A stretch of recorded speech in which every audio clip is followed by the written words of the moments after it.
right. Should be ready-ish. Oh wait, I have to turn on monetization. Can't forget that, or I will be extremely upset. Let me just make sure. Oh, it is on. Okay. Well, I'm not stupid, so that's good. Hello, everybody. Welcome in. Welcome in. There's gonna a couple of things set up here still. Okay. Should be good. All right. Welcome in, everybody. My name is Evan Freiberger, and today we're going to be talking about a surprise tornado threat for today. We actually got a couple of severe thunderstorm warnings already out across the area. One over there into Tennessee, pushing into northern Mississippi. Another one down over here near Louisiana, one south of Alexandria. This storm that is currently out over in this area, I think this one is one to watch with a close eye. As I was looking at it earlier when I was working on my models, recoding them, what was that in the surface? It does look like this storm in particular could have the most rotation out of all of these, and then eventually we could see a threat develop further up to the north as well in this zone, where we could have some decent rotation, as those storms could ride near the outflow boundary of this meso-low that is back over here. And I do think that outflow will eventually sink down into this area, and any storm that can kind of fire along that will also have a tornado threat. So that's just kind of the brief breakdown of what we are expecting today. So if you live out over here, yeah, this was a 2% this morning, but this event has been uptrending, I think, throughout the day. So if you live over here near Greenwood, Oxford, Tupelo, Columbus, Tuscaloosa, and Birmingham, you guys need to be watching out for that 5% tornado risk. We will be live here for you guys throughout this event, so you do have somewhere to go to get some warnings. Then also there, where this cell is near Monroe, I do think we need to watch this one pretty closely as well. But Little Rock, El Dorado, Greenville, your threat is mostly over. I would still watch out over there in El Dorado and Greenville, but further to the south, then over to the east, over here into Jackson, Hattiesburg, Montgomery, Columbus, Gadsden, Atlanta, and Huntsville all need to be watching out for a 2% tornado risk with this storm as well. Now, as we move into the hail risk, we also have a hail risk for today with some significant hail possible from anywhere back over here near Nacogdoches, Alexandria, Jackson, El Dorado, Greenville, Tupelo, Tuscaloosa, Birmingham, Montgomery. And then, our highest chance for large to very large hail is going to be back over here into southeastern Arkansas, northern Mississippi, and then also over here into parts of Alabama as well, Birmingham, Tuscaloosa. Looks like we just got a new severe thunderstorm watch issued not too long ago, and then also we have a damaging wind threat with this little MCS that's going to be coming through this area as well. So that's what we're currently talking about for today, and we will also be going over tomorrow in this forecast, which is probably going to be a little bit higher end of a day than today, but today could be one of those little sneaky days where we could actually have a small scale tornado outbreak. I actually do think that that is possible today, and can't even rule out the potential, in my opinion, for some strong tornadoes. But just overall, in general, this is what we're going to be expecting tomorrow. I'm not going to go over it in too much detail right now, as we do have storms to watch, but throughout this forecast, we will be going over tomorrow in more detail, including our strong tornado threat, including our strong hail threat, and also including our strong wind threat down over there into Texas. So we'll be going over all that. Then we even have a day 3 outlook that has been issued as well, that brings slight risk all the way from Shreveport up into Pennsylvania. So that's what we're going to be talking about when we get some breaks. But right now, I do want to come back down and check out some of these storms right now. We have this storm that is just north and east of Alexandria. I've been keeping a close eye on this guy. And as you can see, we are developing some pretty decent rotation here just north of Jonesville. And as you can see, that is associated with some precipitation there. So definitely a legitimate area of rotation, potentially some stronger rotation, not seeing a debris signature. Probably not very clear, given the fact that we are in a radar hole here, that if this storm is, rotating near the surface or above the surface. But as of right now, not seeing a debris signature yet up there near Jonesville and Faraday there in Louisiana. Further back down to the south, over here near Oakdale. We are watching this storm as well, with a severe risk of 0.75 inch hail and 60-mile-per-hour winds possible as that moves near Oakdale here in southern Louisiana. As you guys can see, we have added radar state to weather circle, which is it shows the radar where the center of the screen is pinpointed on the map, so you can actually see your state as we go from warning to warning. You want to see how observer mode works with this. We have a new map, so I've had to kind of reprogram everything to work with this new map. I still need to work on the radar. I was hoping to be able to get to do that today, but I wasn't able to, given the fact that we got interrupted here by a 5% tornado risk. But back over here into Mississippi, we do have a severe thunderstorm warning in northern Mississippi, also into southern Tennessee as well. Where we have some 0.75 inch hail and 60-mile-per-hour winds possible over there near Collarville, Holly Springs, and Bolivar. You guys need to be indoors and away from windows with this storm as it does come through. Could cause some elevated power outages out over there. So, and we also have some convection happening further to the south as well. Unfortunately, I think this stuff over here is in a radar hole. Yeah. All this stuff over here near Oxford is in a radar hole, but we are starting to see some rotations out here. So we're going to be watching for that. You can actually see that we do have this gust front located just to the east of Somerville. And that is what is going to be bringing some of our elevated winds, as we have some cold air that is surging into some instability, causing some potential damaging winds over there near Bolivar. So if you guys live out in this area, just make sure that you are ready to go for the storm to come through. Now, another thing that I do want to show you guys before we get just into the nitty gritty, I do want to come over to our forecast models really quick and show you this cool little thing that we have. We have something called the 10 meter wind U, which basically shows the first 10 meters of the atmosphere and where our winds are going to be moving. And as you can see, we start to see these little velocity couplets form here. And this is very unique to this specific type of model variable. So you can actually kind of pull out all the noise. Yeah, there's going to be instability. Yeah, we're going to have, increased upper level flow, our lower level flow with our shortwave, which will be causing some tornadoes on the southern side. We'll have increased vorticity with that outflow boundary that is moving down into the southeast. But and all that's kind of confusing, but I think this is the best way to look at it, and because a lot of you guys are familiar with velocity couplets, and to be able to see that on a model is helpful. Thank you so much, OG Payne, for the $20. Just a quick reminder. He says, can the season be over already? Buddy, we just started. I'm sorry to let you know. But yeah, thank you so much for that $20. But just remind you guys, if you can, please make your donations on Venmo and Cash App, as we get 100% of that. YouTube super chat takes 30%. But yes, let's go ahead and push this forward. And I do want to show you guys what this model is showing. On the bottom side of this, where our outflow boundary is going to be located, you can see that we do see some blues touching reds here. And that is where we could see some rotation up there in northern Mississippi, over there near Florence. Also back over here near Huntsville, maybe near Decatur a little bit, could see some velocity couplets on the leading edge of that outflow boundary. So we got to watch for that. But then watch back over here. Oops, didn't mean to do that. Okay.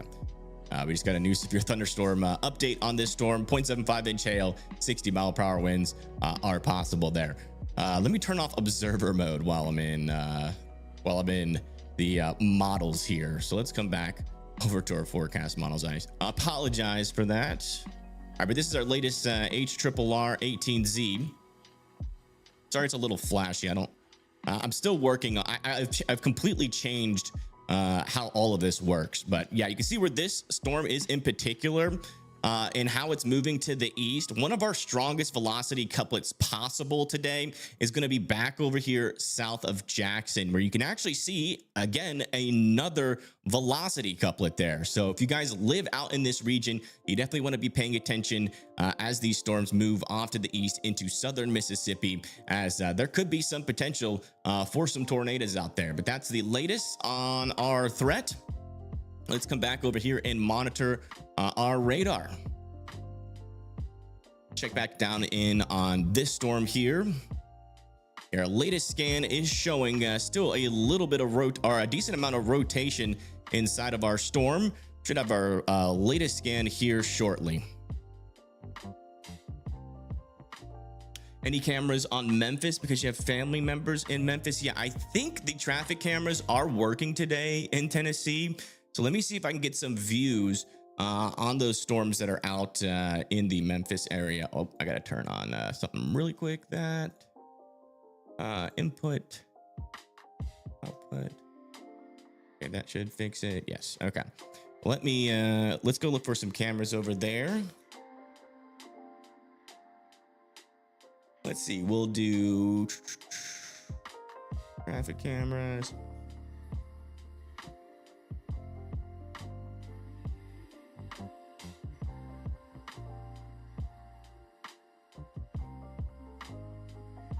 Awesome. Let's see. We do have some cameras in Memphis, but those are to the west of this storm, unfortunately. Might be able to see something from this camera, but yeah. I mean, it's just going to be rainy on all these cameras near Memphis, so not really a whole lot to look at in terms of that. But we do have, I'm pretty sure, a decent amount. I thought we had traffic cams in Mississippi. Do we not? Oh, it might not show up. Let me get the 511. MS 511. Oops. Map m.traffic. And then let's come over to here.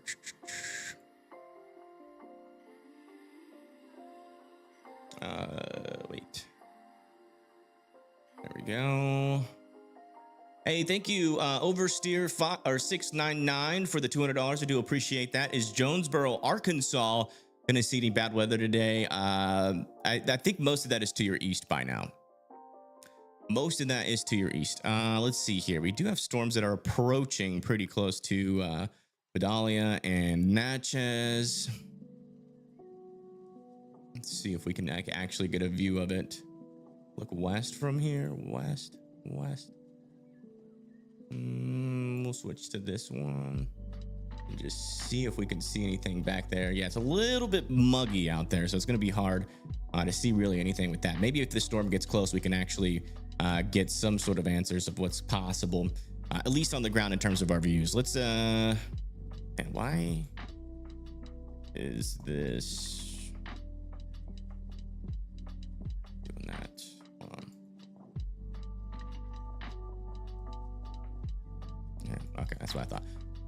So let's see here. Latest scan on our severe thunderstorm warning north of Jonesville. Still have an area of rotation, but it does appear to be broadening out as of our latest scan.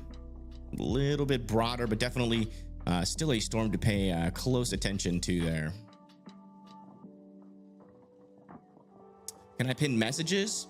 Yeah, I can, but our bot's supposed to be posting. It should be posting any second now. The stream elements should.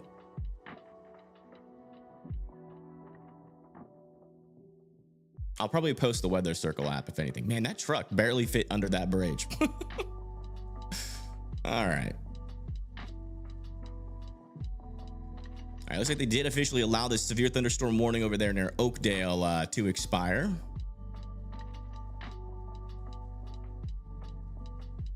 Looks like the upcoming mergers, convection ahead of the southeast will undercut that sound. It's very possible, but again, you know, this storm is probably struggling more with the fact that it's not really in too high of a shear environment right now. So it's probably going to be mostly a hail threat right now until it starts to interact with that outflow boundary that is sinking further to the south here. You can see our MCS is all the way up here, and then further down to the south we do have that cell in kind of northern Louisiana. If we come over to our surface observations, oops, you can see that our outflow boundary, man, it's kind of hard to tell where it is. There's some cooling there. Cooling obviously there. It's somewhere over here in Mississippi, I think. It's really hard to tell though with this latest scan or with that latest surface observation. It's not a very strong outflow boundary, so.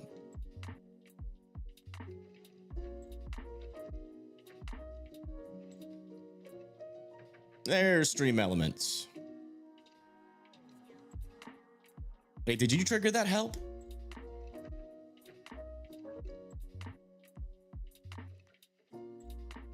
Thanks, Evan. That was an awesome teaching moment and explanation for me for today's storms. Yeah, no problem. Do you think my area could be bad tomorrow? I thank you for that $2 donation on YouTube. Do you think my area could be bad tomorrow? Well, I appreciate that donation, but how the heck am I supposed to know where you live?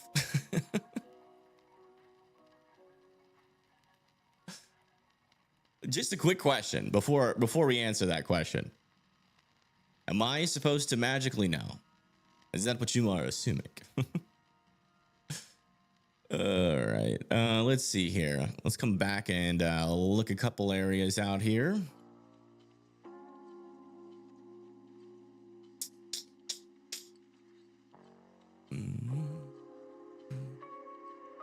Looking good out over there. Not seeing anything too dangerous.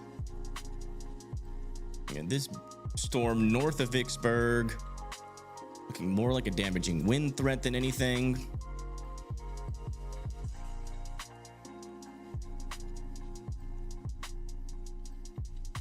Yeah, latest scan, still seeing a decent area of some rotation here.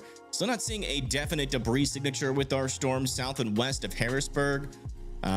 But I still want folks to continue to be in their safe spots. I mean, indoors and away from windows, and definitely be paying attention to this storm. I'm actually a little bit confused on why it's not currently warned. I feel like that's enough rotation to, you know, warrant a tornado warning. Let's see here. Trying to think. What should I do? Oh yeah, I need to make the cities bigger. Let me do that really quick because they are really small, and the smaller make.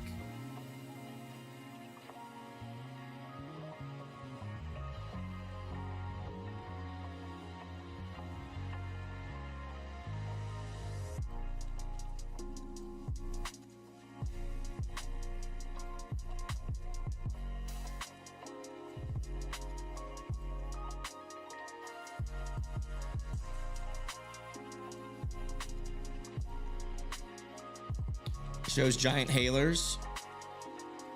What shows giant hailers? Might be delayed warning. No, it's been rotating like that for a while. They might just not believe that this storm is surface based. Maybe they have some people down there storm chasing it. I don't know.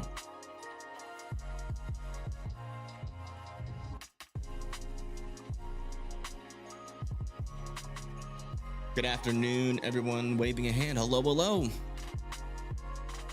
Is your area in Alabama gonna get hit by any of these storms/risks today? A little bit, yeah. We might have an opportunity to go outside and show you guys what I'm seeing once it comes through my area. I think I'm in like a 2% tornado risk today.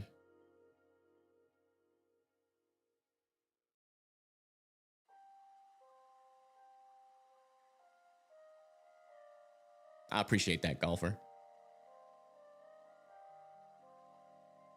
Tight area of rotation near Oakdale. Yeah, it is tight. It is relatively weak. Definitely not super strong rotation, but I would say it's tight, weak rotation for sure. Just north and west of Oakdale. Keep an eye on that. It's a little mini supercell with a pretty obvious mesocyclone on it. Where is that? This is in Louisiana. As you guys can see, if you're ever wondering where we are at or what state we're at, it's always going to be on the bottom right above the animator here, right in this area.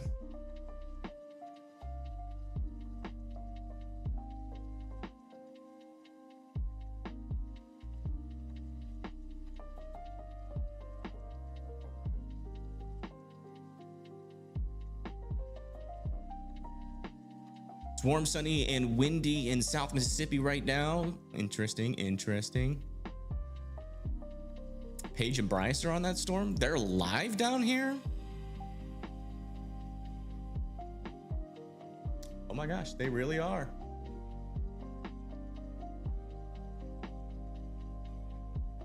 Thank you for letting me know. I didn't think anybody would be live, quite frankly. Oh yeah, they are on that cell that's rotating. Yeah, I'm getting wet. That's what it looks like.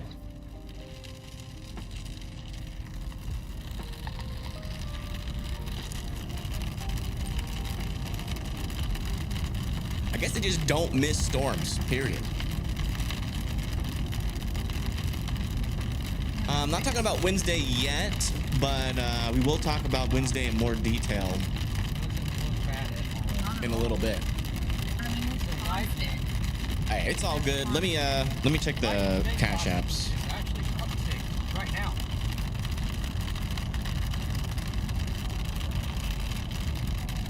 Yep, we got a $2 donation on Cash App. Thank you so much, Mary Henderson. Thoughts for Brookhaven, Mississippi? Yeah, let me do that for you. Let me turn off my do not disturb mode so I can actually hear those notifications come in. So yeah, let's come back over to here. And you said Brookville.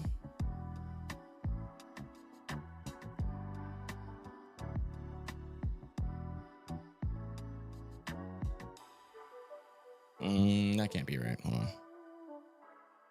Brookhaven. Sorry. Brookhaven, Mississippi.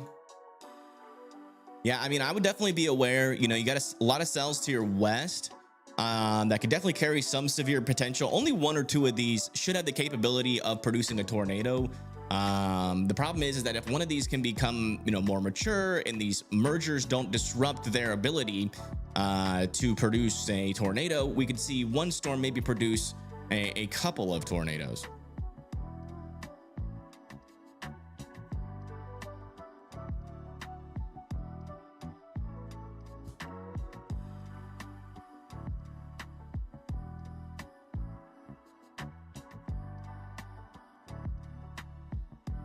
Oh dear, where is this? This is this severe thunderstorm warning is in Louisiana right now, but who's Brandon J checking in from northern Georgia? Welcome in, Brandon. Welcome in. Has the Stream Elements bot fired at all? Do you guys know? I guess that's broken. All right, let me do a refresh here really quick. Oh. What in the heck? Well, I broke the app.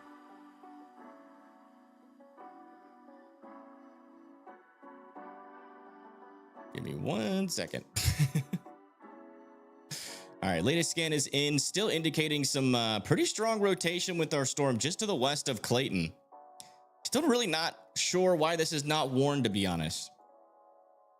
So again, if you live over here near St. John and Waterproof, I would consider being in your safe spots, as that's a decent area of rotation. It's a little broad, and there's definitely some potential for some hail contamination there as well, but I would say it's worth at least paying attention to that storm as it gets closer to you. We should have a better view of it here shortly from our storm chaser in the area.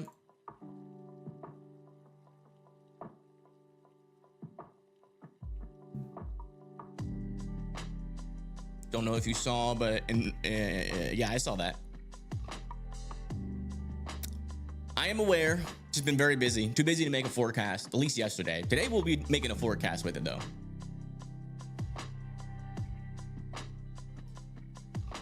Okay.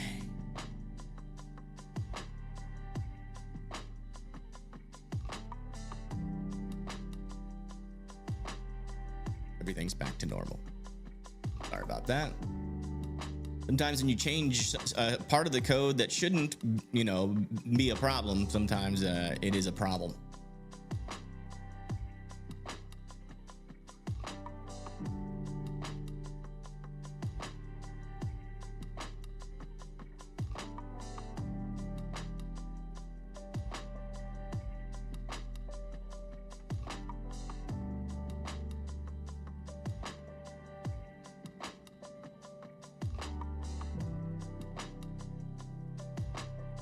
All right. Let's come back up here to the north. All right, looks like they did allow that severe thunderstorm warning up here just to the east of Memphis to expire, which is good news. Not seeing any dangerous rotations up here yet. You have a couple brief rotations over here just to the west of Batesville, heading up towards Hernando. Wow. Here is our supercell in Mississippi. I mean, in Louisiana. Check this out. It really does.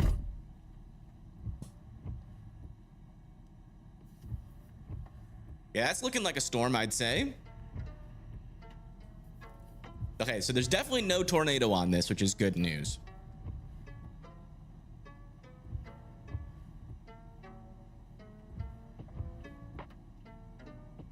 Is that a funnel on the bottom right? I don't see a funnel, no.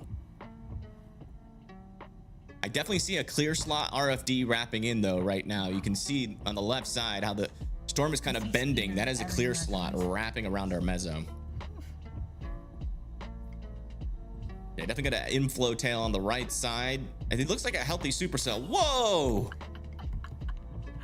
What was That bolt was huge.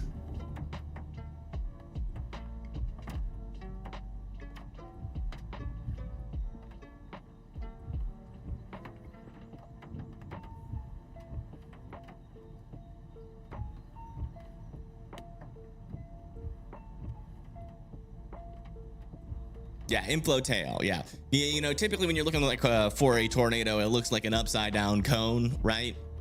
Usually smooth and laminar, not like scuddy looking.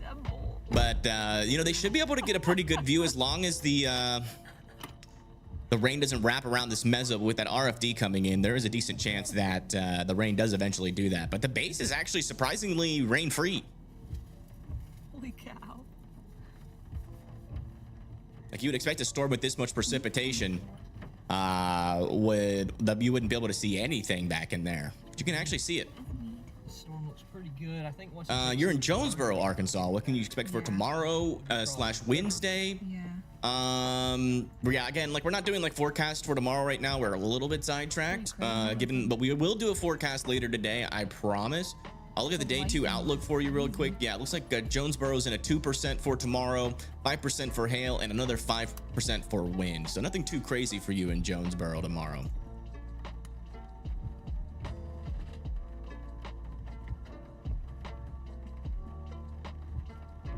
Yeah, still not seeing any tubes in there. Storm currently has 0.88 inches or 0.88 inch hail, Right, guys, and we wind are of up to looking 60 at mile your per hour visual, winds. And we're looking at the severe thunderstorm warning near Clayton, Louisiana. This storm is currently located just north and west of Faraday, Louisiana. Pouring rain here, according to radar. Yeah. We are in between two sites. Yeah, the radar. We're in a radar hole. Look at all that baby corn. It's getting a bath. It is getting a bath.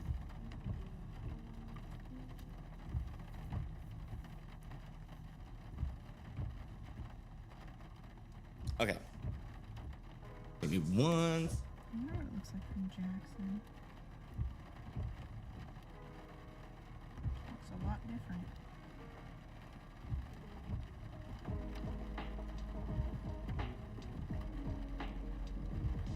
Man, we are struggling with radar coverage right now.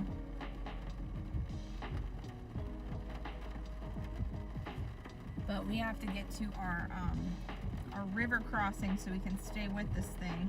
It's throwing lightning out towards Fayette on the other side of the river. On the forward flank. Yeah, on the forward flank, so.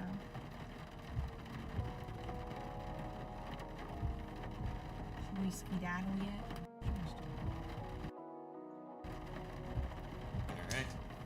Still no tubes to speak of, so that's good.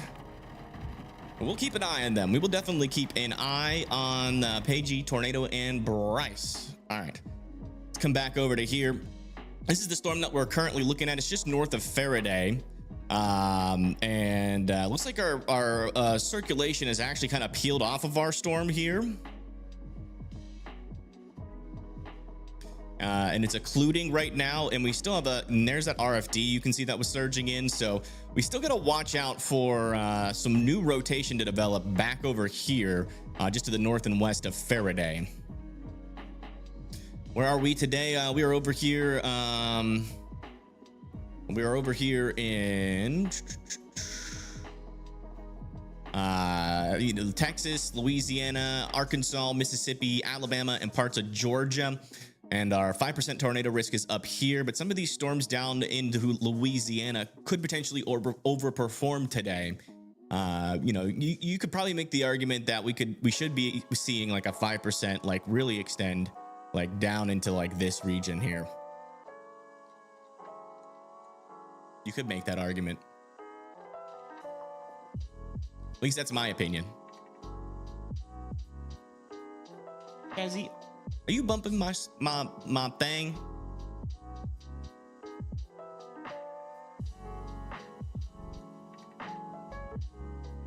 It's like more of a hail risk in Tupelo.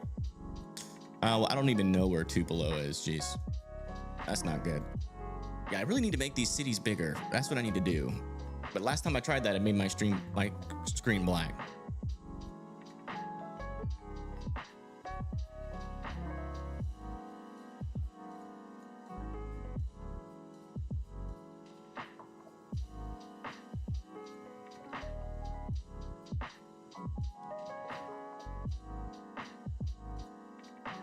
Union City, Michigan was rated a EF3. Yes, they were. Or yes, it was. It was an EF3. That is their preliminary rating. We'll see where it ends up. All right, let's come back. I do want to check back up here really quick. Yeah, it looks like our storm is a little bit spaghettified up here. Not a whole lot of organized anything really happening. Other than a definite gust of wind coming here south of Bolivar, Tennessee, approaching just to the south of Selmer, and that will eventually make it into northwestern Alabama. Oops. What did I do? Hello?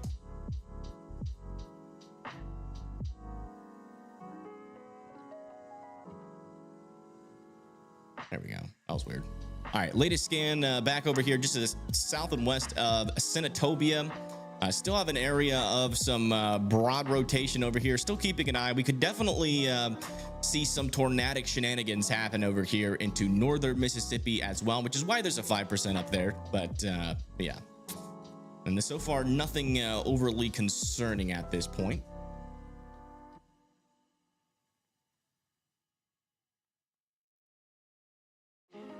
All right, let's see. Does the app break again? Or are the cities actually bigger?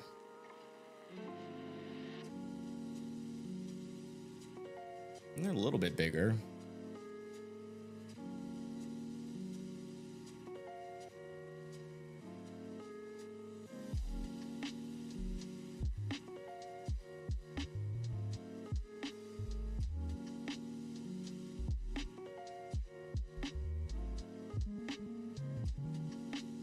Let me just turn back on observer mode. There we go. Sorry. Wrestling with the app again, as usual. We're getting close to... I do have to change my server radar into grayscale PNGs so that they will load way faster. An app, as of right now, they load a little bit too slow for my liking. Where's Brad Arnold? He's probably somewhere in that northern Alabama sniffing for some naders. Let's see here. I would assume he goes out today, if I had to guess. I think Rob is chasing today. Rob McBay. Yeah, he was chasing, but he just ended it 7 minutes ago, so I'm not sure what his plan is there.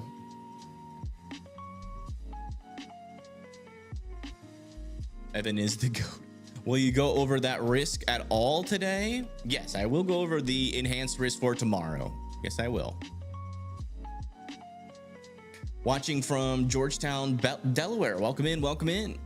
How will East Alabama be tonight? Eastern Alabama will definitely not be in the worst of it. Maybe some damaging winds are possible still with that surging MCS. We're still kind of trying to decide, what this storm is going to do later on in the future.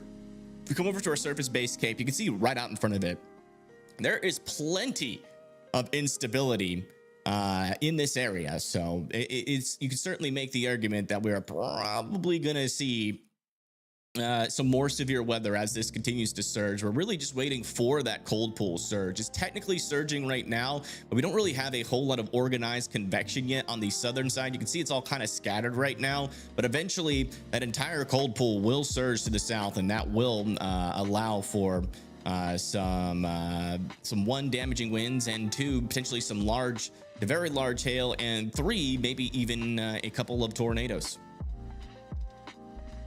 You see we have a lot of rain out over there near Batesville, Oxford, New Albany as well, near Pontiac and Satilo, Boonville and Ripley.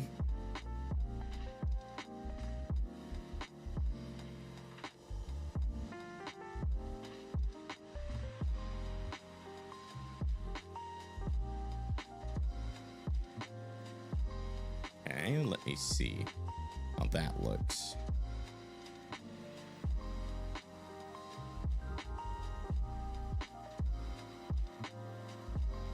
Let me test what it looks like in my area, since I know what cities are in this area. That's better. I don't know why it's a different font. I'll change that. All right, check the latest on our storm here near Faraday. Yeah, it looks like that RFD is definitely gusting out here. We've got to watch on the northern side of that RFD for some tightening rotation. It does seem like it's trying to do that right now. Let me check our latest correlation coefficient. Still no debris signature, so can't confirm a tornado on the ground. Looks like Pagey is trying to get a new view of this storm. Let's check in here.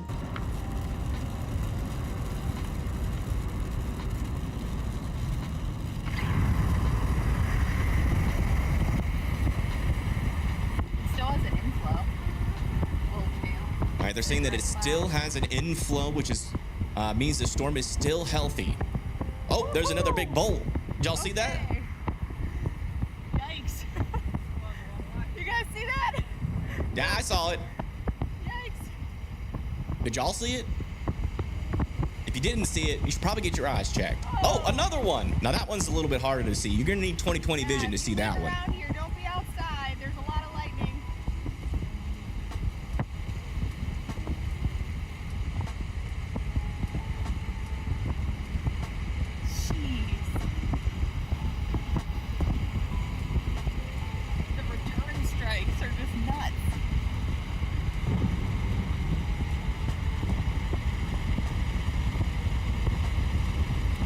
Welcome in. How's everybody doing this evening? Are y'all doing all right? We have another opening up here.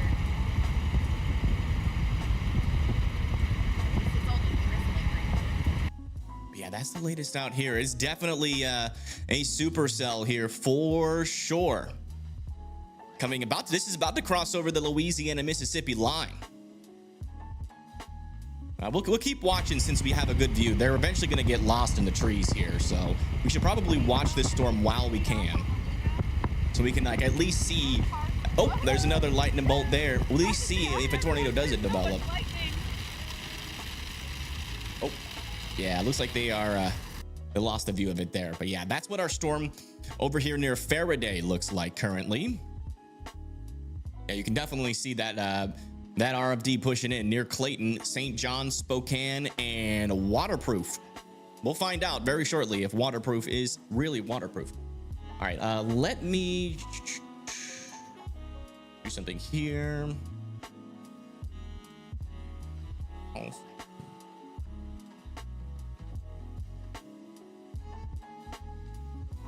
Ten out of 10, or 10 is better vision than 20/20. I have no idea. I didn't even know there was 10/10. All right, sorry. I had to refresh the app. Let me bring back up the public hangout here.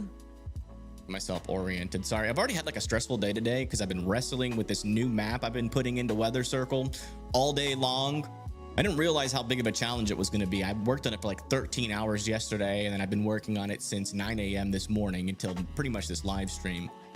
But like every little thing on the app was coded for the last map. So I've been dealing with that pretty much all day.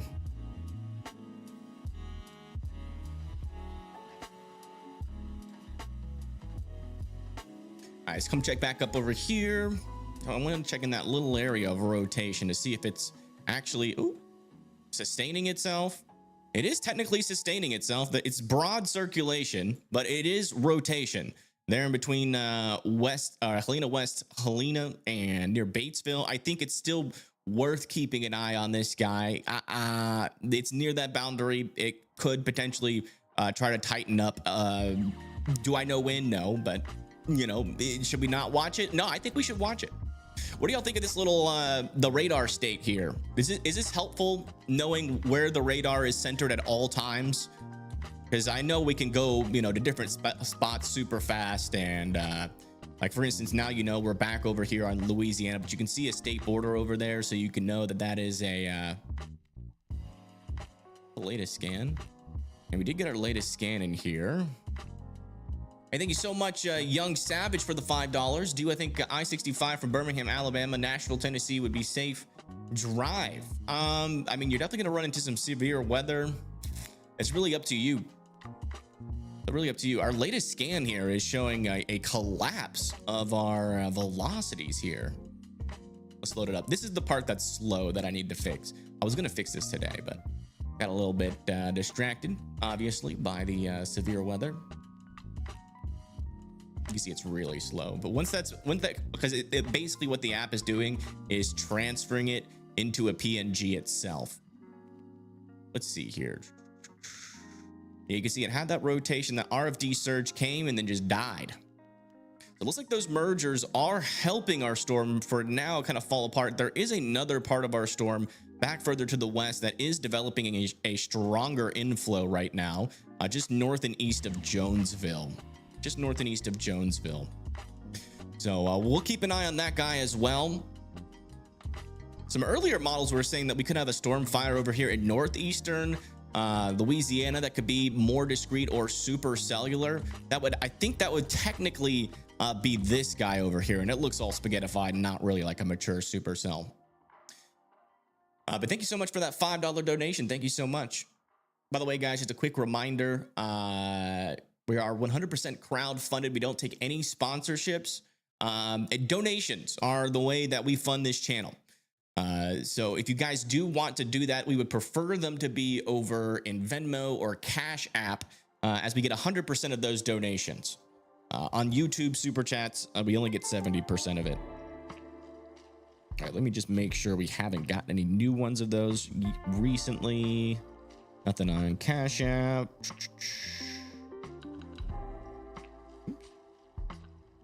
Nothing on Venmo. Okay, we are caught up. Okay, that's the latest here. Our latest information on this storm is still 0.88 inches and 60 mile-per-hour winds.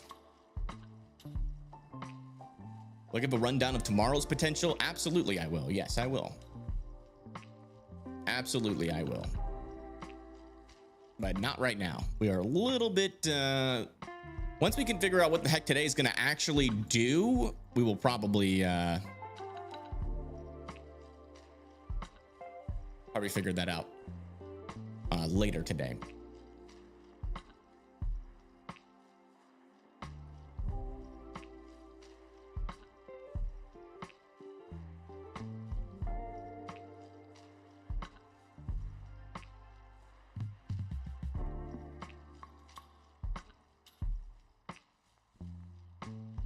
Yeah.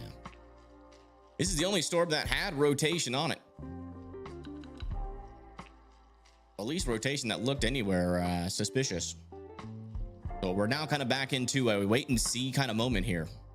We do still have a storm chaser out there, so we should be able to get a new look at the storm as soon as they get into their next position, but they're repositioning. If they stay in the same position the whole time, the storm will eventually outrun them, which is why they need to drive. We love watching this stuff. We don't get crazy weather here. Where are you from? Thank you for checking velocities so much. Yeah, no problem. Yeah, I always like to catch it before it gets warned. I feel like that's helpful. And we do that a lot on this channel. So if it is something that you think is helpful, you're in the right place. Yeah, latest scan over here near Batesville. This velocity couplet is still rather broad right now. Definitely still not strong rotation. Also noticing a little bit of broad rotation over here into southern Tennessee, near the Bolivar area. Not very strong rotation, but that is, I think, yeah, it's in a weird spot of our storm. It's definitely a gust front. Maybe you could make the argument that this is a little bit of a kind of a bookend vortex here. Just not very strong rotation, not enough to concern me right now. Let me make this just a little bit thinner on this side so we have more radar space. But like, guys, if you have any storm reports, come over here to weathercircle.app. It's my app. I made it. And you can share photos. It's basically just social media.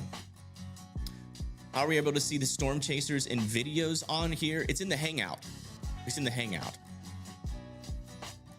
So you just come over to Hangout and click it. It will open on the right side. You can chat. And then if you, if someone posts a video, you can just, you can just click on whoever posts and it'll tell you what they are seeing. And, if there's like any storm on it, it'll show the photo or video. If they just say something that you like, you can give it a like or you can give it a dislike. Did a brief spin up earlier, I believe, had a CC drop matching with velocity. So we may have already had a tornado today. When was that? CA Baker. Do you think Monroe, Louisiana is going to be bad? Where's Monroe? Oh, it's up here, right? I think the worst of it is past you guys. Yeah, it's past you guys right now. Let me see how this storm's develop out here.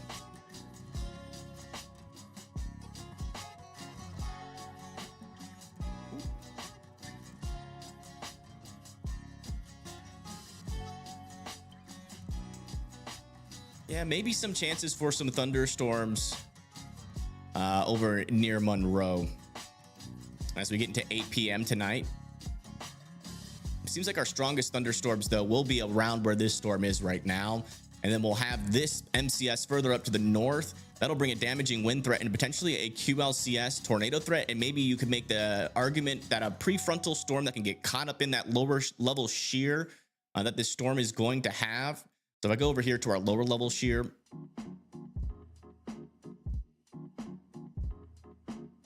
it's going to be a little bit flaky. I don't know why we're not getting all frames of this. That's been something I've noticed lately. That's our lower level shear, right? Actually, it might be best to look at the V, maybe?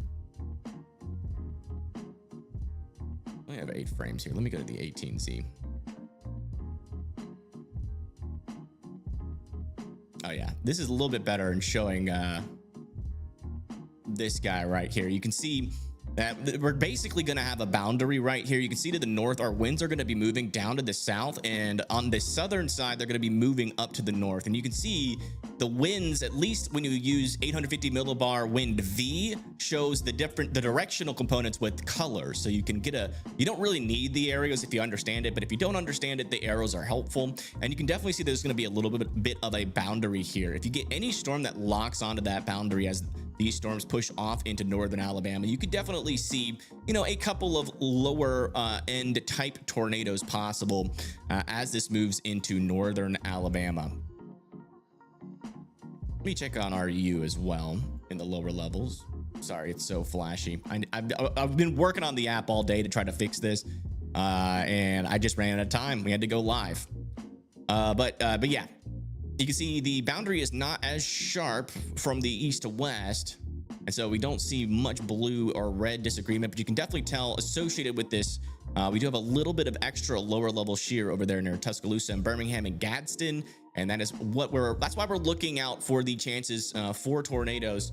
According to our latest SPC outlook, up here into kind of this northern area. We might even see a chance for tornadoes a little bit higher than that, but really any storm that can latch onto that boundary as it moves, could be an embedded supercell with some tornadic potential. So that's why folks over here near Greenwood, Oxford, Tupelo, Columbus, Tuscaloosa, and Birmingham need to be watching out for an elevated tornado potential. I wouldn't rule out tornadoes as far north as Huntsville, or either as far south over here as just north and east of Alexandria, near like the Jackson, Mississippi area.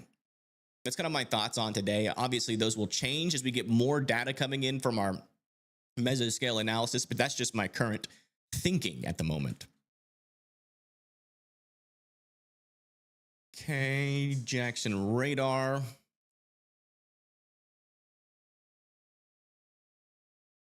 Hello.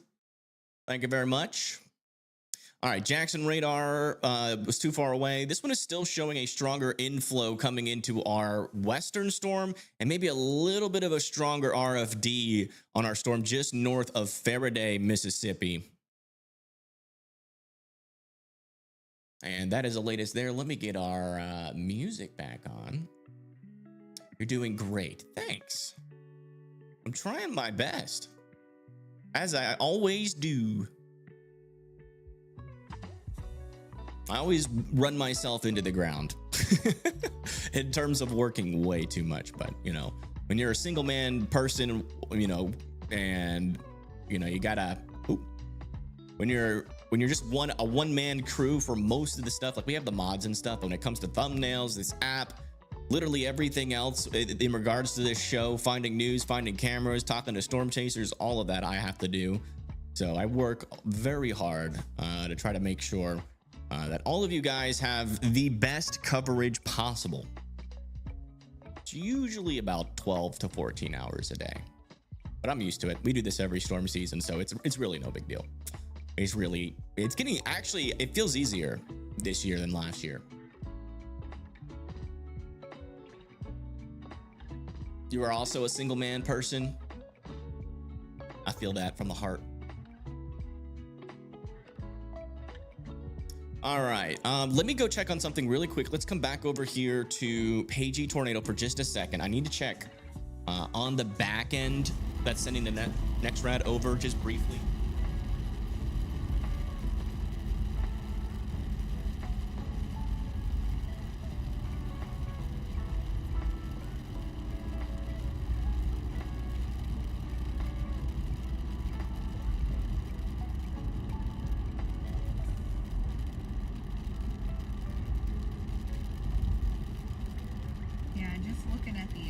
Drought monitor here. This part of from Louisiana into Mississippi is in an extreme drought. So the rain is a welcome sight here. And up there in Arkansas, where all that stratiform rain is, they're in an exceptional drought.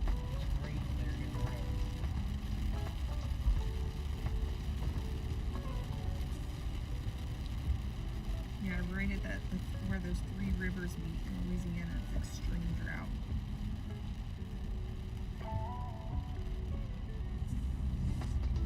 At least some good news,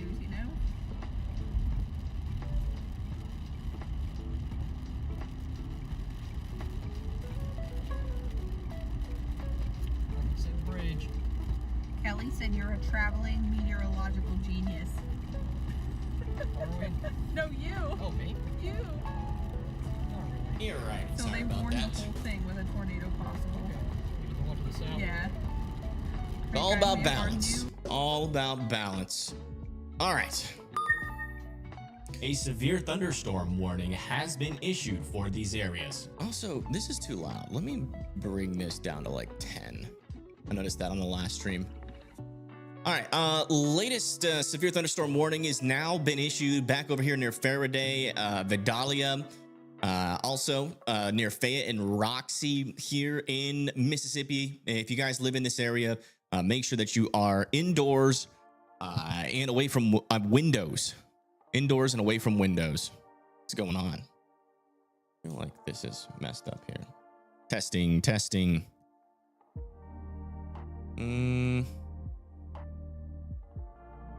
Just feels like all of my volume is quieter. Did I break my headphones? Might have broke my headphones. Whoops. Oh well. Yeah, it's max volume. Well, headphones are a little bit broke, but that's all right. All right, latest scan out here near Faraday. Still some pretty decent inflows into our storms, but still not seeing any tight circulations again back down here. Looks like those mergers have temporarily muted our storm's abilities here to rotate, but I do think we still need to keep an eye on them throughout the day. Let's come back up here to the north where we still have our severe thunderstorm warning back up here, now coming up into Selmer and Corinth. Here in Mississippi and Tennessee, and eventually that's going to be making its way into northwestern Alabama. Now, we do have a storm chaser that is back over here in Alabama, and I'm sure he has stopped his stream, but he's probably going to come back on, if I had to guess, once this severe thunderstorm warning comes into this area, because he actually lives out here. So it wouldn't be much of an issue for him to go live. So I do think he will. Storm chaser Rob McBay. Super cool, dude. Let's come back, check over here near Oxford, where we just have a bunch of rain and potentially maybe even some severe winds popping up here. Now, this is a little bit far away from our radar, so it's kind of hard to tell if that's legitimately at the surface or not. But when you have this strong winds aloft, it is possible that those could make it down to the surface. So if you live over here near Oxford, just know that this storm could have some decent winds with it. Also, back up here, is that legitimate? That could very well be legitimate rotation there, just to the south and west of Selmer, as of our latest scan. So if you live just south and west of Selmer and just south of Corinth here in Mississippi, I'd be keeping an eye on this guy up here as that surges down to the south and east. There is a little bit of rotation there.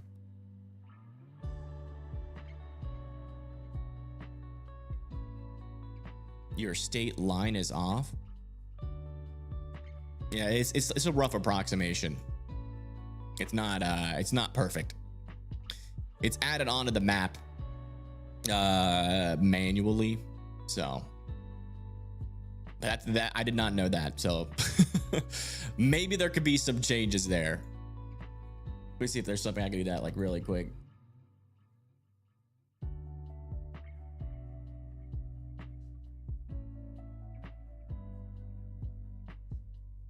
Is there any rotation near Bryce and Pagey? Not right. I mean, you could say that there's a storm with a decent inflow near Bryce and Pagey, but it's hard to make the case that we do to say that we have any like legitimate or concerning rotation. Technically, there is some rotation here just to the west of St. John. It's just kind of weak, very weak circulation. But technically, you could make the argument that we would at the very least need to watch that area. Where is Selmer? Selmer is in Tennessee, as you could tell by our little thing down here. It says Tennessee. That's where the center of the radar is, in the Tennessee area.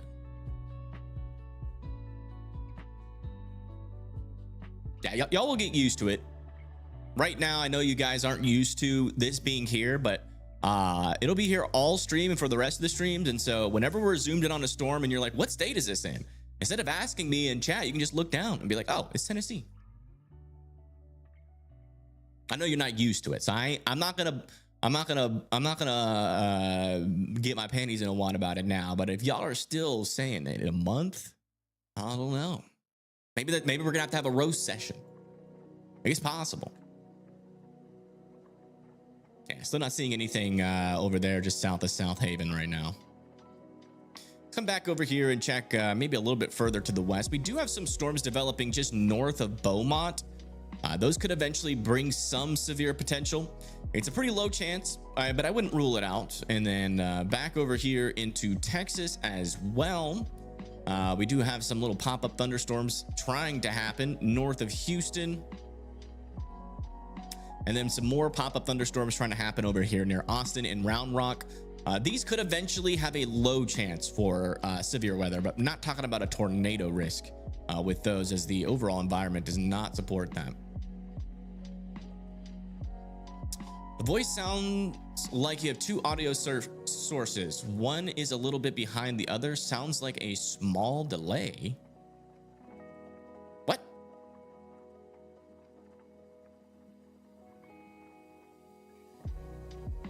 I'll play it again. A PDS severe thunderstorm warning has been issued for these areas. This is a particularly dangerous situation. Please seek shelter now. Does that sound doubled? Is it just me, or is the stream cutting in and out? It does sound echoey. It's like two. What?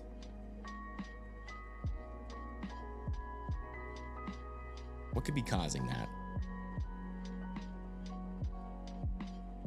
Oh, I know why. I know why. A severe thunderstorm warning has been issued for these areas. But it sounds good that way. Does it?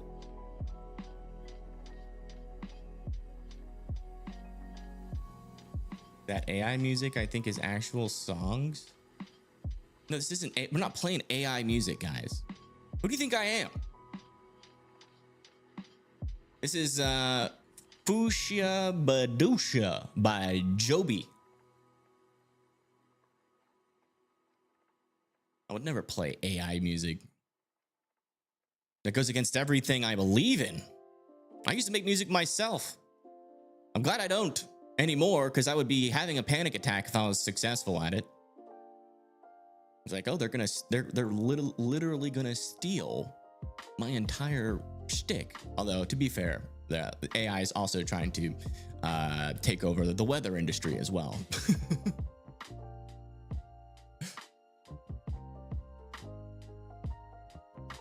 Do I ever use AI? I use it as an aid when I code sometimes, but that's it. But, you know, technically there's AI in the songs I produce, because the algorithms in the programs that I use, those also, you know, have algorithms in AI. And then also in Photoshop, there are some AI features in there as well. So it's kind of hard to avoid it right now, but I try to avoid it as much as possible.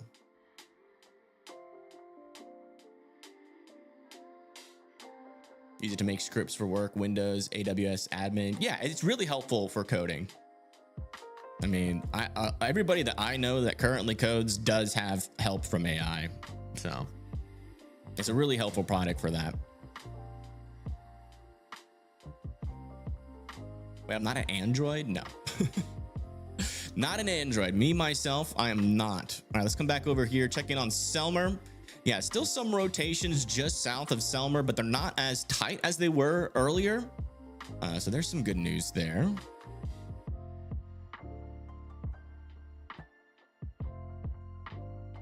Maybe...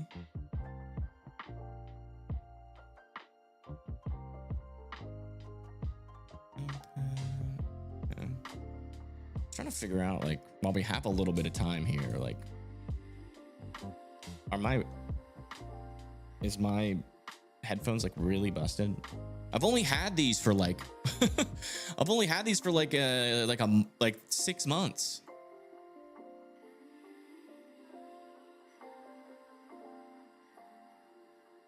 Yeah, latest scan is definitely showing some stronger winds, but that rotation, that little bit of rotation that we had north of Vidalia has fallen apart there.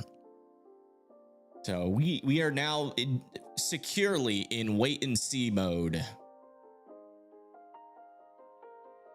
Just want to say what up to all the weather nerds. What up? What up? Everyone is freaking out about tomorrow's severe weather risk here tomorrow. I mean, it's possible for some tornadoes tomorrow for sure, but you know, it's not going to be like the worst severe weather outbreak we've ever seen. It's not that kind of day, but could get some strong tornadoes tomorrow for sure. I definitely do believe that. there is a little bit of model disagreement. We will talk about it. I promise. We'll talk about it.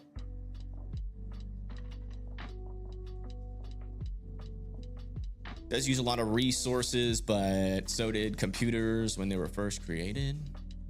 Yeah, I mean, but I think some of the things that it's used for is really freaking stupid.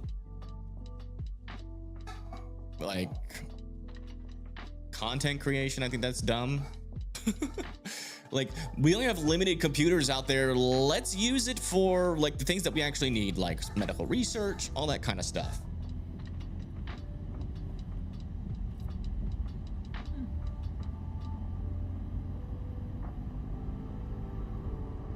What's the trends for severe weather in your area this evening? Definitely some weather nerd. You could definitely get some damaging winds up there near Huntsville later today for sure.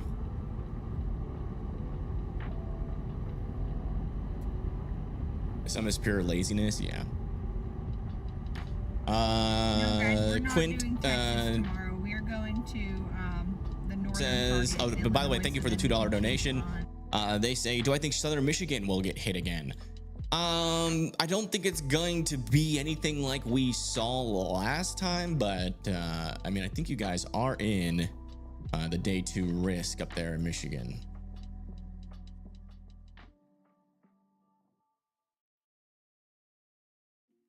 Yeah, I mean, I would definitely be weather aware.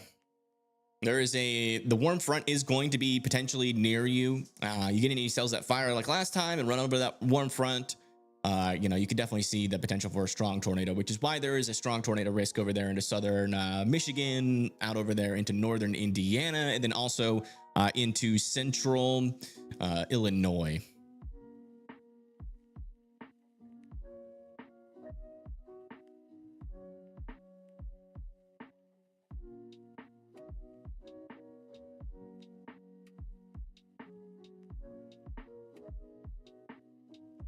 Is flawed and dangerous. I cannot think. Just seems to yeah.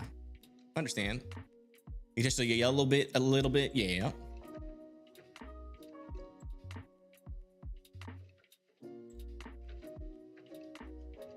On AI use, yeah. Feel that.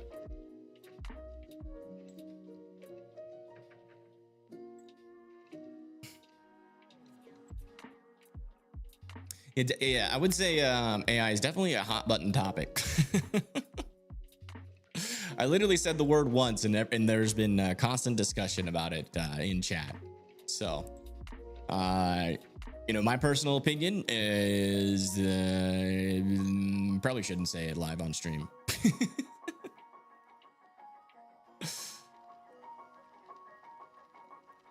I think I'll say it in as non-unhinged way as possible.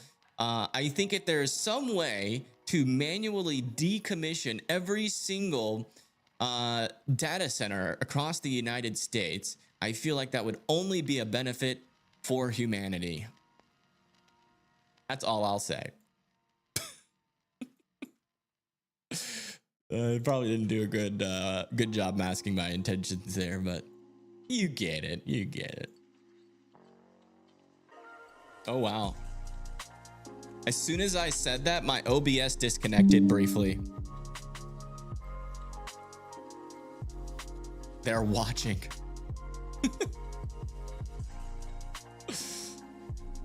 That was definitely like a Gemini 3 hacking my All right, latest scan out here. Still seeing some pretty strong winds on the southern side of both of these storms. One of the things that I am starting to notice here is we do kind of have like a little bit of a nudger situation. We've got a storm here and then a storm off to its east. And sometimes you can get the forward flank, the rear flank that kind of, and the forward flank to kind of contribute to the rotation of the leading supercell. Now, because there is a supercell out in front of this guy, the RFD or the cold pull from this storm will essentially shut off this storm's ability to likely produce a tornado. But what can sometimes happen is you can get an enhancement in the lower level shear from the cell behind. So I think we do still have to watch this storm. The thing that's frustrating right now is the fact that we just do not have any radars close to our storm. And we probably won't have radars close to our storm until this thing gets to like Hazelhurst.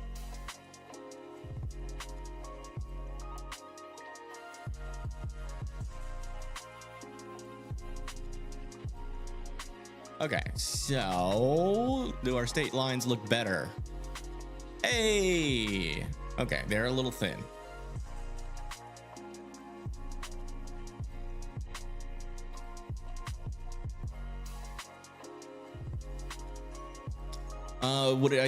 Would you think the radar system would be better in tornadic areas? I mean, I just think we need more radars in general. I mean, we get tornadoes in weird places. We've seen tornadoes in California, where, you know, there shouldn't be a, like, with the amount of friggin' money we have, we should have radars everywhere. Like, somebody like me should not even have the thought that I'm gonna have to raise money somehow to bring more radars to the United States. Like, that shouldn't be a thing. Sorry, I didn't mean to pin your message. I'm clicking buttons, guys. I'm sorry.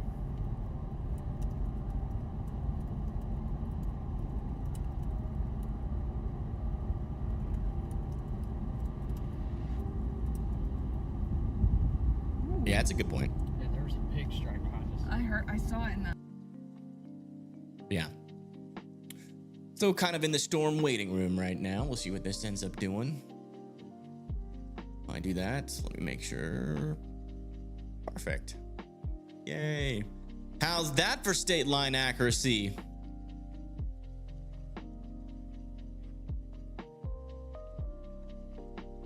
All right, let's come back up to here and check in on this storm. Man, it takes so long for even just one frame to load.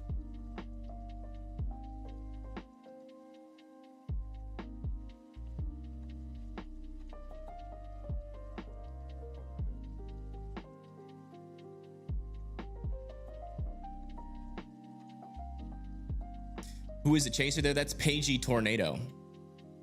I actually got a view of something here. Let's actually check that out. That might be part of the storm. This thing and see what it does when it merges. It keeps tracking east or it goes northeast, I guess. Apparently, theoretically, you could make radar by using people's cell phone signals.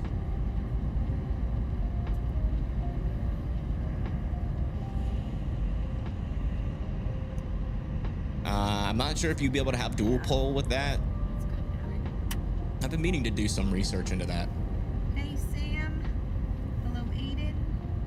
Hello Justin.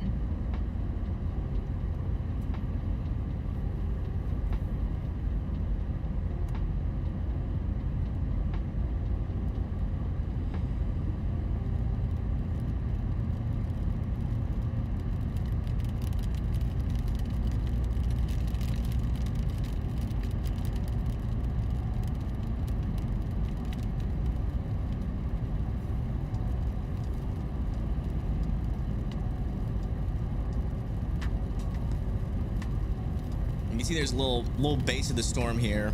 It seems pretty milky smooth, which is usually a good news when you're talking about the presentation of part of a storm. So I don't think that's our mesocyclone. Probably just a merging cell that's going into our northern storm right now.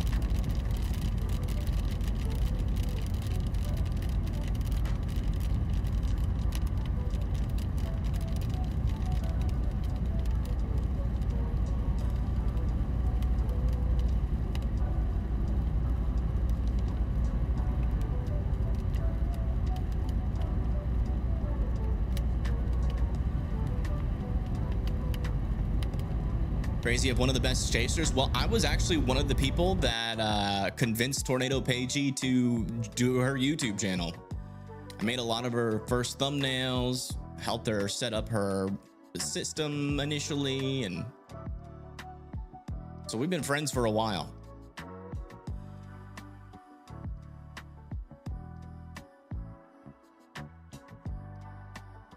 All right, latest scans. We do kind of have a decent scan here from our radar all the way in Hammond, Louisiana. little decent scan showing still some rotation in this. Man, it just looks so messy. It looks very messy right now. Very messy storm mode. We do have some storms firing further south, but those aren't going to really be able to do much. We were really looking for something to fire back over here northeast of Monroe to really latch onto the sinking boundary that eventually comes down to the south. That's really what we're keeping our eye out for.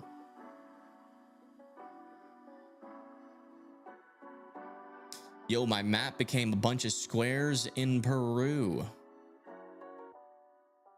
I don't know what that means. How's everybody doing? All right. How are you? Let me check Peru. Where is Peru? Isn't that here? Peru, Peru, Peru. That's Chile. Why doesn't it show the other countries? Pretty sure Peru is like over here. It looks fine on my end. Might be a mobile thing. Again, I'm still working on the map, guys. You are gonna have to give me a little bit. It was supposed to be done before we had to go live again, but this was kind of a surprise tornado threat, so I got cut short. Got a little picture out over here near Palmyra, Tennessee of some clouds. Thank you, Sandy, for sending that in. They did allow this northern severe thunderstorm warning to expire, and we are starting to see some rain and thunderstorms start to push down into Florence, Russellville, over there near Decatur, and then back over here near Tupelo. We still have an area of some heavy rain and thunder. Do you want me to proceed? Oops. Oops. Your radar doesn't show that. Doesn't show what?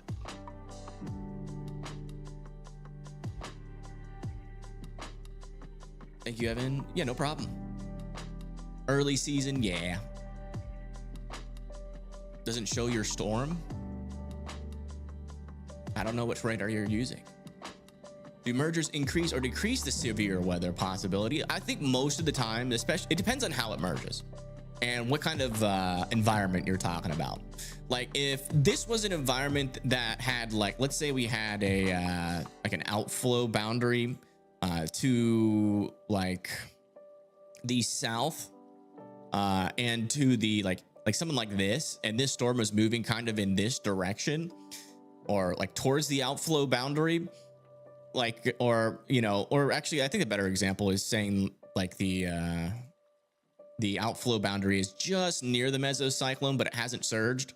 We haven't had like a RFD surge or anything to push that mesocyclone to the outflow boundary itself. Sometimes mergers can actually increase how big our severe thunderstorm warning or warned storm is, and then can also increase the cold air around the storm, which can lead to an RFD surge that pushes that mesocyclone into the outflow boundary where we have increased vorticity. But that's not the kind of situation we have today. So most of these mergers are going to be deconstructive.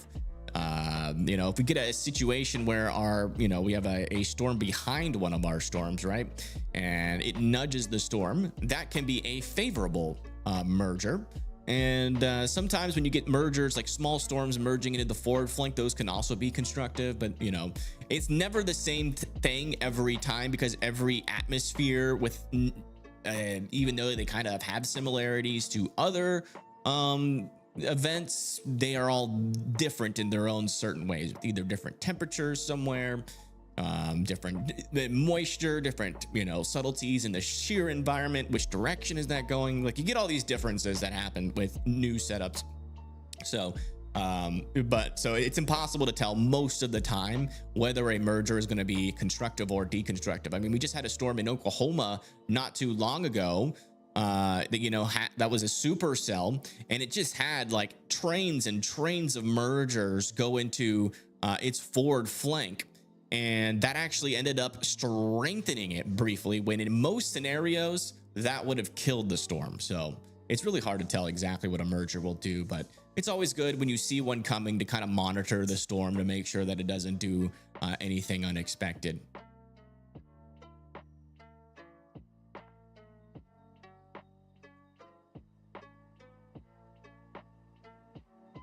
Talking about what's not showing that handsome man on my radar.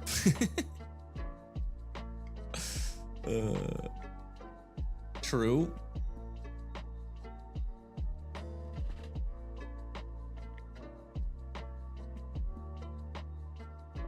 NOAA doesn't show the radar. Yeah, I don't know what's going on with you, Caden. Crazy 4-inch hailstorm in Texas yesterday. Yeah, I heard about that. Please what?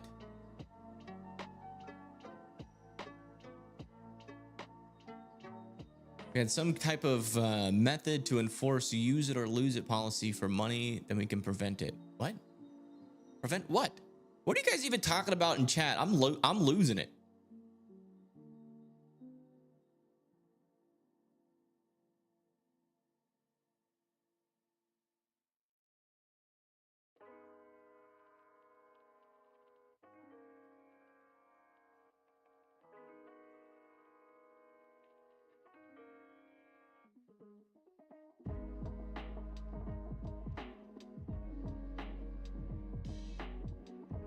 Good afternoon, good afternoon.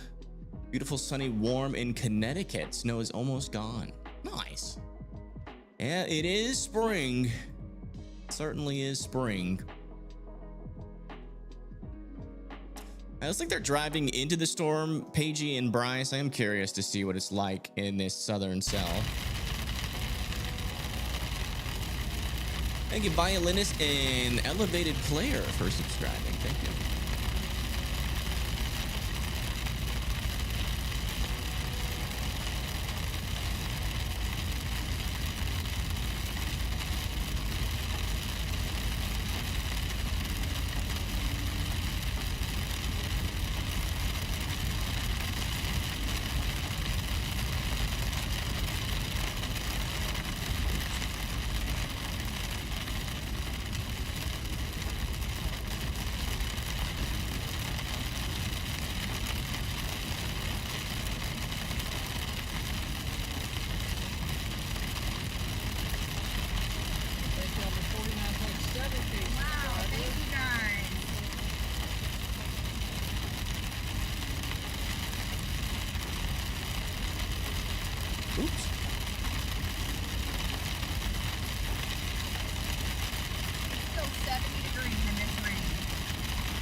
Looks rainy. I know it does. I'm trying to see if there's any small hail in here. There's supposed to be up to potentially 0.88 inches of hail in this. So like we should be able to see like penny sized to nickel sized hail, but I don't think they're in the hail core itself.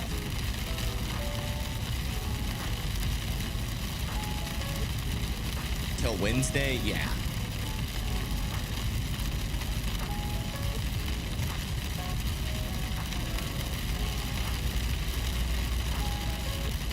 Yeah, we'll be going over the forecast once we get a little bit more certain about what today's gonna do.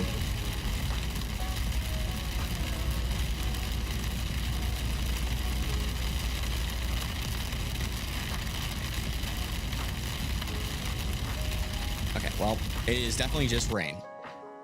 I'm not gonna wait. A winter storm warning has been issued for these areas. Is that too loud?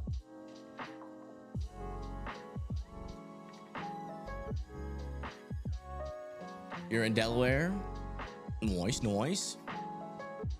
Do I create my own music for my channel? I create my own music every now and then, but I haven't made any songs specifically for my channel yet. Yeah, still got some little embedded supercells up here that are still trying to rotate. But still no like concerning rotation with them yet. They're pretty broad and weak rotations up there, but I'm still going up every now and then to monitor that. This is kind of looks like a mess out here. Let me check our latest mesoscale analysis and see if anything's changed. Yeah, definitely a lot of instability out in front of these. Still not a cold pool. Low level lapse rates, yeah, are just barely. I mean, it's not terrible. What about our mid-level lapse rates? Yeah, I mean, doesn't really seem to be an issue there. Forcing, got plenty of forcing. Wind shear is still pretty weak out over here.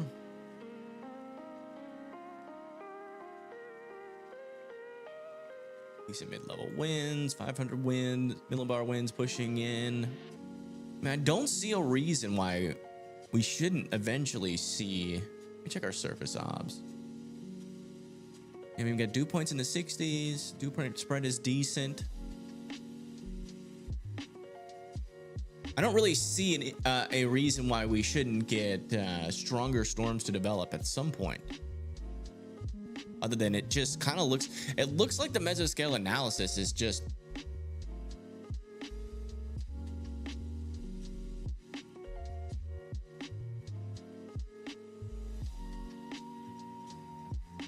a little off.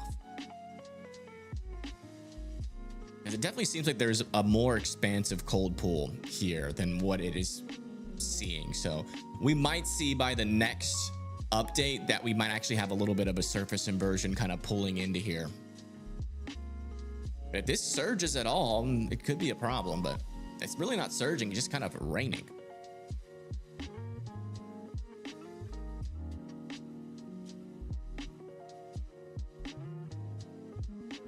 We'll keep an eye on it. There's technically an environment,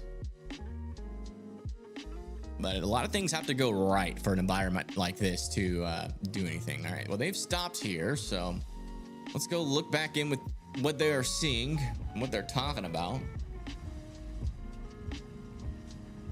I think they're waiting for the storm to go over them now. They seem to be in position to intercept. Becoming a member. Thank you, Melissa, for becoming a WIMD member. Thank you so much. Florence is getting rain right now. Some heavier rain and just mainly some bouts of rain, I'm thinking, for Florence. If we do get a cold pool surge at some point, that's probably when you're going to see, your severe winds. But if there's just too much of an inversion out here, and if these initial signs that we're seeing on radar is actually an indication of our atmosphere becoming a little bit less serious, then hopefully we'll be able to make that determination within the next 30 to 40 minutes. But as of right now, I don't see any reason why these storms couldn't at least create some severe winds. Could also make the argument that maybe our shortwave is a little bit weaker than what was forecasted. So all these things, but we should get our next mesoscale analysis in 30 minutes. So we should have a lot more data to go over.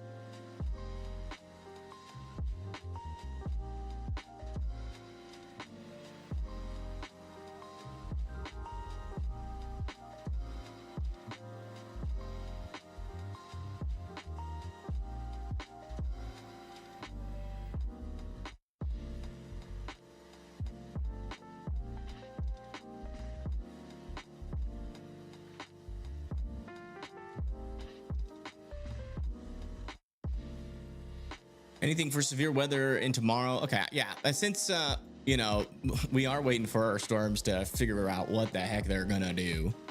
Let me just double check to make sure we don't have any rotate. Okay, yeah. Let's do a forecast for tomorrow. Let's do a forecast. Let me get this out of the way here. Let's just go ahead and do a first call, guys. If you are on Weather Circle, or maybe you're not on Weather Circle, come over here to the Hangout tab, make a post. You gotta come over to Weather Circle. A winter storm warning has been issued for these areas. You gotta come over to weathercircle.app. In order to make these posts, to post a text is free, so you can come over here, just post something, and your little dot will pop up on the map here. And we're gonna do a forecast here. So we'll wait a little bit until people get their posts people that need to probably show their location is in this area here. Oh, why is our SPC outlook above the state lines again? Really? Ay. But I will fix that as we wait for people to post.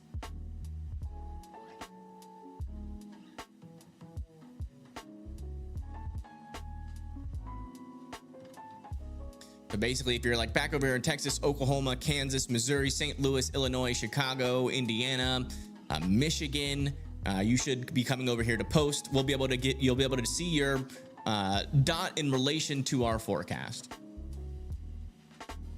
Merger could surprise. Yeah, but it's gonna take a little while for that merger to happen. Looks like we're starting to get dots popping up again. That's weathercircle.app.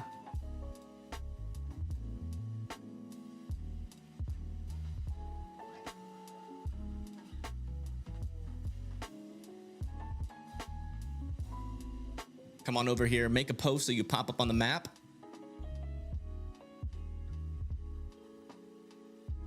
South Mississippi and Louisiana. Yeah, we will we'll go over it. Nope, don't like that. Don't like what? Don't like the severe thunderstorm outlook? I agree. I don't like it either.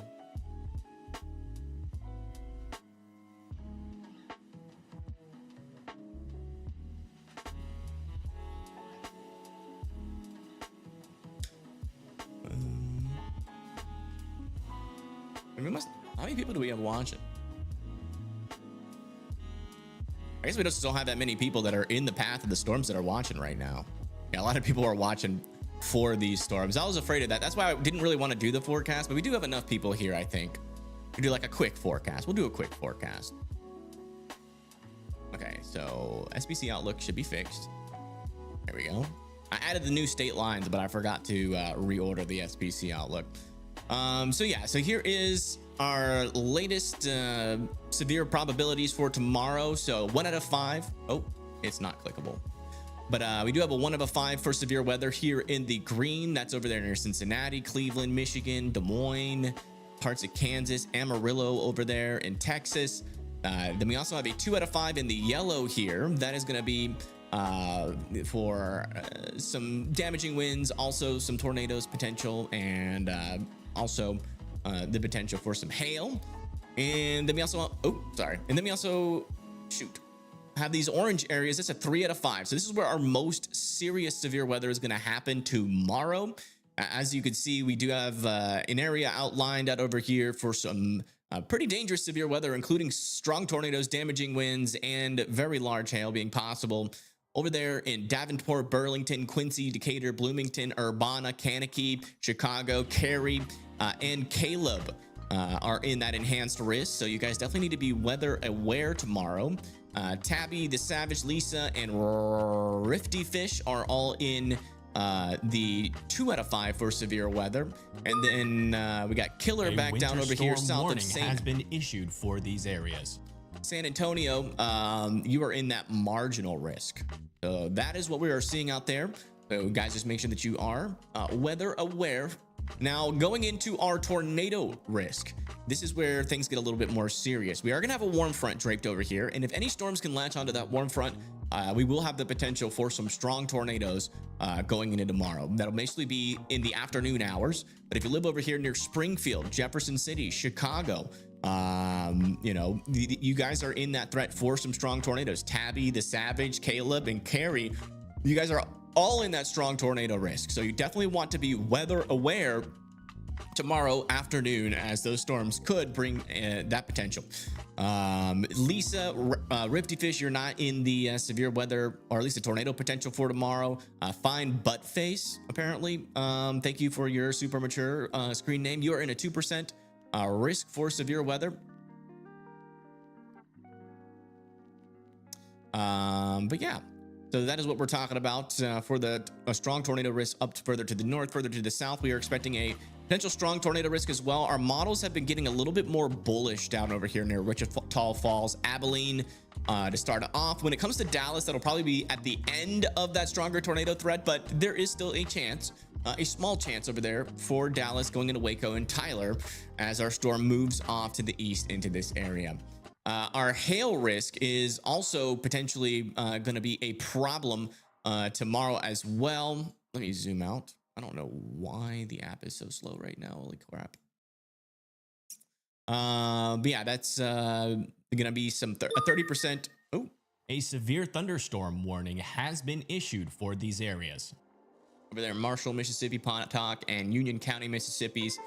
Looks like there is a new severe thunderstorm warning for your guys' area.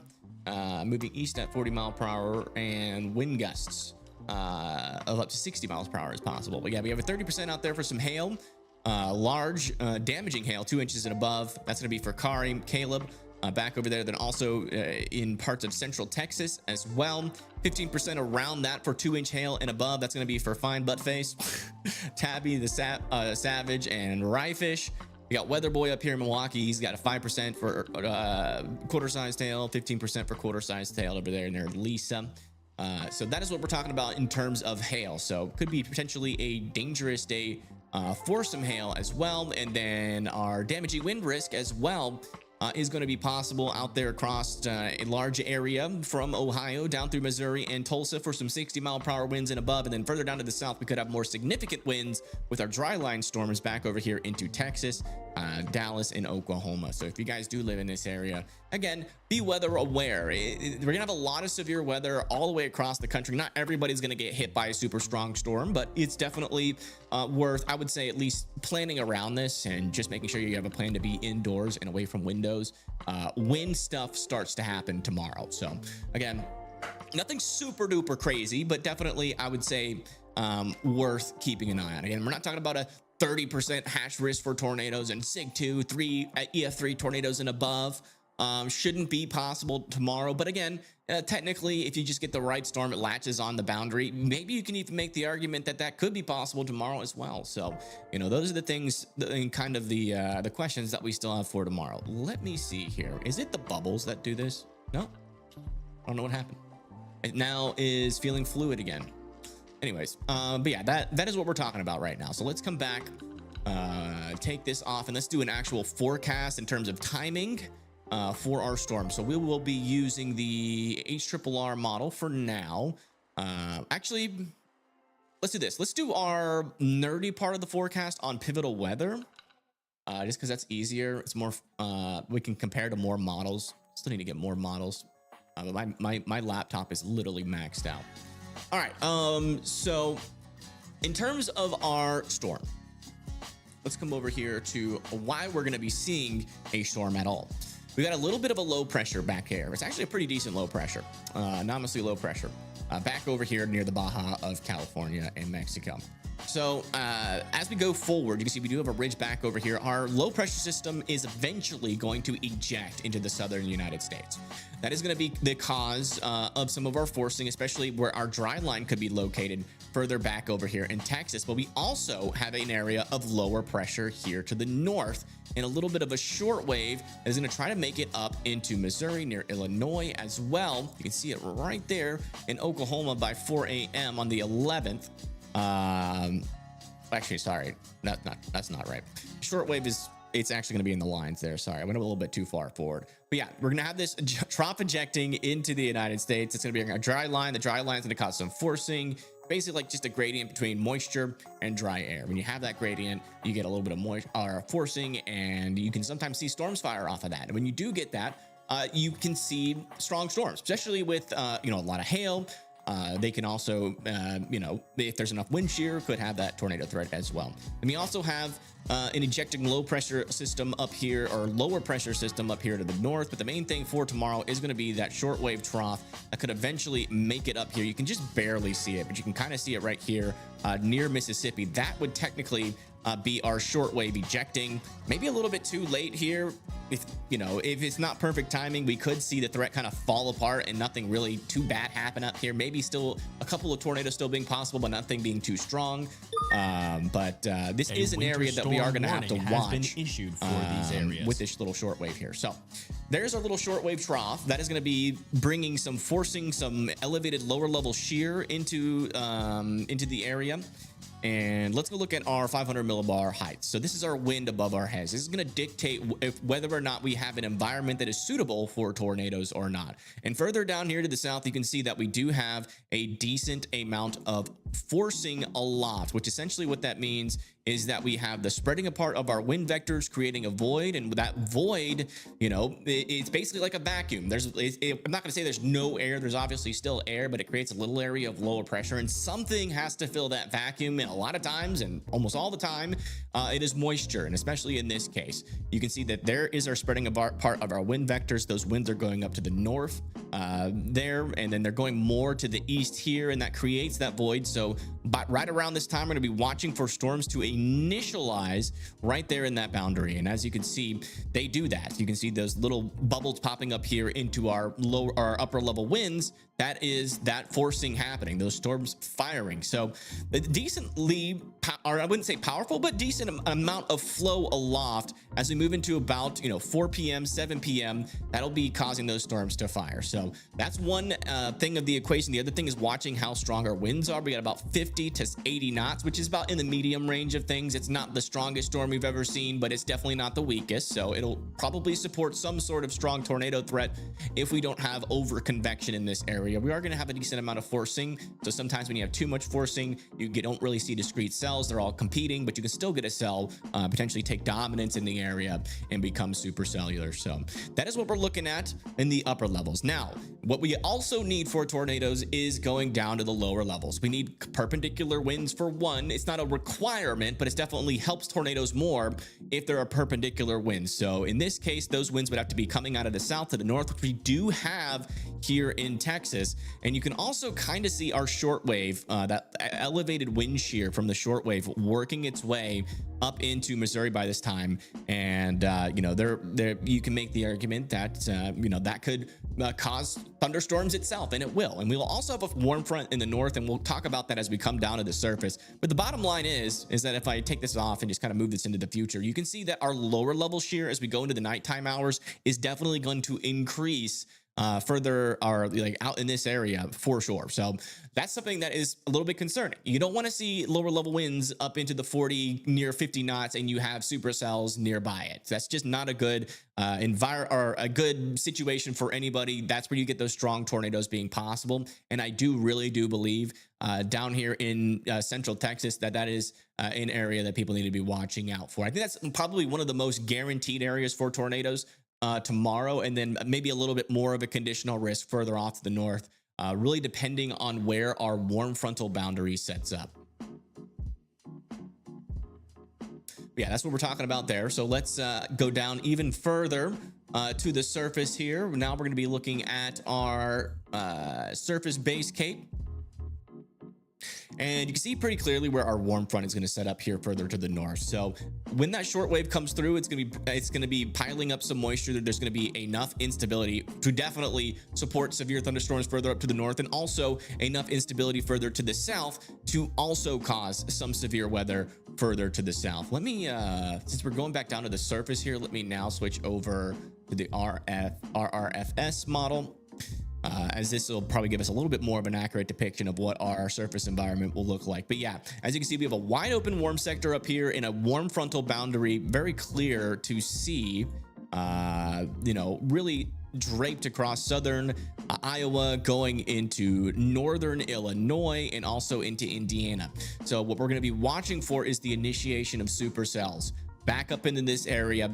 If they can latch onto that warm front where there's a little bit increased area of vorticity along that warm front, you can definitely see some stronger rotation and the potential for some strong, maybe even intense tornadoes tomorrow. Really just depends on if these storms mature in time, because there is a little bit of an issue after that shortwave trough comes through. I'm trying to think of like the best way that I can show that. But basically, it's a subsidence. After that shortwave trough comes through, it's going to be harder for storms to mature. And if the timing is off, like say these storms fire at like 7 or 8 p.m., that shortwave trough is already going to be moved through the area, and storms that do fire will struggle to become mature. If it fires in like 6 p.m., that's kind of the golden zone for these storms. That's when they'll be able to fire right when that shortwave trough ejects, and then that will latch onto that warm front as a strong mature storm, and then we could really see a strong tornado threat further up to the north. So that is what we're looking at, you know, at least at our surface. Our capping inversion is going to be there, but it's going to pretty much release throughout most of the day. But we are going to see that after the shortwave trough comes through, we're also going to see that capping inversion also build in back over here as well. But there's still some arguments to be made that you could at least have some severe weather further down to the south, as there's still an open cap or an open range here for some storms to develop and to potentially mature. So, you know, definitely talking about some chances for some tornadoes. So this is where we're going to come back over to weather circle if we can.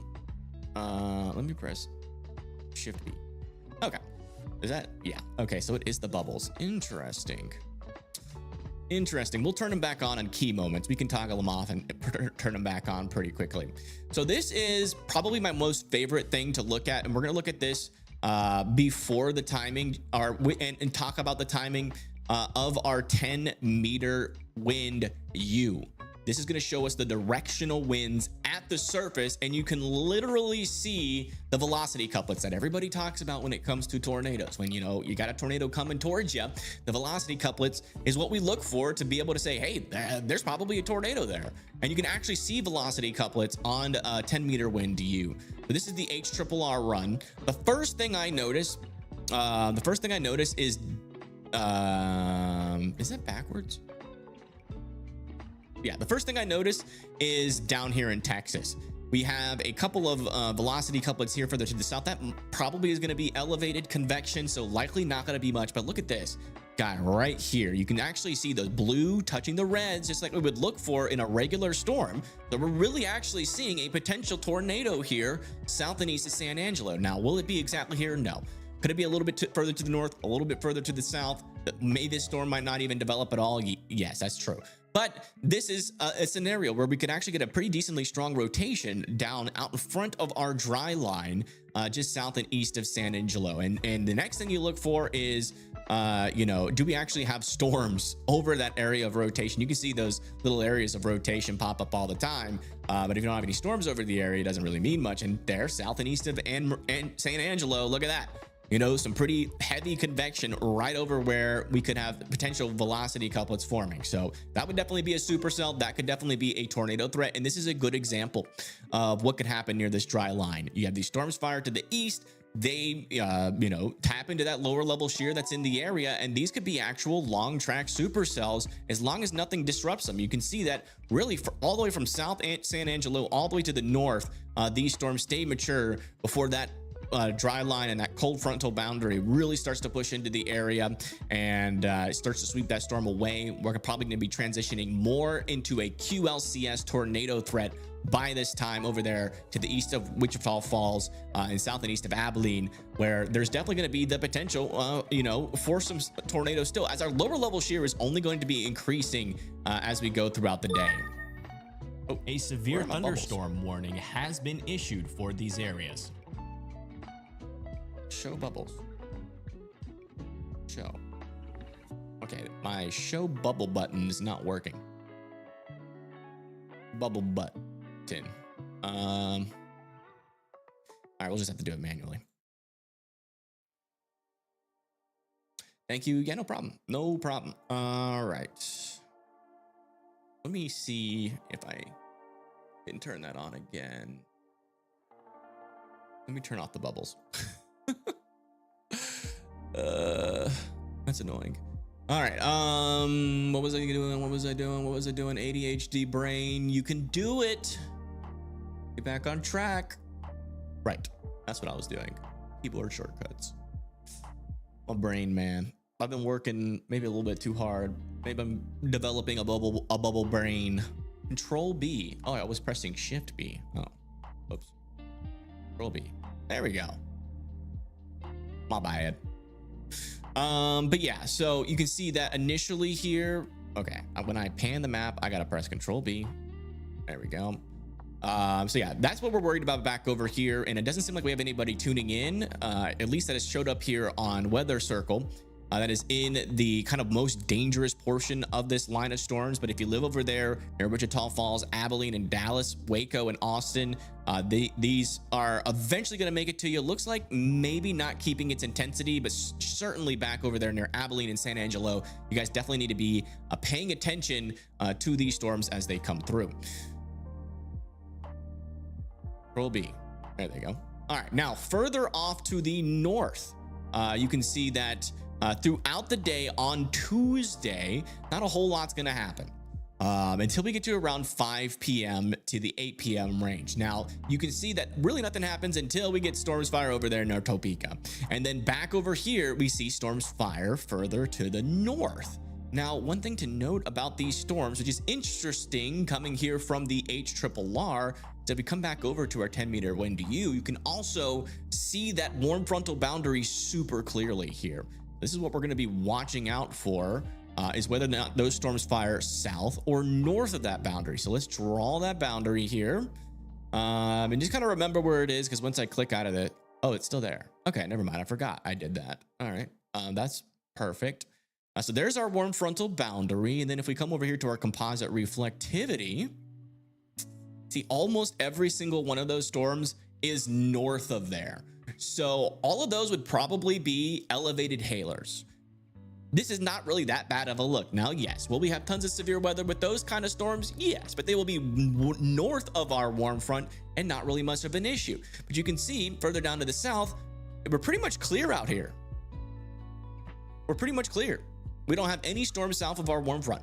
Now, if one of these storms can fire near the warm front and potentially run across it, now that would be our strong tornado threat. But the HRRR really just isn't showing that strong of a tornado threat. But does that mean we're not going to see it? No, it does not. Again, it's a conditional threat. Don't get me wrong. It's not going to be a slam dunk forecast. Again, like I've said earlier today, I don't think this is going to be the most dangerous day possible, but I do think that there is an elevated potential. Now, I don't have many other models to compare to on Weather Circle and relate it to other people, but by 8 p.m., around 8 p.m., we should have storms fire.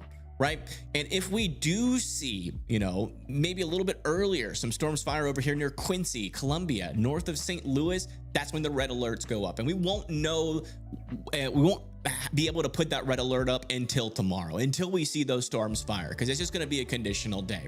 Now, if that warm front is right here and the storms all fire to the north, we could still be talking about a dangerous day, but potentially for elevated hailers, 2-inch hail and above, and damaging winds being possible for pretty much anybody in southern Wisconsin, going into Chicago, Aurora, Waukegan, or Kalamazoo. Another situation that could happen, we could have the warm front further to the north. And if that's the case, then we could see these storms be very tornadic over there near Davenport and Aurora. So as you can see, it's not a cut and dry kind of day. We're still gonna have uncertainty most likely going into the day. It's just one of those types of setups where that tends to happen. But yeah, let's come over here. We'll press Control B, get everybody up. People that need to be watching that warm front is gonna be people like Caleb, Kari, who is this? Andrea says it's going to be keeping close eye on the warm front tomorrow. Rifty Fish, Weather Boy needs to watch out as well, just in case the warm front rises further to the north. I don't think that's going to be the case, but every now and then we see some crazy stuff happen. So I would just say keep an eye on it. I don't think it's a very high probability at all. Further down in the south, I do think our tornado threat will be a lot lower. We don't really have a warm front out here. Our strongest wind shear is further down to the south, but I would definitely watch out for some damaging winds. If you live around the Topeka area, if you're Tabby the Savage, near Jefferson City as well, back over here near Wichita, can see some thunderstorms.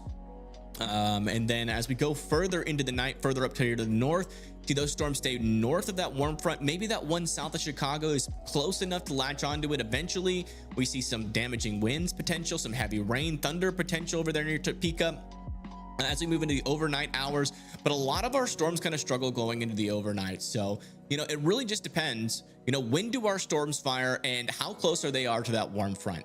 And that's going to dictate whether tomorrow's going to be a day to remember, or if it's just going to be another one of those days where we're sitting here talking about the potential and then nothing happens. So that is also a possibility tomorrow. So just keep that in mind. I would be prepared.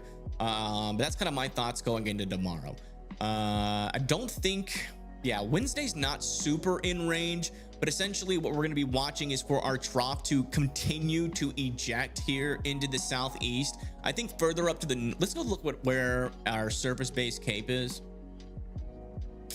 I mean, it goes all the way up to the north, so we should easily have severe weather and maybe a tornado potential all the way up there as well. But yeah, let me go back over to this model here because we'll actually be able to look at that a little bit. I'm not going to do as much as a deep breakdown, but I do want to look at the environment going into Wednesday. So we have these storms, this storm fire, it continues to eject.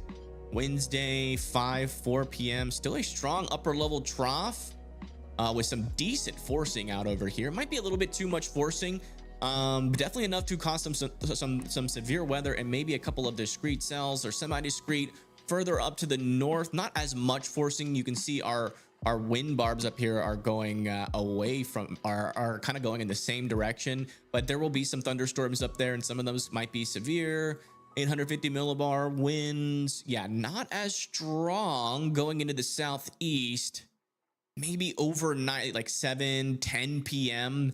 We could see that lower level shear uptick, especially back over here near like Alabama and southeastern Mississippi over there into Florida. And then maybe a little bit of a tornado chance also over here in Louisiana as those storms start to fire as well. As 40 knots of shear, although a little bit weaker than what you would expect as like a high-end tornado day, I do think we could get maybe a 5% or a 5% hash risk out here. Does seem to be in the realm of possibilities. Check our composite reflectivity. Yeah, the only thing is that forcing really isn't out in front of the line, but there are some little discrete cells that do try to fire out here, especially these cells over there near southern Louisiana. Need to be watched. If we do get prefrontal storms like that in that environment, you can definitely get some tornadoes and maybe a couple of strong ones. So that is worth keeping an eye on for. Yeah, that's pretty much my opinion on that day. And then eventually that moves into the nighttime hours. We have more of a line segment where still some tornadoes will be possible, but it should be mostly a damaging wind threat and maybe a QLCS tornado threat after this. And then as we move into like the overnight hours of Thursday, our storms kind of move out onto into the Atlantic. But yeah, that's it. Those are my thoughts. What do you guys think?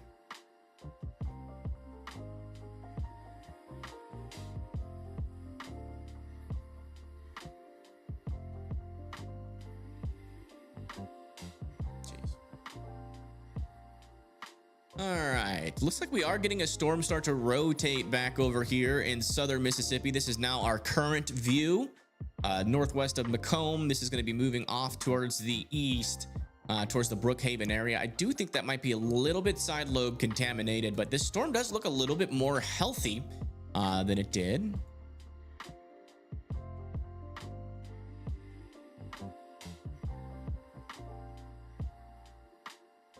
Also a little area of rotation here north of Amory, Mississippi. Not very strong. And then back over here near New Albany, we do have a severe thunderstorm warning for you guys now with 60-mile-per-hour winds possible over there. And then south of Oxford, I'm noticing an area of broad but weak rotation. Ardmore residents should always have their hands on the swivel come spring.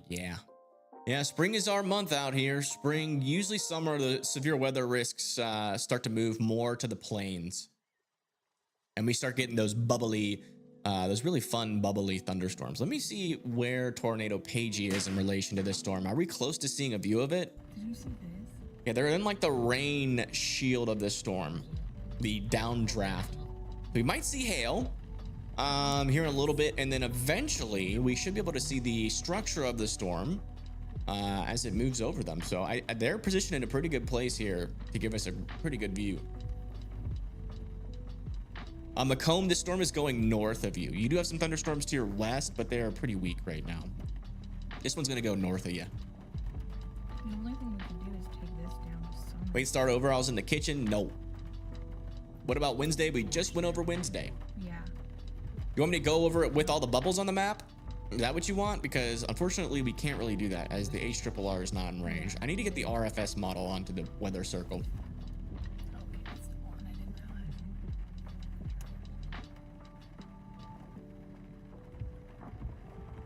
What do you think about Jackson, Tennessee? Where is Jackson? Isn't that? Yeah, it's Western Tennessee. I think it's mainly going to be a damaging wind threat. Like tomorrow. Your threat for today is over. Yeah. Hey, Stream Elements actually posted something. Yay. Yeah, you guys can submit your personal reports through chats, pictures, or videos over here on Weather Circle. If you're wondering what app I'm using, this is the app I created. And it's basically social media mixed with radar and models. And it's, you know, come on over here. You can post in the Hangout and crash my computer, apparently. I think it's something to do with the way our post bubbles. I haven't really investigated how the post bubbles interact with our new map yet. And it's very obvious we've got a little bit of a problem here. It was not nearly this bad before I switched to the new map. So that is now on my to-do list, but it's just going to be growing pains. This new map is better just in general as, you know, we have better flowing cities. If we zoom all the way in, we have street names now, which is nice. When there's like a tornado going through a town, you can give people reference. I'm probably going to add POIs to places of interest like Walmart, those churches that we usually see on some of our other radar programs. But yeah, so it's going to be a little bit of growing pains here. I'm probably going to work after I'm done with this stream. I'm probably going to work from that point all the way until about 1 a.m. Doing that, just making sure the app is ready for tomorrow.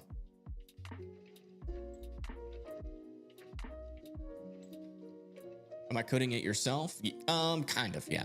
I'm doing a lot of work, some of the coding, and then I also use Claude, which is a coding program / AI for like the more complex stuff. 'Cause I'm not an expert by any means. And I run into issues a lot that I don't know how to solve myself.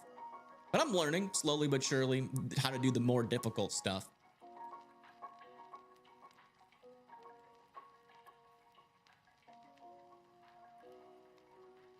Yeah, I wonder if this is a cold pool surge here. Hope all is well and I'm doing okay. I am doing good.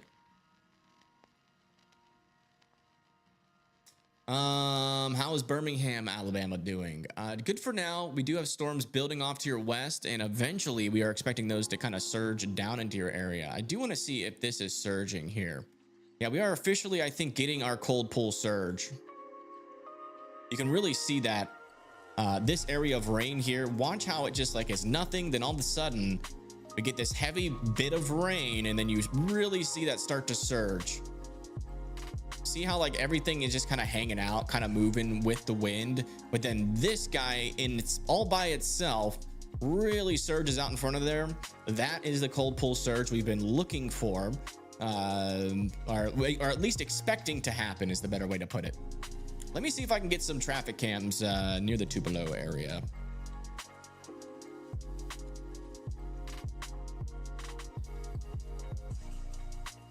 We do have traffic cams here. We'll look west.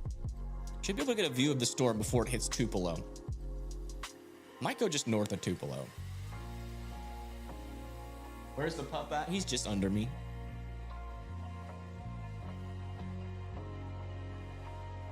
Oxford, Mississippi. Do we have cameras in Oxford? Just want to check. We do have cameras near Oxford. Gotta look east from here. Yeah, just past Oxford, unfortunately. Let me check back over here. Oh yeah. Okay, there is a little area of rotation trying to develop. It's not very strong, but some broader rotation is forming here, associated with this cold pool surge on the southern side. It looks like we got an embedded supercell on the southern side here.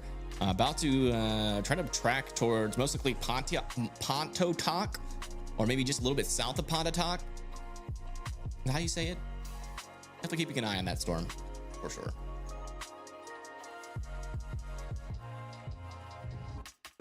Let me turn back on observer mode. How do I show up there with a bubble? I am a member or I sign up. So in order to show up on the map, you just gotta come over to Weather Circle and create an account. You like put your email and password in, and then you can click over here and hang out and just, you know, say something. As soon as you say something in the hangout, it pops up as a bubble, and we can go over there and click it on the map and see what you guys are talking about. But having the bubbles on right now makes the app extremely glitchy, and I have a very strong computer, so the fact that it's glitchy on my end might make the app unusable if you have the bubbles on. Again, it's a quick little bug that I will be able to fix probably 30 minutes after we're done with this live stream. A little bit of a view out over there from Mandy. Thank you for sharing. That rotation in southern Mississippi tightening up. Okay, we'll check that out. In southern Mississippi. Oh yeah, it is tightening up.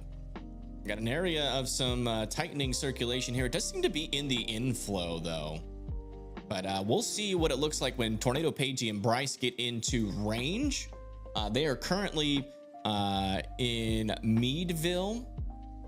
I think they're gonna be either tracking along with the storm or heading south to intercept the mesocyclone. Did you miss me going over Texas for tomorrow? Yes, but for your area, it's going to be mostly a wind threat, Hannah. If the line maybe stays together a little bit longer, could maybe be a QLCS tornado threat as well. On my map, it's probably because you don't have show my public location check marked on your profile. And by the way, just in case you guys are wondering, I know connecting your location to an app is a little bit sketchy.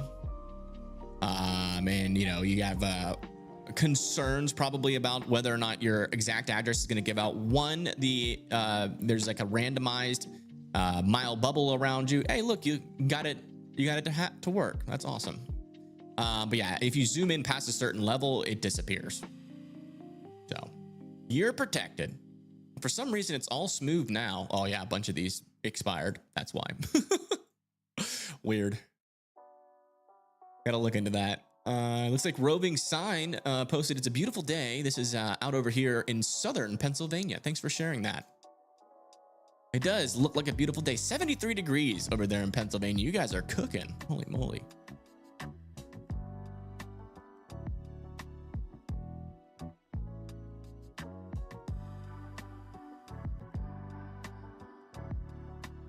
It's the second time OBS has briefly lost connection. I think it's losing connection with the YouTube server. YouTube server has been just absolute dog water lately. Love your work. Thanks, Jack. That constant thunder and lightning to the west. That is a report over here out of northern Alabama. Yeah, you got a thunderstorm coming your way, weather nerd. And these are the thunderstorms that we did notice on the models could have some rotation, and they actually do have some very broad circulation, but thankfully nothing too strong yet.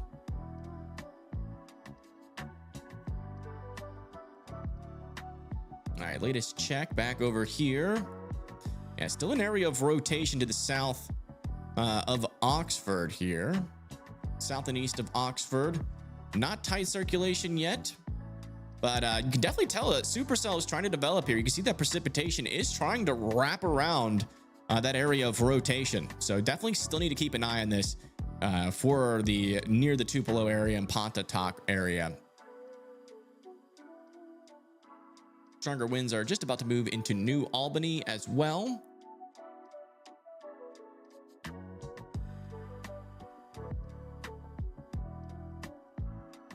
Check back in with this storm. Yeah, from this radar, you can't see any rotation from the Jackson radar. It's only the Hammond radar that is showing this couplet here, which makes me think that that is 100% side lobe contamination. But we'll see what happens. A severe thunderstorm warning has been issued for these areas. Okay, the radar should have moved, but it didn't.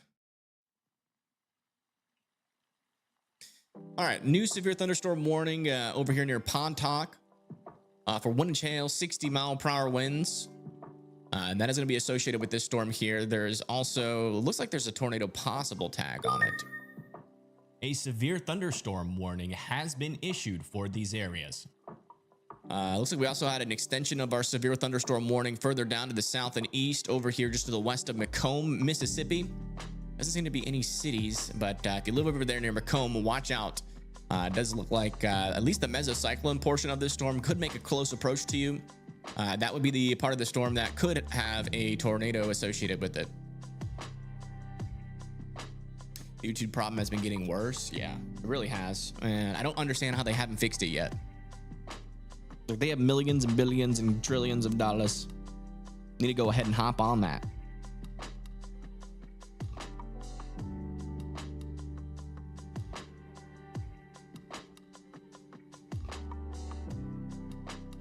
Hey, that's another automated message you have to add into chat, is reminding people to make sure that they are not behind on the stream.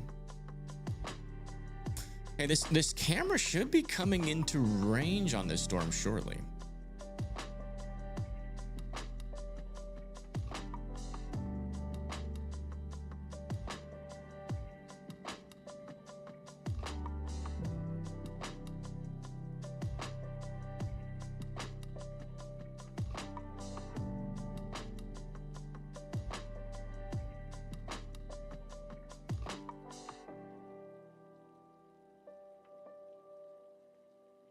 Google lays off thousands of people who can fix it. True. Okay, I'm sure that code for their server and their algorithm is insanely complex. I severely doubt that they could replace those engineers with AI. Also, little bit of rotation here, just to the north and east of Tremont. That's crossing over the Mississippi and Alabama border there.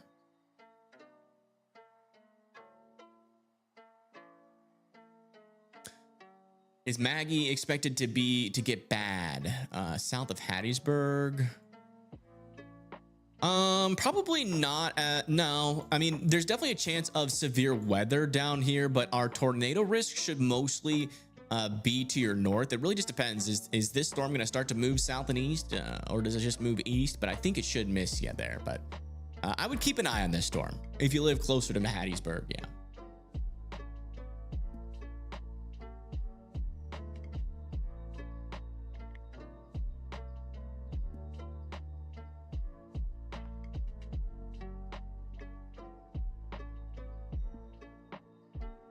Nice. Check back in with Tornado Pagey.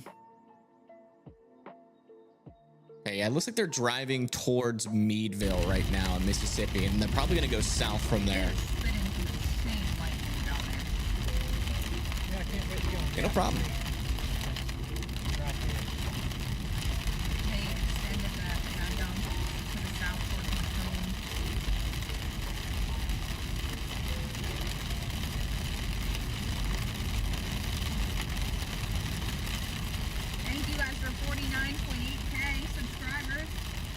Hey, nice. Dang, they're almost at 50K.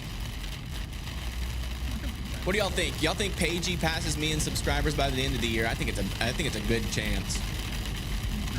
They're growing so fast. They grow up so fast, man.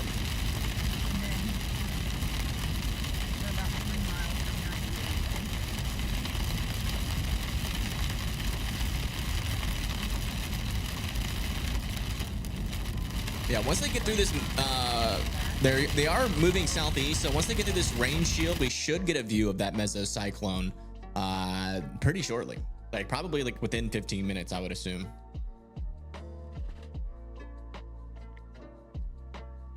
Engagement photo in front of the tornado helps. I'm sure they didn't do that for clout. We got Sydney Smith back over here near Tupelo. Says starting to rain here. Also got to fix this double post thing. Starting to rain heavier and a little bit of thunder. All right, thank you for letting me know, Cindy. Let me check your radar around you. Yeah, you do got some storms around you. Nothing too crazy though. Wait, are you from Amory? You're close to Amory, man. You had a real strong tornado come close to you a while back. Latest scan here does look like this storm is continuing to intensify here. Definitely some stronger RFD, and that rotation is becoming a little bit tighter each scan. So this storm is trying.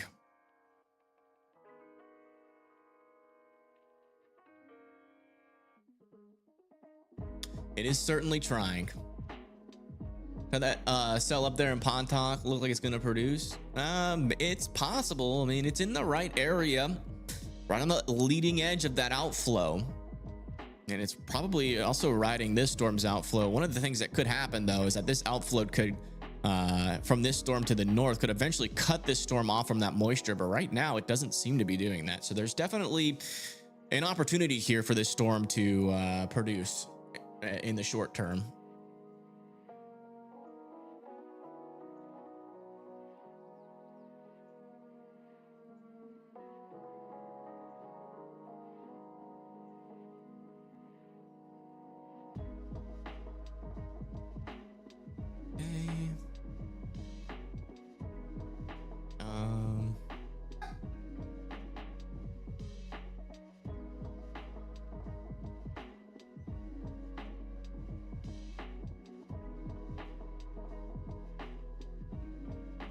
Oh, wow. Still a decent area of rotation. Broad, but it does seem to be intensifying a little bit around these two spots here, moving into western Alabama. That'll be just north of Hamilton. Is your house stormy now? I don't know.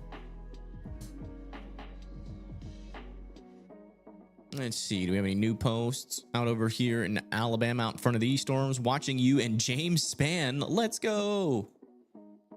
That rotation in southern Mississippi is tightening up. Yeah, we talked about that. Perfect.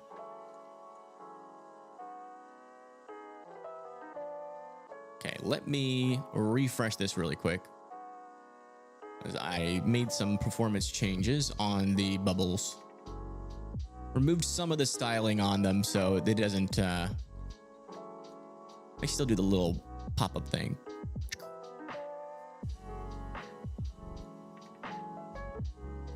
You just want my address? You're not getting it. Stop looking for it.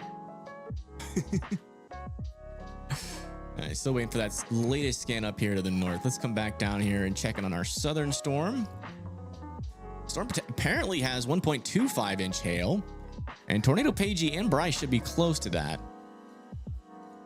Yeah, still a little area of rotation. It's a little bit broad, but it's definitely a supercell, no doubt here. So let's they might be pretty close to that hail. Let's listen in to see if they're getting any. It'll go over them probably within the next 5 minutes or so.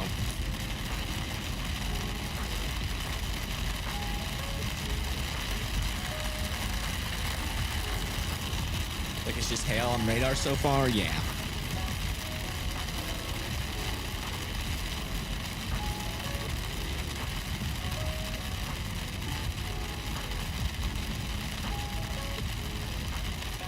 They did add a new severe thunderstorm watch into Alabama, by the way.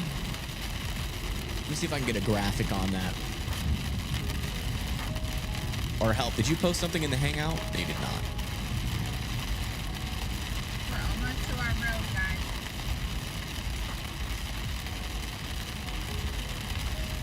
I'm looking for the graphic on the severe thunderstorm watch. Well, there's one in northern Alabama too, but it hasn't showed up on my app yet. For some reason, the watches take longer than the warnings to show up. I'm still investigating what the cause of that issue is. All right. But here's the graphic. Let's go ahead and hop over to our studio, our fancy little studio here. Oh, I should probably fix that. The fourth wall has shattered.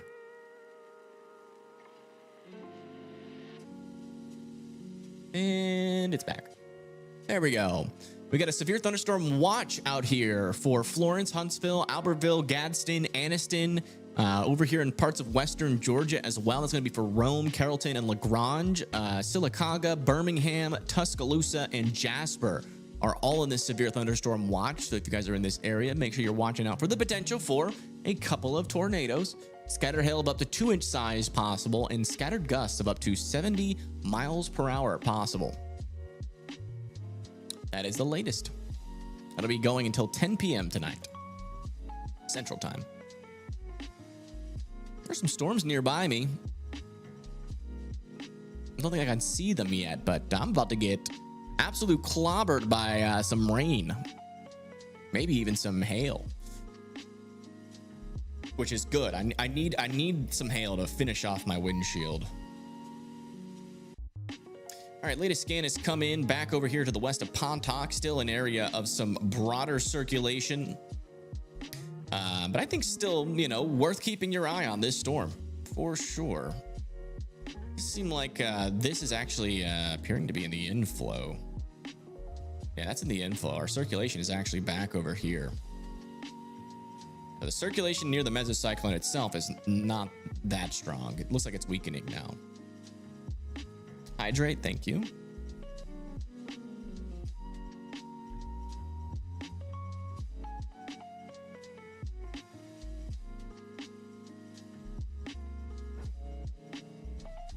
Take out his streams. Oh yeah, that could be possible. I do have an emergency plan that can last me 15 minutes. The good news is, worst case scenario, the weather circle will be down until one of the things I got to do is get my, I'm trying to figure out, like, I need to connect my Wi-Fi router. I need to get an extension cord for it. I can plug it into where my laptop is. All right, I think they're getting into some of the heavier precipitation here. So this should be where the hail is. Somewhere in here. Could be up to $50 sized hail here in southern Mississippi.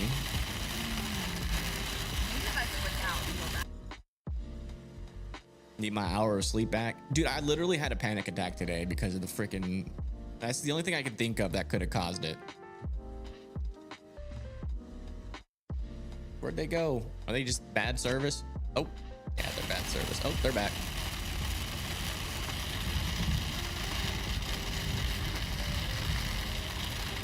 Still no hail. Now on radar, it's not showing that hail core over where they're at yet. I think the bigger hail is just going to be probably still about 3 to 4 minutes away from hitting them, so we'll wait a little bit longer. North Alabama, just a bunch of rain, yeah. Bunch of rain and thunder. Oh my gosh. Totally forgot to check. When that line of storms came through, I was looking outside. I was inside of my house, thank goodness. Why is it still not loaded? Oh, come on, man. I don't know why that takes so long. Why did it catch the southern one and it hasn't filled in the top yet? That I don't understand. It'll fill in eventually. What was I saying?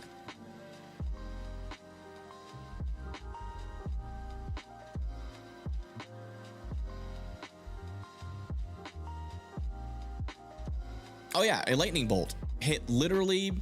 I don't know what it hit. It might have hit a tree, but it was so weird. I saw the flash. I heard like a little staticky noise, like it hit something, and then there were some sparks. And all of that happened, and I think in like milliseconds. A radar indicated tornado warning has been issued for these areas. All right, looks like we've officially gotten a tornado warning on this storm over here near Pontotoc. You guys live in Pontotoc, Toccopola, or Algoma here in Mississippi. You guys need to be in your safe spots. Lowest, most interior room with as many walls in between you and the outside as humanly possible, a tornado shelter, or a basement that is underground. Again, that is Pontotoc, Mississippi.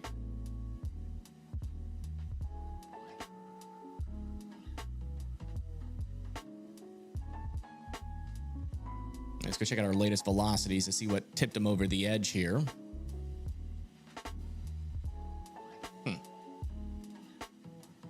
any moment our new scan.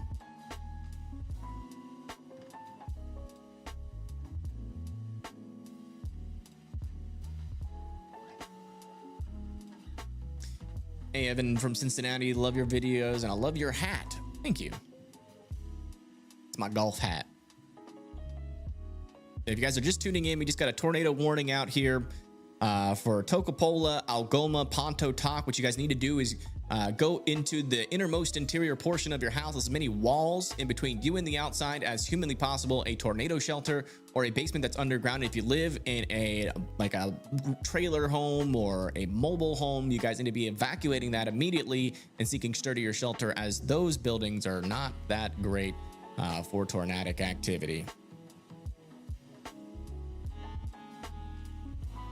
Interesting.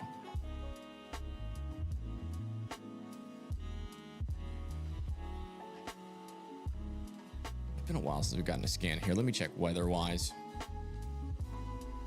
so we can have the latest information. Yeah, okay. Latest scan has come in. Yeah, it does look like we are getting a cold pull surge and potentially an area of some circulation trying to consolidate. But it mainly looks like a cold pull surge right now. That couplet right there, that is in the inflow. So we're still waiting to see if that storm is going to wrap around over here into Pontotoc. There is this camera. Let me see. North Mississippi storm chase. Oh wait, we can use these. Forgot I had an agreement with them. We do have an agreement with these guys, so I can use this camera. What can I do here? Was it this? No, was it?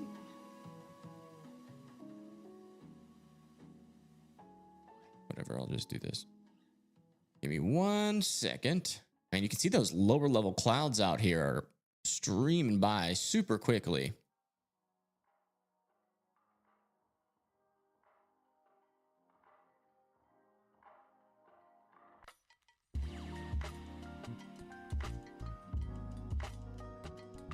Wow. Okay, so this is looking at our tornadic storm here. You can see the lightning actually off in the distance. And we are going to get a really good view of this storm once this fog clears out. But that back there, that's where our storm is. And you can see those lower level winds are really streaming across here pretty good. So we got to keep a close eye on that. But yeah, we do have this a camera in the direct path of our tornado warning. Let me get that up. Here,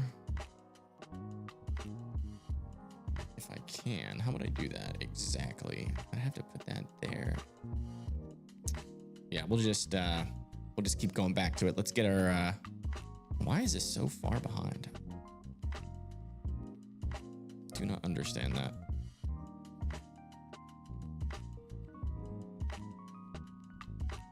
All right, we'll just use weather-wise for now.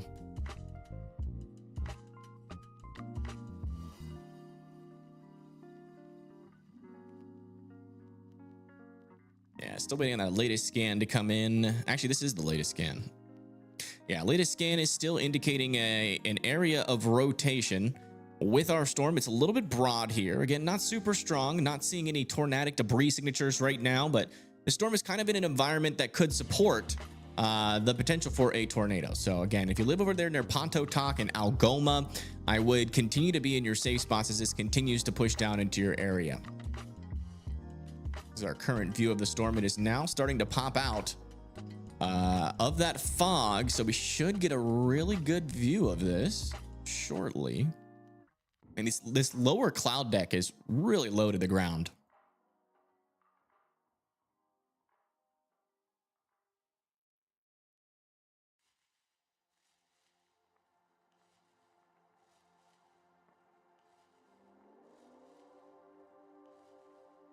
See if anything pops out over here. Trying to see if I see any features. Definitely seems like we have some like teal popping out under here. It would probably be our heaviest precipitation. And lots of lightning on this storm as well.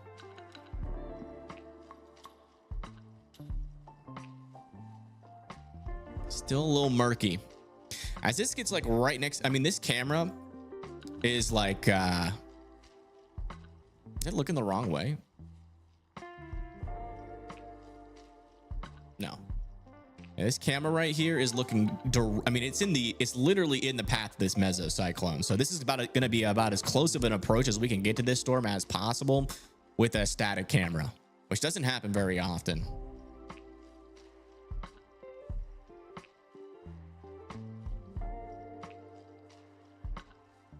So once this little fogginess clears out and this storm gets closer to us, we will have an unprecedented view of this tornadic warn storm, as this camera is well up in the sky.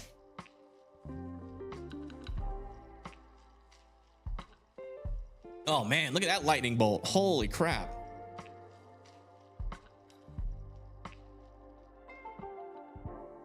A lot of lightning with this storm right now. Nice base on it there. Yeah, I think that's the base right here.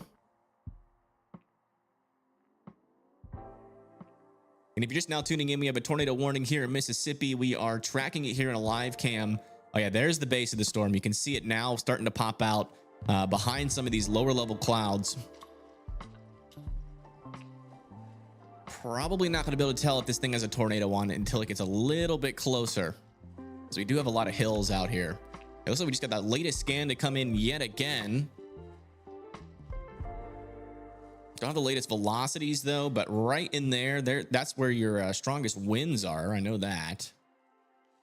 No correlation coefficient, so we're not seeing a debris signature with this just yet. But if you live in Springville, Pontotoc, Algoma, you guys still need to be in your safe spots as this continues to surge to the south and east. Let me just make sure that storm chaser Rob McBay isn't on this storm, because he has a drone that he throws up. Anybody know where Rob is? He is live. Let me put him over here. He's like a North Alabama, North Mississippi chaser. Oh, he's at the crack in the windshield, just like me. Yeah, he needs some hail too. Is Rob near the storm? He's next to the warn. Okay, so our storm chaser Rob McBay is out in this area, and he is apparently close to this tornado warning. Because I was about to say that storm looks a lot like the camera, but just from a different angle. So we'll keep an eye on him. Let's bring back up our camera, our sky view here. And I'll put Rob McBay in the bottom left.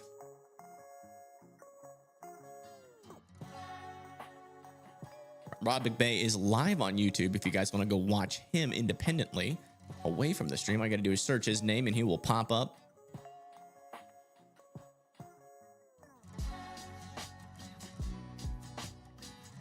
This is a camera view that is literally in the direct path of this storm. I'm seeing the base here of our storm. I'm not seeing any dangly bits under there yet.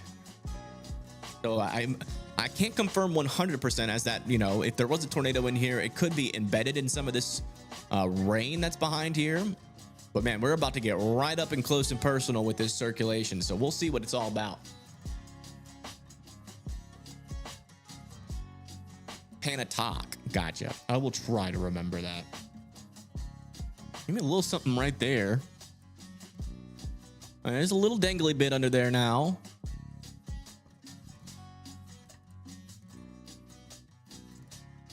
Can't really tell. It's so far away. It could just be Scud, so I'm not going to say anything definite about it. It's too far away to tell. Pontotoc. Gotcha. Now you're speaking my language. I know much about them pawn shops.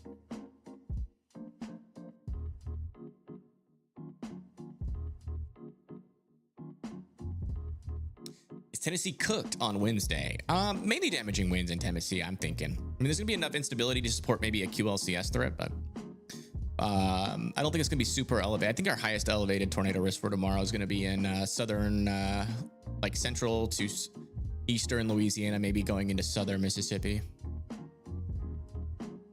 Wow. Yeah, still a lot of lightning with this storm. Dude, this is crazy. It's like we were watching a drone.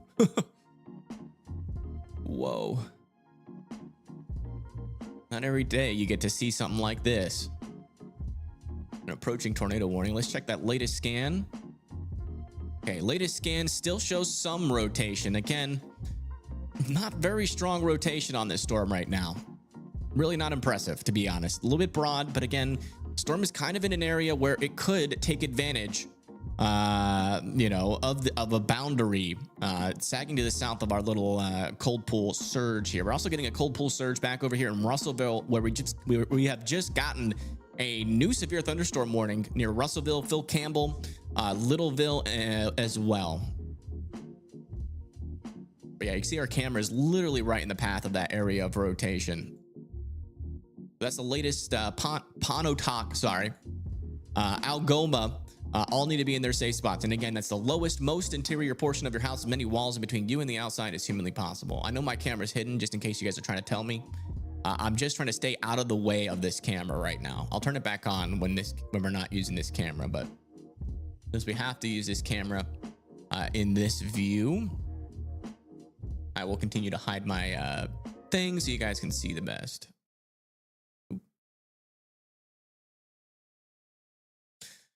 All right, I would assume our mesocyclone is to the left here, actually. Just now that I can see more of the cloud structure, I would assume our rotation would be back over into the left side of the screen.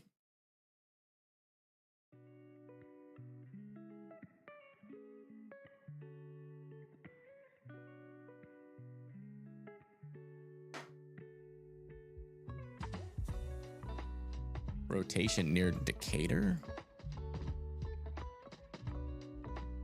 I'll check out that really quick.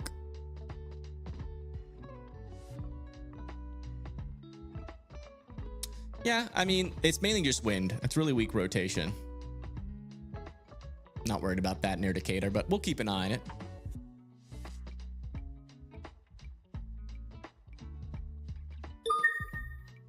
A severe thunderstorm warning has been issued for these areas. New severe thunderstorm warning back over there near Montgomery, Grenada, and Webster counties there in Mississippi for 60-mile-per-hour wind gust and quarter-sized hail.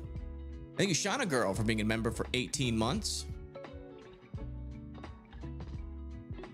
It has a wall cloud on it. We'll come over here to weathercircle.com or .app and show us that photo so we can, a wall cloud could definitely be possible. It's not a whole lot of rotation, but especially with how low our cloud deck is, I definitely would believe that we have a lot of scud on the bottom of some of these storms. Wow, look at that. Just in case you guys are wondering, we're looking at our tornado warned storm here in Mississippi. We've got a bird's eye view here from the Mississippi or North Mississippi Storm Chasers live camera here. And yeah, that right there, I do think is our mesocyclone. Still not seeing any dangly bits or tornadoes under there just yet. Grenada. Put some Mississippi in your voice? Oh, I can do that. I'm just kidding. I'm from Northern Alabama, but somehow I don't really have too much of an accent. I've probably lost a lot of it through broadcasting.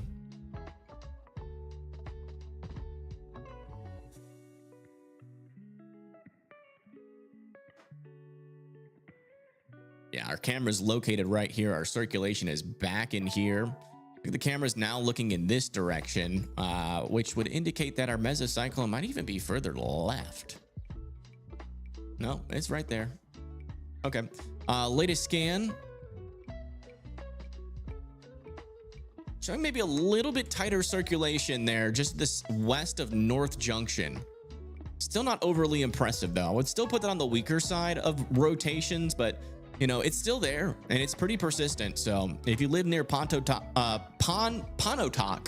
and Algoma, you guys still need to be in your safe spots. It's still my opinion. I don't think it's lost its danger yet.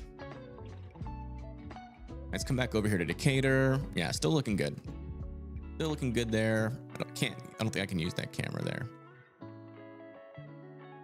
But that is the latest. All right, we're getting real close and personal now with our tornado warned storm.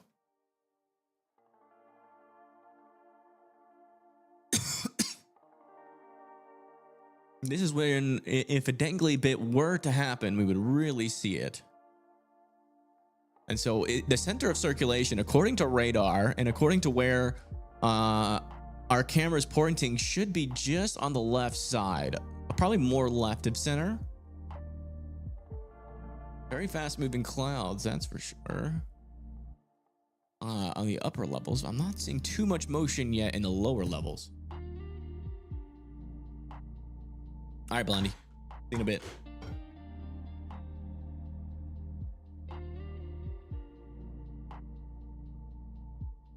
Yes, SIG 3 is used for EF, like the potential for EF4 and higher.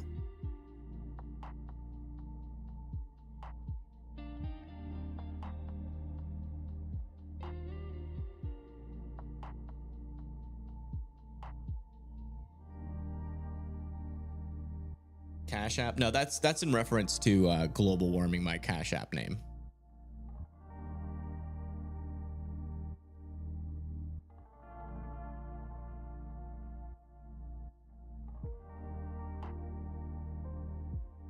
And there's a decent amount of movement. Still not seeing any dangly bits. I think the rotation would be over here to our left. Hold on, let me move this more so you guys can see more at the left side of the screen. It would be like back over here.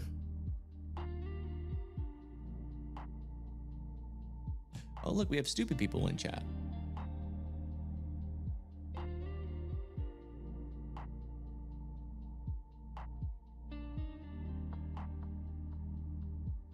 Man,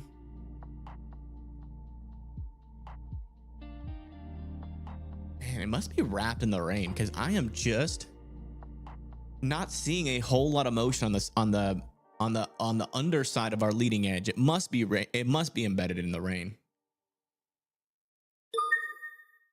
A severe thunderstorm warning has been issued for these areas.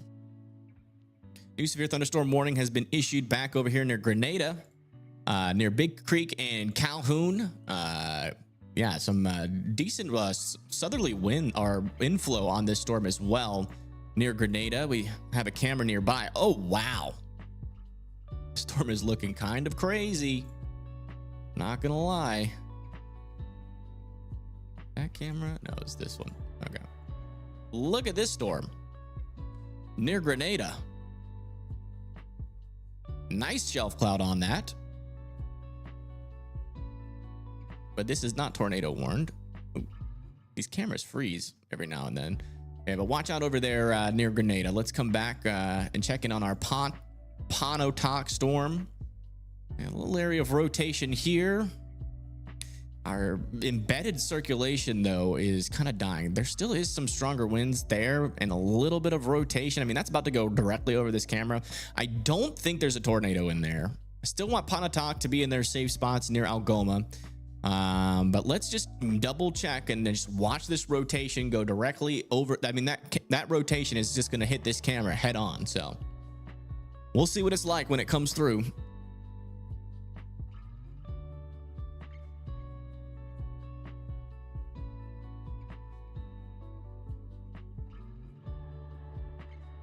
Is there a chance for tornadoes in Huntsville today? Yes, a 2% chance.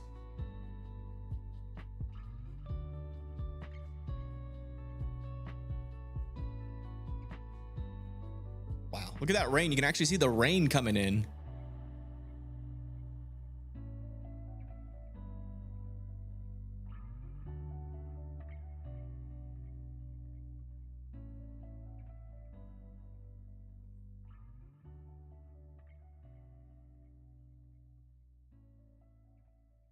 Whoa.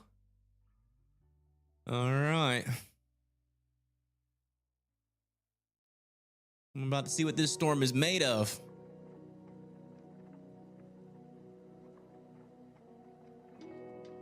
And this storm is just south of Pontotoc, where that rotation is. Just south of there.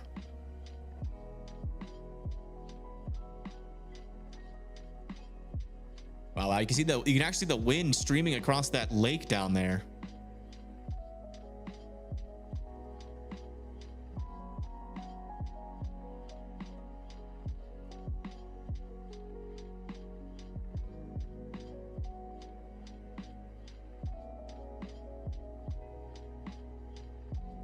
Russellville, Alabama storm, definite rotation. Yeah, there's some rotation over near Hackleburg. There's definitely some rotation over there near Hackleburg. It's a little bit broad, so they're probably not going to warn it just yet, but we are starting to see some rotations pop up over here in Alabama. We got another weak one over there near Decatur as well.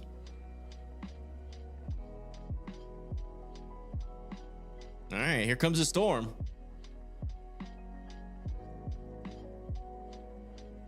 I'm not sure if North Mississippi storm chasers are watching, but honestly, you can turn the camera around to avoid all the water droplets hitting, and you'd probably still catch it. I mean, the rotation part is going to go directly over the cam.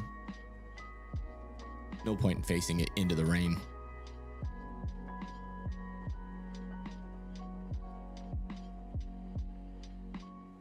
Man, lots of strong, or a decent amount of strong wind here.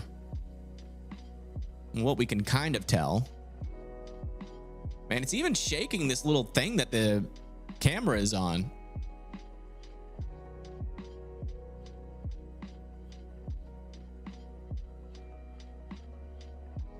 Wow. Good news is I think this has made a direct hit to the camera. And the camera's still there, which indicates that there was not a tornado in progress as it hit, which is great news. Great news. And our rotation is still looking a little befuddled right now. As we have mergers coming up from the south up to the north, it looks like this storm has a limited amount of time to get that rotation together, and it's already kind of struggling. Yeah, we've been able to confirm it with radar and also confirm it with this camera here that rotation did not have a tornado on it, which is great news. Oh, did the camera go down? Camera might have went down. I think it went down. Oh, no, it didn't. That's just weather-wise being annoying. But all right, yeah, I still would be in your safe spots, but I got a feeling this tornado warning won't be around for much longer unless that rotation redevelops. Let's come back over here near Grenada. We still have this storm coming in. This one actually has a little bit of a mesocyclone. You can actually see it pretty decently on this camera. Right in there. See the low-level clouds going into the updraft, or that could be a little mesocyclone. It's kind of hard to tell. I can't tell if they're connected or not. But yeah, this is the storm that's coming into Grenada, Mississippi. And this one also has a little bit of rotation. Definitely got some strong winds surging to the south. Do need to keep an eye on this storm near Grenada. So if you live near Grenada, I would continue to monitor that storm there. And then further down to the south where Tornado Pagey and Bryce are, we still have this storm with a little bit of rotation just to the west of Auburn. Nothing super concerning yet in terms of like, oh, okay, yeah, that's trying to do something. Y'all need to go on James Pan's live stream and beg him so I can use his cameras over here in Alabama. Maybe a little bit stronger, or I wouldn't say stronger, but a little bit more defined rotation here near Decatur.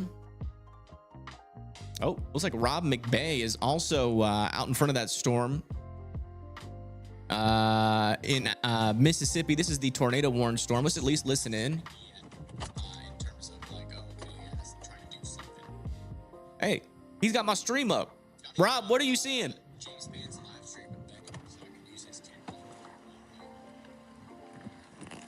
Let's see if he hears me.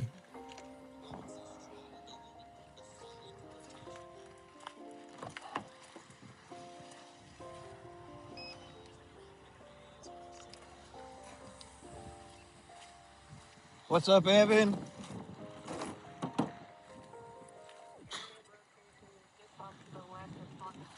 What up? What up?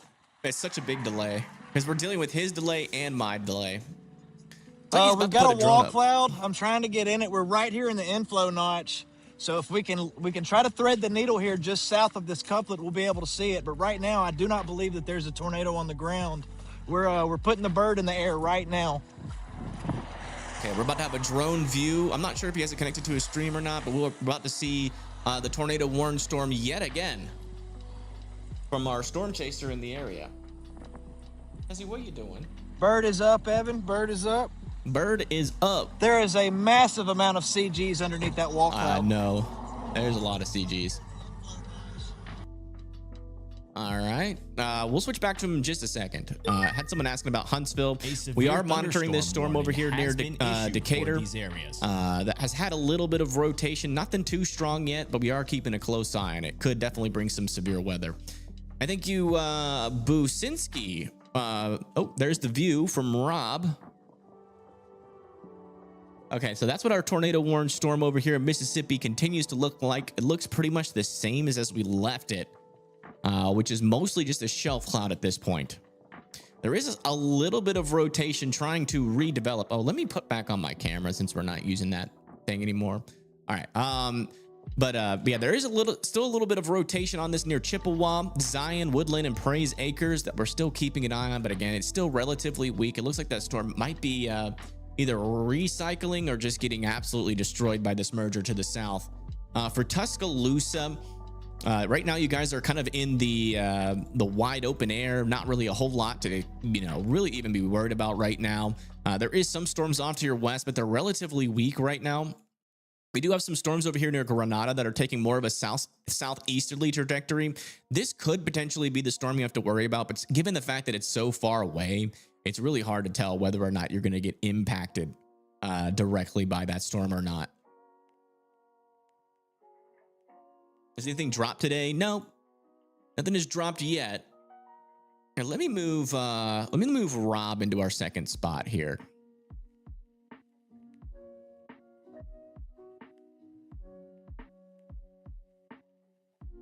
Really quick.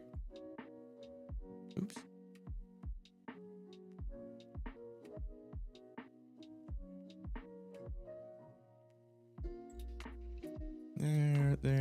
There. Give me 1 second. I gotta wait for his freaking chat to load because YouTube has lost their dang minds.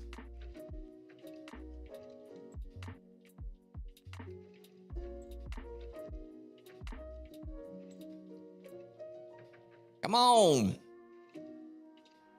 Come on now. There we go. The only way to get it full screen, you gotta wait for that to load. And then we'll take them off here. There we go. So now we can see chat and have both of our chasers up. Yeah, latest scan, that rotation is gone. This tornado warning is going to be allowed to expire here, most likely. Just want to check back over here near Granada. Yeah, still some strong inflow on this storm near Granada. Definitely a storm to watch, I do believe. It's kind of in a nice little, or a decent little area for that outflow boundary, and so is this storm, but this one's pretty outflow dominant. But there are a couple of circulations near Hackleburg that we're going to continue to watch, and then back over here in northern Alabama, still monitoring this little area of weak circulation that still hasn't done anything. So again, I'm not saying that to scare you. I just want you to know that there is a little bit, but you do need a lot more rotation to that to be actually worried about a storm, which is why there's no tornado warning on it.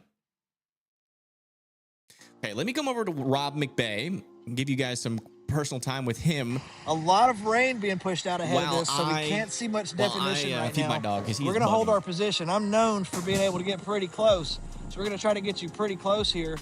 Something I want to be able to show you right quick. Let me come and grab the stream cam, and we're going to drop the bird for just a second down to about 100 feet.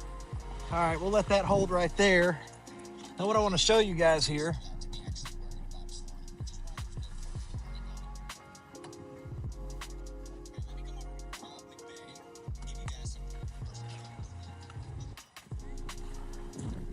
all right, so you can see where it's pushing this out right here. Little scud.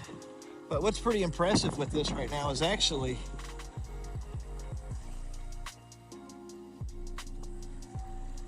look at that. So our sail's down here. Yeah, you're chilling Tuscaloosa right now. Striking right down there's a chance for a tornado. So our sail's down there. I'll see if I can zoom you guys in here.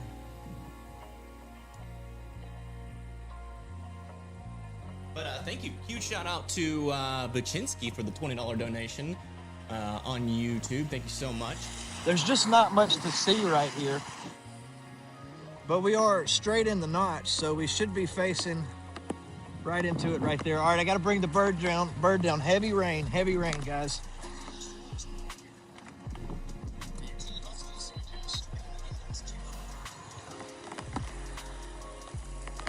Oh, crap. Pop the hatch for some rain protection right quick.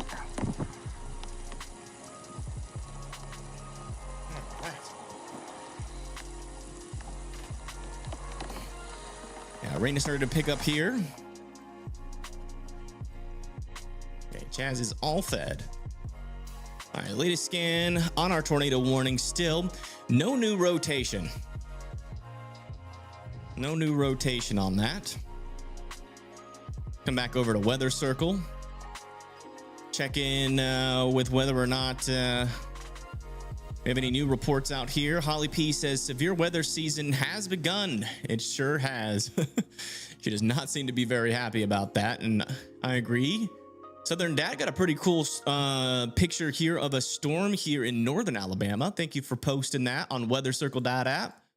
And Mackenzie says, low-key anxious but vibing to the stream while at work. A thunderstorm warning has been issued for these areas.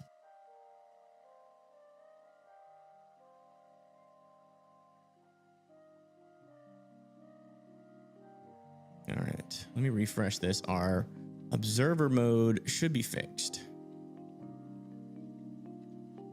There we go. New severe thunderstorm warning is for 1-inch hail. That is going to be for Tupelo, Mississippi.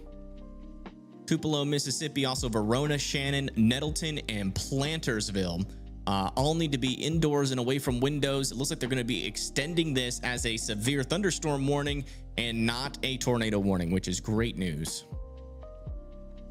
And thank you, Red Feather, for being a member for 12 months, and Dearly Kinsey for being a member for 15 months. 2 people that have been supporting this channel for a whole year every month. Thank you so much for that support.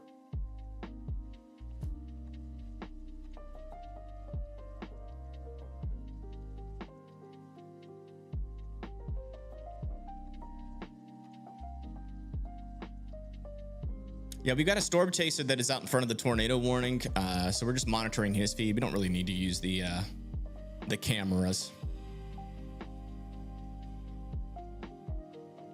Actually, I'm wondering here. Are my bubbles on? Yeah, let's hide them. Let me do a quick pan to a storm and see how that works on this map. Works pretty good. All right. Back over here near Russellville, we have a storm here with 1-inch hail, 60-mile-per-hour winds. That is just south of Russellville. Still monitoring that. I got another severe thunderstorm to the south of that. Back over here, making its way towards Macomb, we have a storm over with 1-inch hail, 60-mile-per-hour winds. That is going to be going just north of Macomb. It looks like they've officially allowed our tornado warning to expire, so everybody can now come out of their safe spots. That's great news. By the way, folks, if you haven't liked the stream yet or shared it, what we're hoping is that that's going to be the last tornado warning of the day. But if it's not, and you got any friends or family members that might want to watch this video, also or this live stream, make sure that you are sharing that to your socials, as it does help us reach more people in the path of these storms. As of right now, we have a slight risk for severe weather out over here into mainly Mississippi and northern and central Alabama. And the reason why we're live today is because we actually have a 5% chance for tornadoes today over there near Tupelo, Columbus, Tuscaloosa, and Birmingham. Those are the people that are still kind of in the path of the storm. Also Greenwood as well. We have been monitoring for a southern tornado threat, but that hasn't materialized today. So it looks like this up here is becoming our main threat, just like forecasted. So again, if you live out over here, just be weather aware. You don't need to be freaking out or anything. It's a 5% chance. We just had a tornado warning and it probably didn't produce, but it doesn't mean that we're not eventually going to see some tornadic activity tonight. Yeah, that's why we're live, just in case you're just tuning in. You're like, what the heck's going on out here? Wasn't expecting all this to happen. Well, it's happening. All right, let me change my title since the tornado warning expired.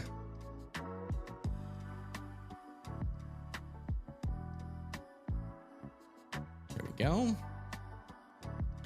These supercells are, it's pretty interesting. It's so rainy out over here, but these supercells near Russellville and Tupelo, they are quite impressive, given how much convection is around them. I think it's just because we've had so many mergers around these storms that, oh wow, maybe a little bit of rotation back over here near Phil Campbell. Right over there. Yeah, that's where you would expect it to be. Not very strong rotation, but rotation nonetheless. Well, I'll keep coming back in trying to monitor that for you guys. All right, back over here near the Huntsville area. We're still keeping an eye on these storms. Again, no severe weather for Huntsville right now, and this will likely be like our main storm, and then there's a lot of rain coming. There is some broad circulation, but again, still nothing that I am concerned about in terms of anything strong or concerning. As of right now, the main story is these severe thunderstorm warnings and their eventual potential to maybe try to become tornadic. Phil Campbell's been through enough. Yeah. Rob is driving. Is YouTube delayed? Let me check. Sometimes it can get behind. No, it's live. It's live on my bottom.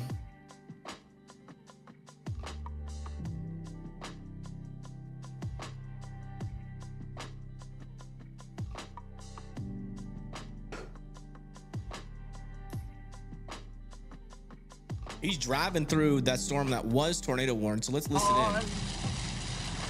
I be streaming all the tornadoes that I want. Is he singing? CC to CC, drop in on you. What? It's spinning, there's debris on you. Guys, this is an AI. This is like a real person. Rob McBay, live on YouTube. I'm singing to the storms. CC right, to CC is dropping on you. The mesocyclone is spinning too. Hey, that's catchy. Tornado Malone.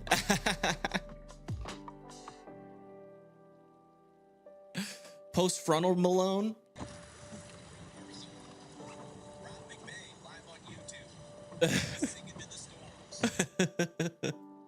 I don't want to hear my singing on his live stream. It was probably terrible. Oh, he's a hoot. That dude, I'll tell you what, you want to watch a storm chaser with like a legit, like real personality that just doesn't care what anybody thinks about him, which is always the best personalities in my opinion. That's Rob McBay. He is a character. And it's awesome that he lives locally near me. I need to hang out with him one of these days. I never have time during severe weather season, but maybe after. I do have storms nearby me, but all it's going to be is rain. Do y'all even want to see that? I could go live on Weather Circle and show you guys what we're watching out there. Y'all want to see what it looks like outside my house real quick? Or do y'all want me to just probably stay on radar? Y'all probably don't care. It's just a little bit of wind and rain. I haven't even felt any rumbles of thunder yet. You and Rob are from the same city? Nice. Well, then you live close to me too.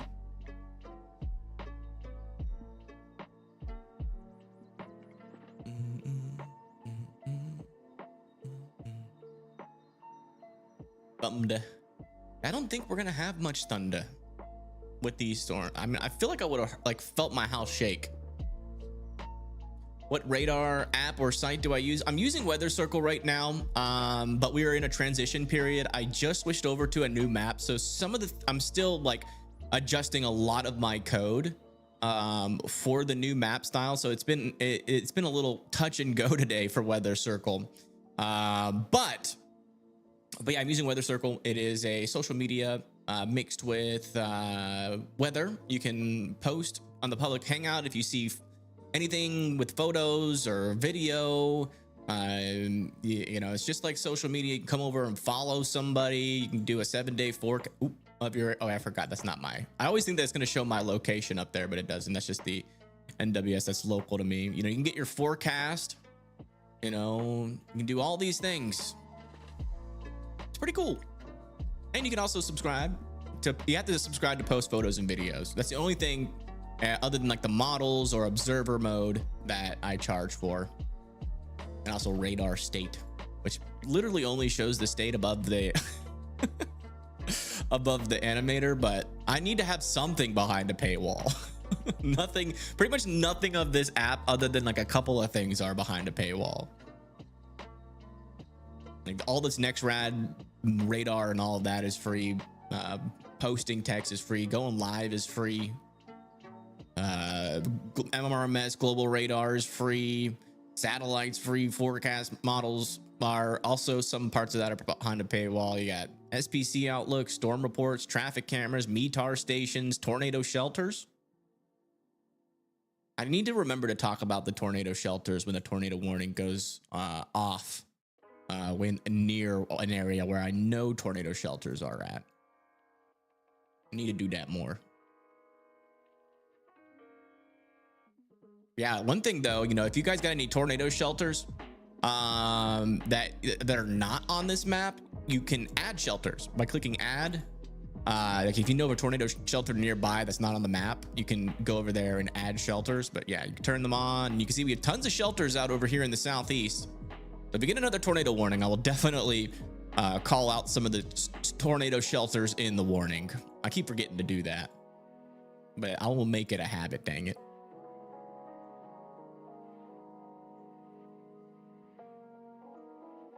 Chattanooga expecting anything severe. Oh, by the way, the tornado shelters, you have to pay $10,000 billion to access. So sorry. Better luck next time. I'm just kidding. That's also a free feature. Also a free feature.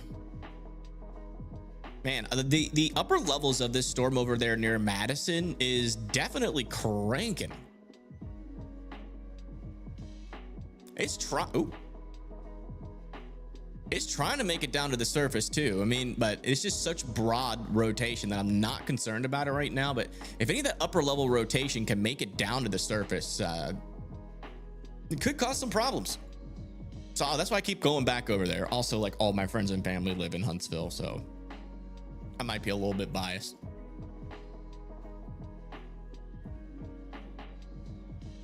Weather Circle available for PC. Yep, PC, mobile. You just got to go to weathercircle.app and then there'll be an install button on the top. You just click that. If it doesn't automatically install, it'll give you instructions on how to do so. We want to check back down over here into southern Mississippi. There's storm like lift out of this severe thunderstorm warning. Oh, my mom's doing an ad in chat. Let's go. 10 billion, be reasonable. Okay, fine.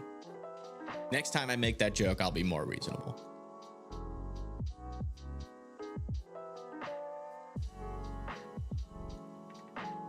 Oh yeah, it did lift up to the north. It lifted up to the north and they didn't reissue a severe thunderstorm warning for it. Like everybody that's in this severe thunderstorm warning, it looks like you're not going to get hit by anything. Just FYI.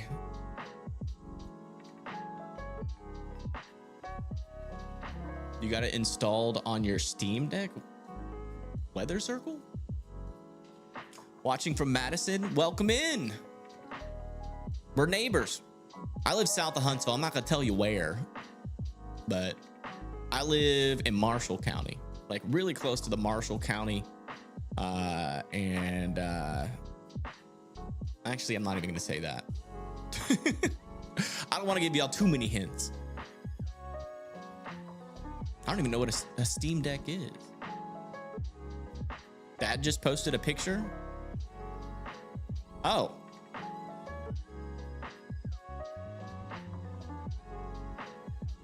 Hey Dad, can yeah, can you like record a video? I do have a camera outside my app. I'm trying to figure out how to get it on my live stream. Is there any way, can you try sending me the link to this? Like email maybe? I try to figure out how to share that to me. I'd love to be able to show the camera that is outside my house. But as you can see, my dad is spying on me. No, I'm just kidding. My parents love the view of the rolling mountains like during the daytime, so I let them put that up there. As you can see, my trash can is also knocked over. Oh no, you can't see that. Good. I do need to get that. Oh, what's help saying about my area? Okay.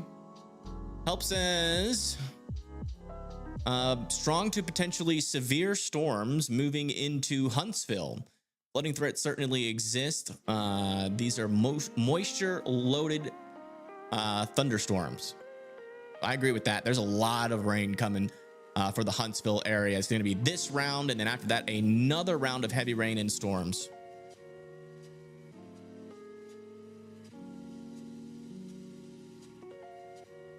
I'm just gonna tell my dad to text me if he figures out how to do that.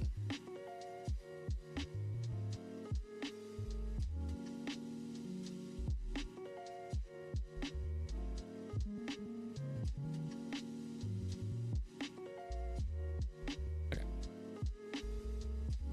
Do you think Milwaukee will see hailers tomorrow? Yeah, it's certainly possible. I mean, again, we went through a forecast. It's going to be hard for you to find it in this live stream. What I might do after I'm done with this live stream is like separate that into a video and then post it later tonight once we're done with the live stream, which I don't know when that will be. But yeah. Essentially, what's happening up there near your area is there's going to be a warm frontal boundary, and most of the storms that fire will be north of there, but you could get some hailers still in an elevated storm environment. That will be more overnight, closer to like a late night. Oh, we got someone live down here. Weather in Mississippi. Storm weather forecasters. Oh, we got someone chasing in southern Mississippi. Out. Ah, I mean, they really me ears. produce anything. I don't think so. It's mainly the North Alabama storms have more potential than it does down here, but there's always that one bit of chance that something could occur. Oh, there's a squirrel. Don't do it, Mr. Squirrel. Don't do it. Don't do it, squirrel. Get your freaking butt out the road. Get out the way, Mr. Squirrel. He does exactly what I do. What I do. Oh, Lord, we love the wildlife out here. Yes, I made Weather Circle. It is mine. We are not doing an advertisement for anybody but myself when I talk about Weather Circle. We don't do advertisements for any corporations, so I decided to make my own app so I can start doing ads on my channel. That was the only reason I made it. Not to like help save lives or anything. Just kidding. Kidding, of course. Kidding. Oh, what'd I do? I done zoomed in somehow.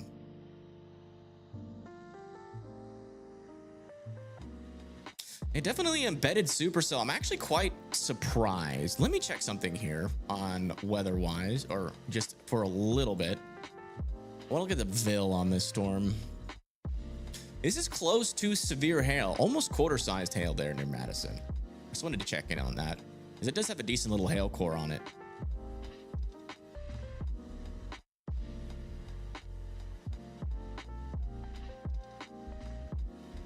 I wonder if let me check out something.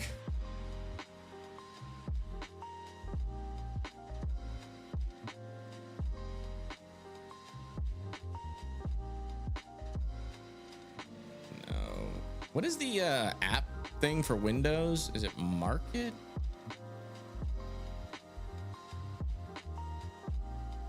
Microsoft Store?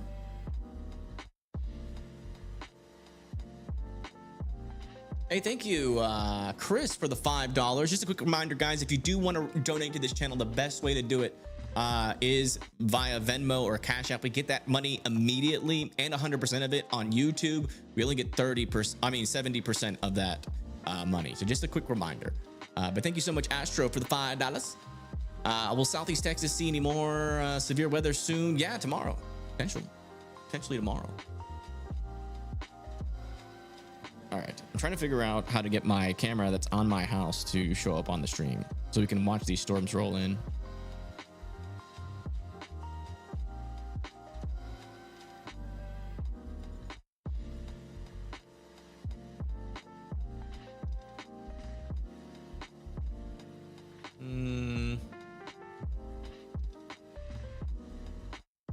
Tabo?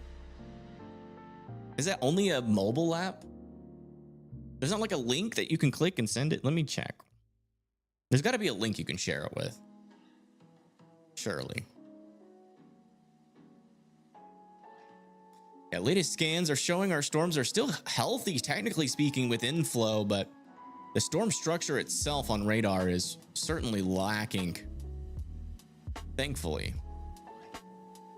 Just not really seeing much rotation. Still mainly a damaging wind threat here south of Tupelo and then coming towards Calhoun City.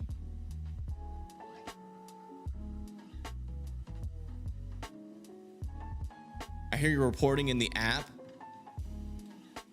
Is that a full feature? I hear you're reporting in the app.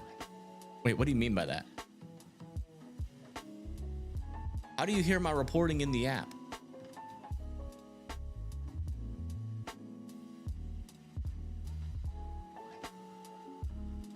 Please give you a timeline for Wednesday.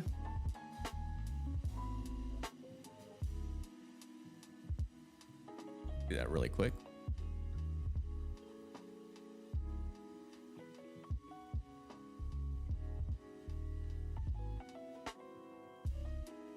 It looks like you could get some storms as early as Wednesday at 2 a.m. That'll either be falling apart when it hits you or, you know, yeah, it looks like you might get hit by the worst of it on Wednesday. It seems like a lot of the storms struggle until they get further up to the north, but this could change. I would take this with a grain of salt. If there's literally any more moisture, you're going to be getting like what's coming down over there near Columbia. Hello, Jack. The rotation near Huntsville is kind of concerning. Not really. Well, this is an old scan. Let me bring this up. Yeah, it's really not that concerning at all.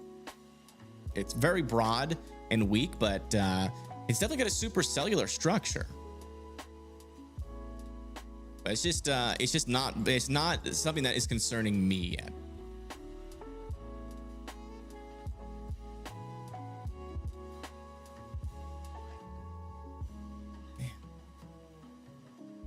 Oh, I just heard some thunder.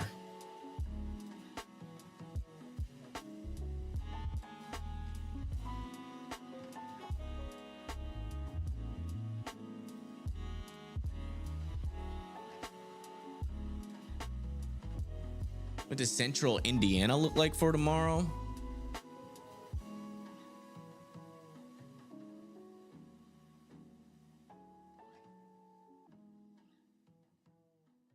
Like if you're over there in Indianapolis, most of the storms will stay up to your north, and you just might not see any like organized thunderstorms until like Wednesday 9 a.m. and then maybe a little bit more organized on Wednesday 3 p.m. But it's a pretty weak line up there further up to the north. Looks like it's lacking instability.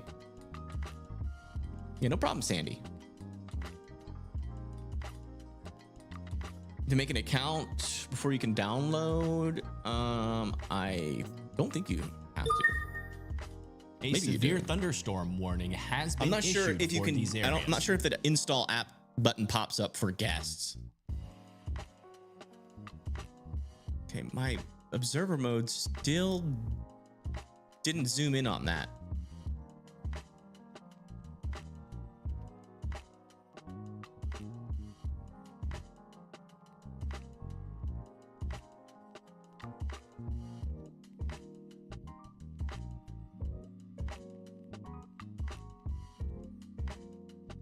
Radar indicates this is severe near Huntsville. Okay, so we must have gotten a change in our Ville.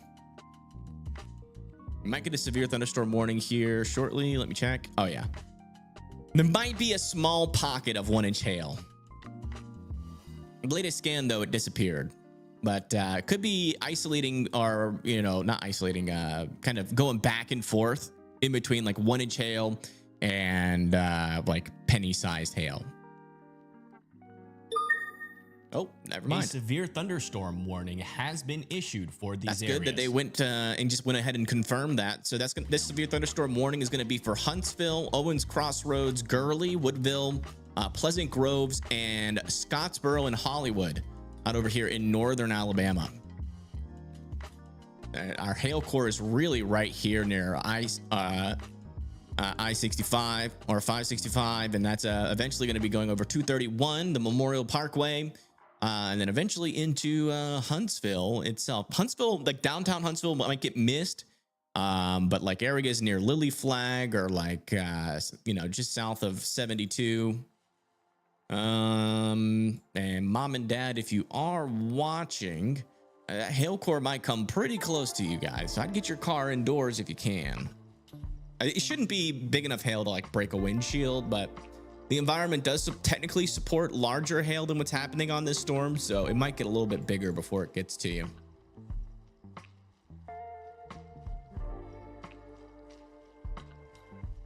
And you're living in Madison? Yeah, isn't that pretty cool? How that happens sometimes. It is a small world. How's Whitewell, Tennessee? Good right now. Your main threat's gonna be on Wednesday, and it should just be a line of storms with a small but maybe noticeable tornado threat. Really depends on how our models lock into that event.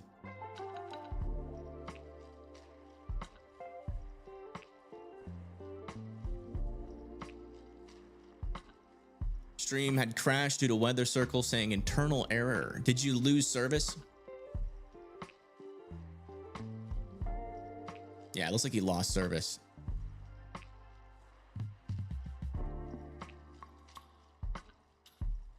You should be able to end your stream here. I'll end it for you, and then you should be able to try it again.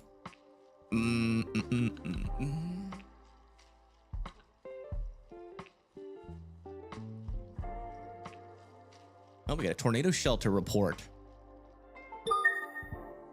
I will look over that. Warning has our first been tornado issued shelter for report. these areas. Thank you for reporting that. I will look over it after stream and confirm it, and then I'll do it. All right, let me refresh this really quick so that I can. Okay, new severe thunderstorm warning. Back over here near Brookhaven and Macomb. The storm is trying again a little bit. There's a little bit of a mesocyclone. I have to pay attention to Brycey and Tornado Pagey a little bit more over here in Mississippi. At an area of broad rotation, slowly trying to get organized over there. We'll keep an eye on it.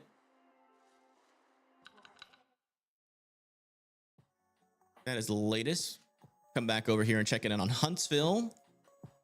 Okay, looks like that hail is still off to the west. 1 inch hail, 60-mile-per-hour winds, still possible. We'll come back to this warning.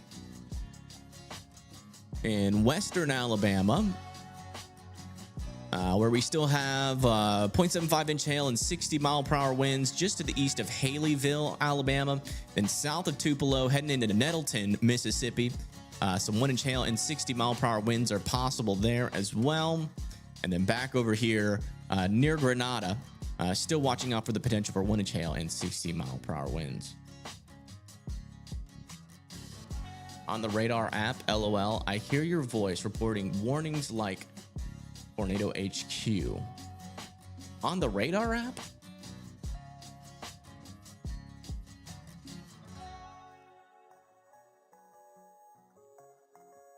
You hear that in app? How do you hear that? That can't be in the app. That's on my live stream. But I do eventually want to get not this kind of overlay, but the overlay with just the banner on the bottom in the app. That is eventually going to come. Anything for Huntsville? Yeah, potentially 1 inch hail. 1 inch hail, 60-mile-per-hour winds could come into downtown Huntsville and southern Huntsville.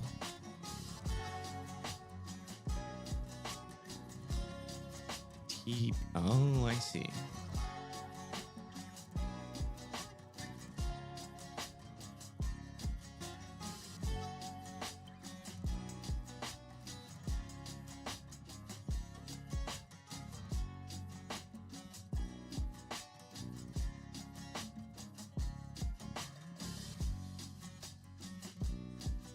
For Missouri tomorrow? Yeah, we can do a quick Missouri update.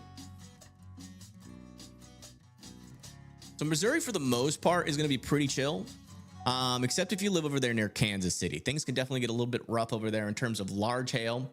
and damaging winds, and maybe a small tornado potential over there near Kansas City. But then after that, those storms die as we go into the overnight. So we're really talking about 8 to around 9 p.m. over there near Kansas City. Tornado warning has been issued for these areas.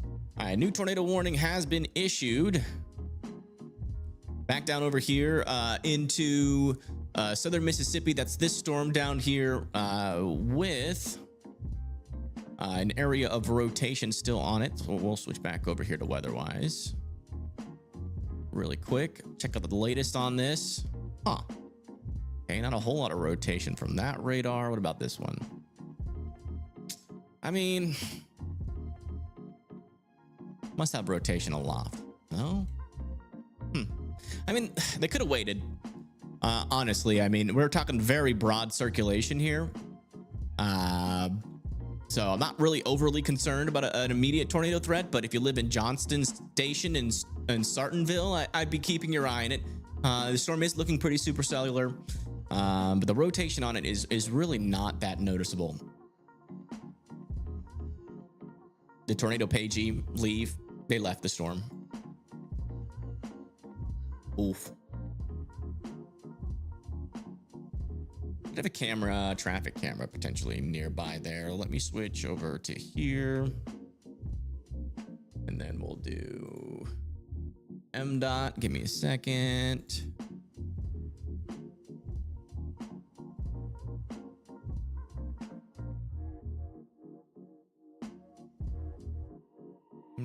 I thought we had some cameras near Macomb. That's Jackson. Macomb. Yeah, there's one just north of Macomb. We want to look north. Oh my gosh. Okay, well, I kind of see why it's warned. It looks a lot different near the surface than it does on radar.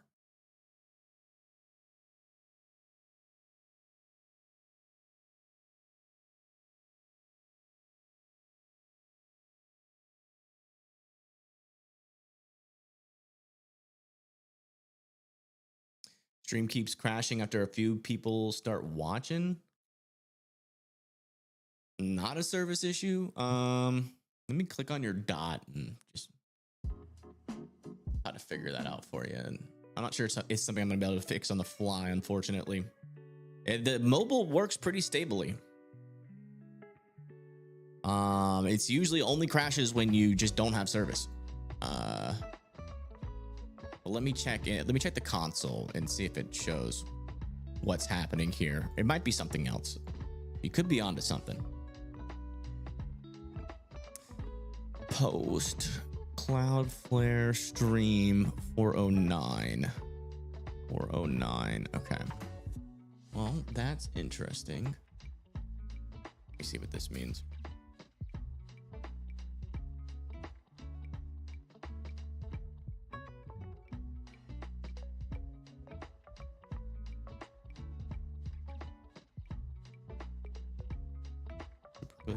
Okay. 409 conflicts means there's an active web RTC session for the stream. Okay.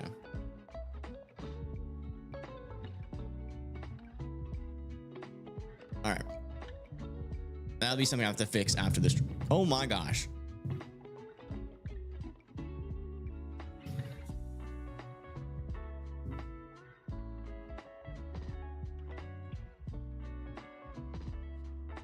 I had a really close. So we're looking right at the tornado warning here in southern Mississippi. We got a view of the mesocyclone right now, and we are trying to decide if we see anything super concerning. I mean, the storm itself definitely looks pretty interesting, but unfortunately, it's a little bit low resolution.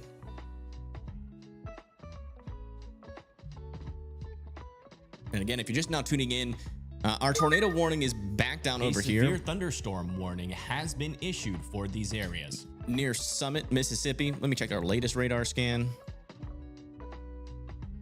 Yeah, there's definitely some very weak rotation in this storm. It's just, again, we got a supercellular structure to it, but this is a classic A example. severe thunderstorm warning has been issued for these areas. This is a classic example of a storm that looks bad, but doesn't have any rotation. So the hook doesn't always guarantee tornado. But this is definitely a decent hailer here, or $half sized hail, and some decent rotation. Especially,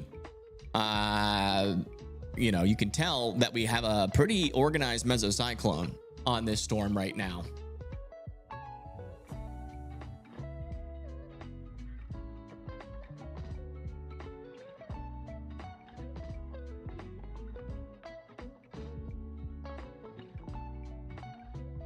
Not really seeing like a wall cloud back in there right now, though. Lightning like crazy in that area. We'll come post on Weather Circle. Go check it out.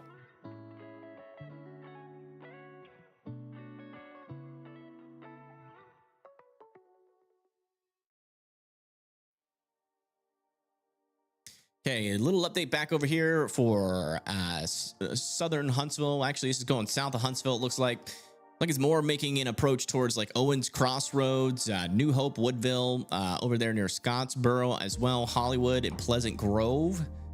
Here in northern Alabama, still warned for 1-inch hail, 60-mile-per-hour winds. They've allowed this severe thunderstorm warning back over here near Double Springs to expire, and then this storm back over here is actually looking like it's increasing its hail. Yeah, we're talking about the potential for ping pong ball sized hail for Amory, Hatley, Smithville. All need to be keeping an eye on the storm. We actually have a camera that is looking at this storm as well. And look at this. That is a storm. Let me get out of y'all's way real quick.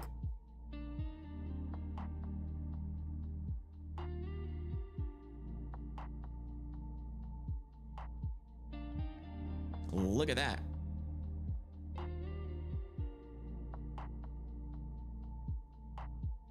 Crazy.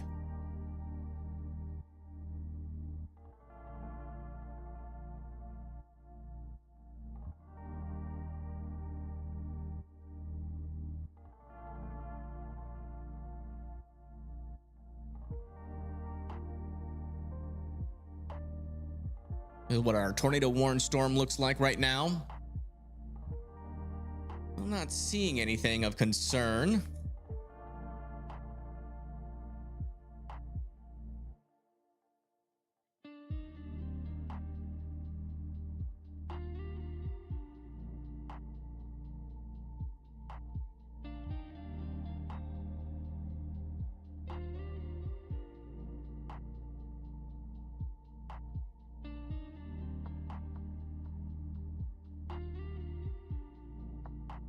We're keeping an eye on it. Keeping an eye on it. Yeah, this storm over here near Amory looks crazy. I'm gonna have this up on the side here.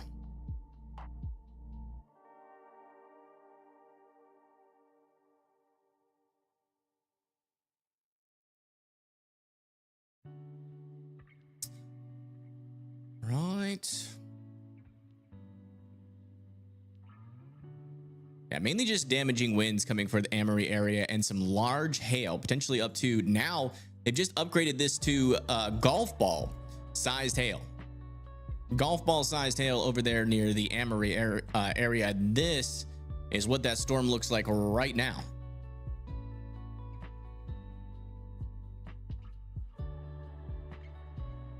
Why is the Macomb storm under a tornado warning? Mississippi has got quite the trigger finger when it comes to tornado warnings. Not really sure why they issued that. I'm gonna be honest. I cannot tell you why. Man, look at that green in there. That is that hail.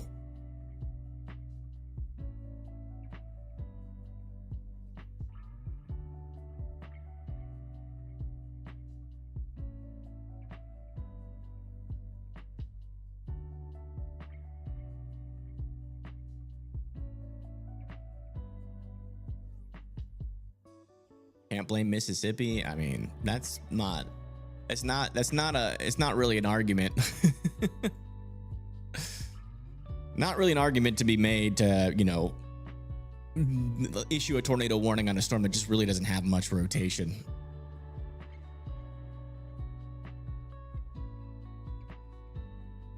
We got a pretty clear view of it from this radar. It's a little ways away from it, but I mean, even in the upper levels, there's just not really much rotation, and there really hasn't been since the beginning of this storm's life cycle. So I'm not really sure what they saw here. They must have gotten some sort of report that we're not seeing. That's the only thing I can think. Like maybe someone reported like a wall cloud that was like rapidly rotating. Maybe they were over exaggerating a little bit. That does happen with storm chasers sometimes. I don't know.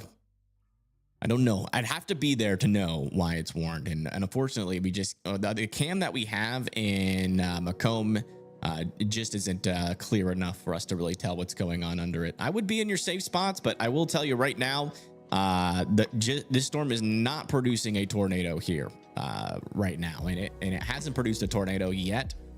If you live in Sartontonville, it's worth it to be in your safe spots, just, you know, for practice sakes, and just in case, you know, you never know. The storm might rapidly intensify, but you know, the good news is that I am not seeing any dangerous rotation on it at the present moment. Look at this, another little view of our storm over here near Amory, Mississippi. Wow, now that's a storm.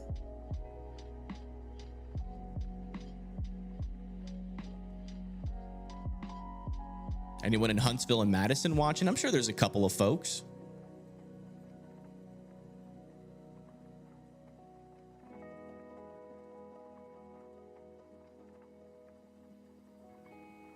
Yeah, this storm that we're watching here has, this is the one that's over here near Amory. And this storm definitely has some large hail inside of it, potentially up to golf ball sized hail. That's pretty much just getting right up to that threshold where you're going to start to see windows crack. Especially if this is wind driven hail, and that is why we're seeing the green hue in some of the parts of the storm here, is because that hail, it reflects it. Well, the green hue is not there anymore, but there was a pretty concentrated area of a green hue earlier, and that is because the hail inside of the storm refracts the light in a little bit differently.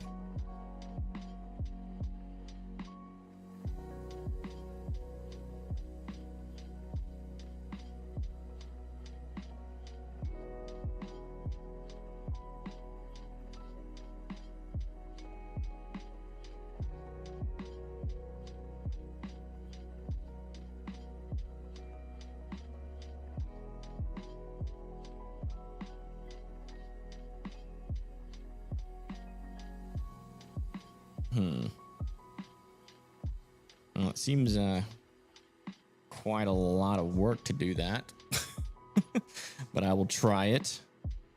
Sorry, I'm trying to figure out how to get this camera up that's outside my house while I'm doing this.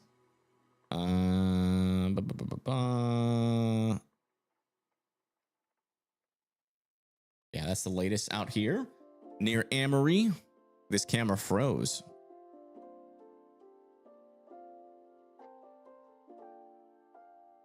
Oh, did it go down? Might have gone down.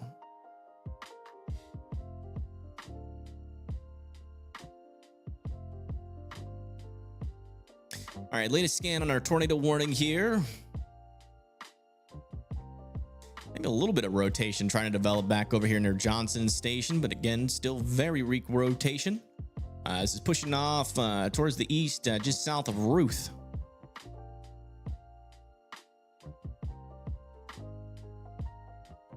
Back over here near Bellefontaine, still got this severe thunderstorm warning with $50 sized hail heading into Hohenlinden. And a little update over here near southeast Huntsville, going into the Owens Crossroads area. Still got this storm with 1-inch hail, 60-mile-per-hour winds coming into Owens Crossroads, Woodville, Aspel, and Scottsboro. Not sure if I'll be able to see that storm from my house, but it's worth checking.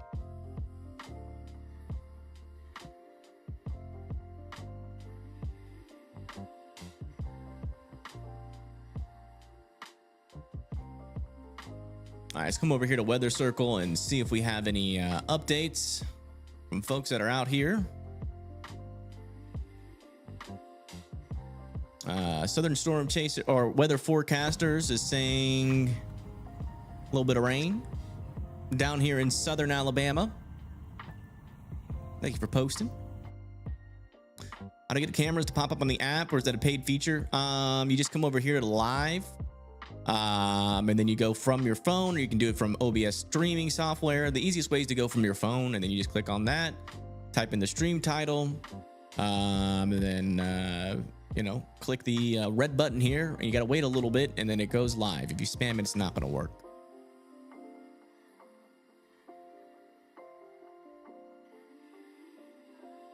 Huntsville threat may be over, says Huntsville dude. Let me check.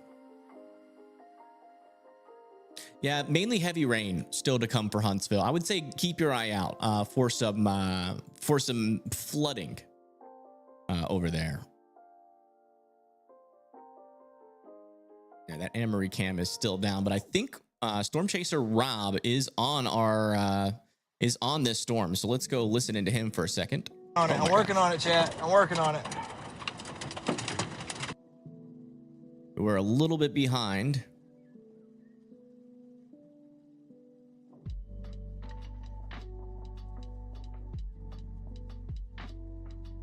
Well, he was getting some hail. Oh, this camera is back, it appears. Oh, wow. Yeah, you can see that wall of rain coming in for Amory, Mississippi here. And again, this could potentially have up to golf ball sized hail inside of it.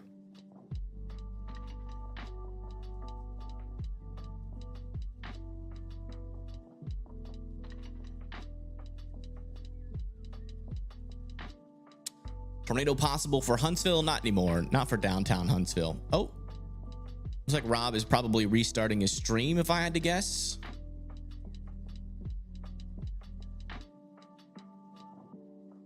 So we'll wait for that. Someone let me know when Rob restarts his stream. Oh man, look at that. That milkiness there, that is that hail. Yeah, they're turning that camera away from the hail so that it doesn't destroy it. Golf ball sized hail could definitely do the, oh, here it comes. I wonder if we'll see any hail bouncing off of this. Let me get out of y'all's way real quick. Oh, yeah, you can see some hail bouncing off. It's hitting the tower and then breaking apart. Yeah, if you guys haven't hit that like button or subscribed yet, please consider it. Does help out the channel in terms of reaching more people with the storms, and also consider sharing it. We can get that word out about all these storms out here in Mississippi and Alabama. Man, just absolutely blinding conditions inside of this storm. This storm right here is the one that's going through Amory right now with some golf ball sized hail and 60-mile-per-hour winds. And as you can see, it is doing a number, at least on this camera, and it might do the same type of number on your car or house. So if you guys live in this area, make sure that you are. Oh, and the camera died. Oh, no, it didn't. Hold on.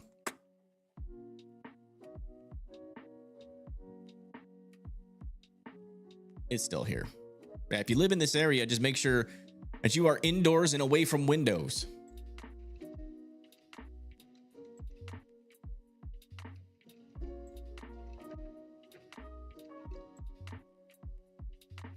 Yeah, definitely some pretty strong winds in this as it surges down to the south and east. All right, let's check back down here and on our tornado warning here in Mississippi. See if anything's changed. Oh.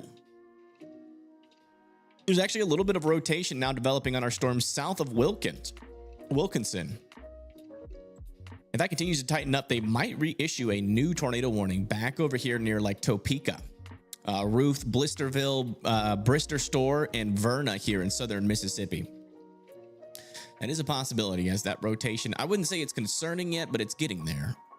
Then back over here into the Owens Crossroads area, New Hope, Woodville, Pleasant Grove, Scottsboro, still expecting now they dropped the hail threat a little bit down to 0.88, and now it's at 60-mile-per-hour winds, 0.88 hail. So it's not 1-inch hail anymore, but still a little bit of hail could be in there. Got a line of thunderstorms now coming into Hartsville and Coleman, and then back over here near Jasper. Looks like mainly a damaging wind or a wind threat, not really damaging, kind of weak storm, and heavy rain and lightning threat over there.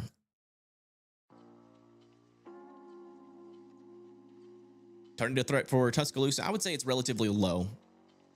I just don't see much that could make it there and that could cause a tornado threat. This one over here that's going to be coming down to the south and east is kind of riding close to our outflow boundary, so maybe we got to watch for some brief spin ups along with this guy, but as of right now it's mainly just a hail and damaging wind threat.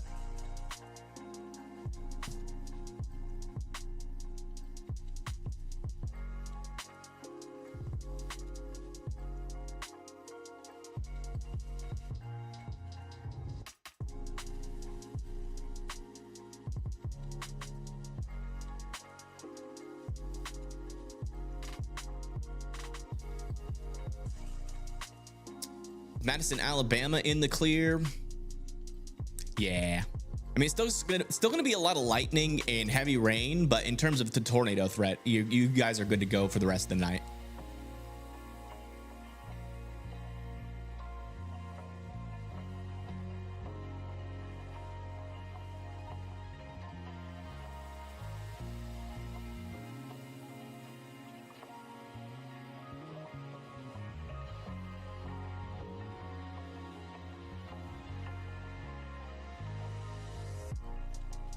How's my area right now? I don't know. Let me go outside real quick. Hold on. I'm gonna go live on my phone. I only have like well, never mind. I have 1% battery on my phone. I'll let my phone charge a little bit.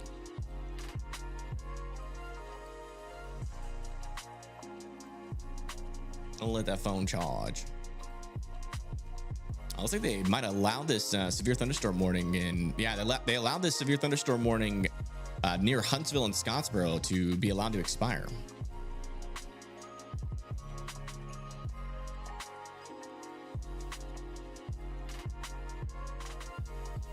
Want to check in on me? Yeah, I'm fine. Just some heavy rain. Nothing that's gonna scare me. That's for sure.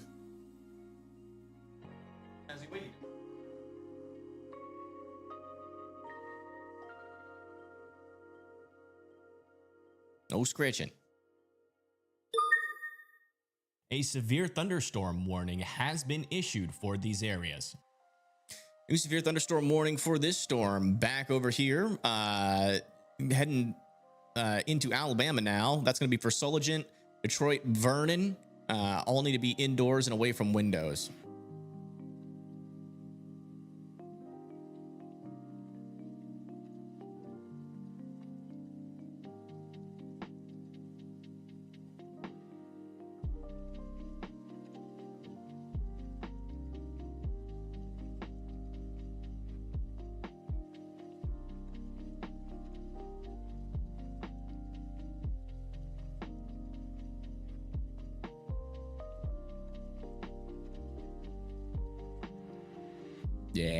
Yeah, thankfully the severe weather threat, there was a severe thunderstorm warning, and actually a decently strong storm came through the area with some 1 inch hail and 60-mile-per-hour winds, but that's pretty much done and over with.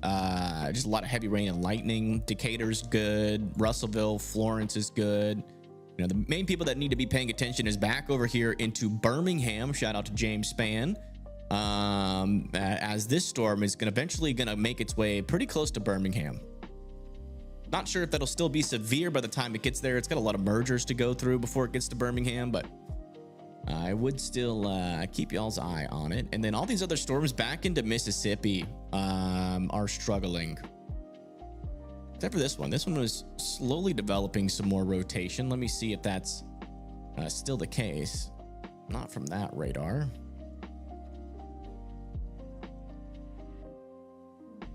Yeah, still a little area of rotation down here. I can see this tornado, like this is an actual rotation that actually looks tornado warnable. So we'll see if they actually like warn that. Will the storms intensify or degrade with sunset being cooler? Well, let's go check out our atmosphere right now. Oops, wrong thing. Go to the SPC meso analysis. Actually, into the wrong area. We'll go here. There we go. Thermodynamics. Yeah, we got a cold pool spreading out in front of our entire storm here. So our outflow boundary, let me take this. Let me look at this without. Appears to be like right in here. So really the only chance that we could get like a tornado still would either be a little brief spin up, or if this storm back over here can latch onto that outflow boundary with maybe like a cold pull surge, you could get a tornado out of that. Back over here further to the south where we have our tornado warning right now, one of the reasons why it's just not producing a tornado is because of our lower level shear is pretty much non-existent down there. We're only talking about 15 knots, which is really not favorable for tornadic activity.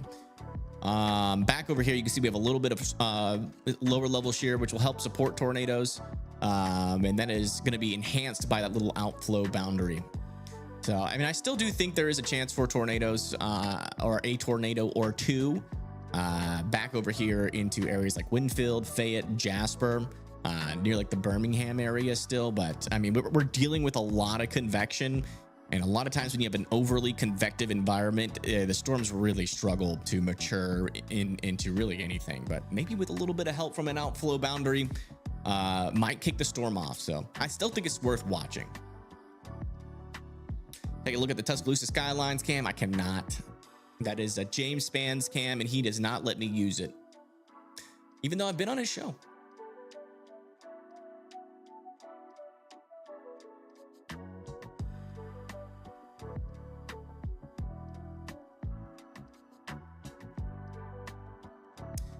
Huntsville threat may be over. Okay, that's the latest post. So we haven't had any new posts, I don't think, on Weather Circle.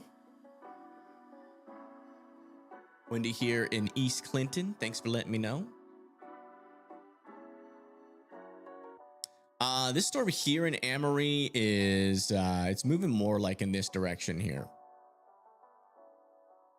So we're talking about areas like Fayette or near Winfield that could get this storm, somewhere in between like Jasper. One thing, a feature I found on Weather Wise the other day is I can actually do this. You click on this, right? No, right? No. How do you do it? I actually forgot already. Oh, right click on it. And then you do storm track.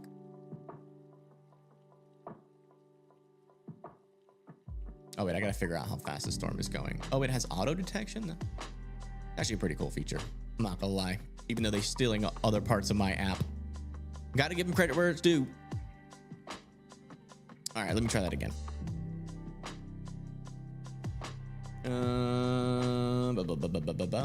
How do I do it again? Oh yeah, right click. Storm track.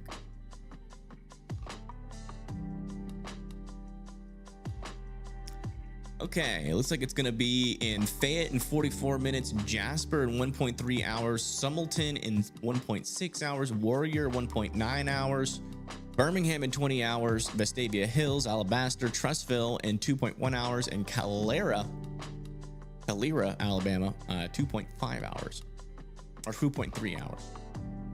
That is the estimated time. A severe thunderstorm warning has been issued for these areas.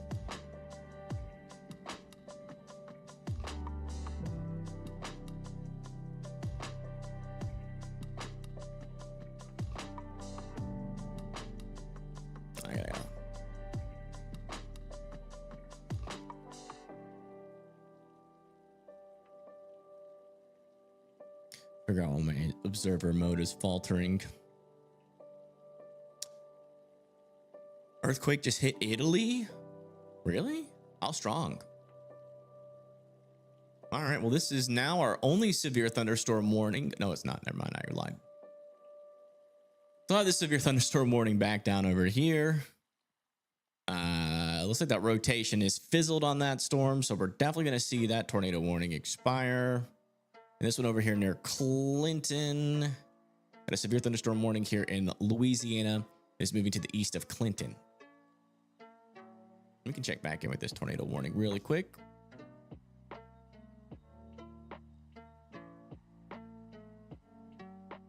Yeah. Yeah, that rotation is gone. 6.0. Oh my gosh. It was a very deep earthquake, so it would have been felt at a distance, but would have been weaker. Interesting. That's scary. A 6.0 is pretty strong. The strongest earthquakes I've ever felt was actually, I lived in California for like 4 years. I never felt one that was that strong. I think I felt like a 3 point something once. I think we got a 4.0 in northern Alabama once, and that was the strongest earthquake I've ever felt.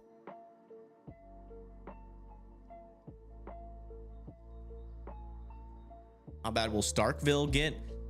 You do have a storm nearby you. Let me see where this is going. So it's gonna go north of you. It looks like you might thread the needle here and just end up with some, you know, light showers to heavy showers, like maybe like 2 or 3 hours from now.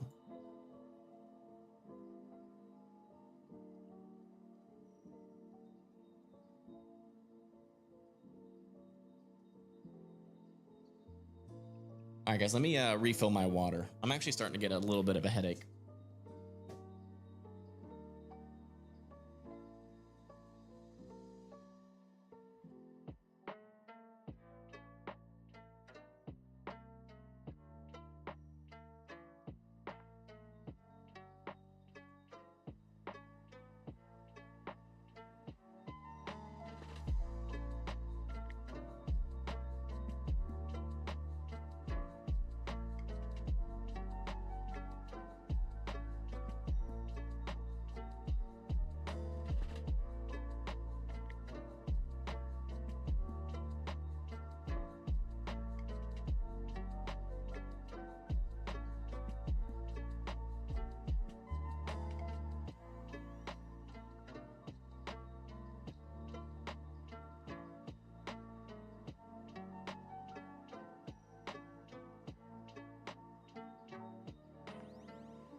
Much better. A severe thunderstorm warning has been issued for these areas.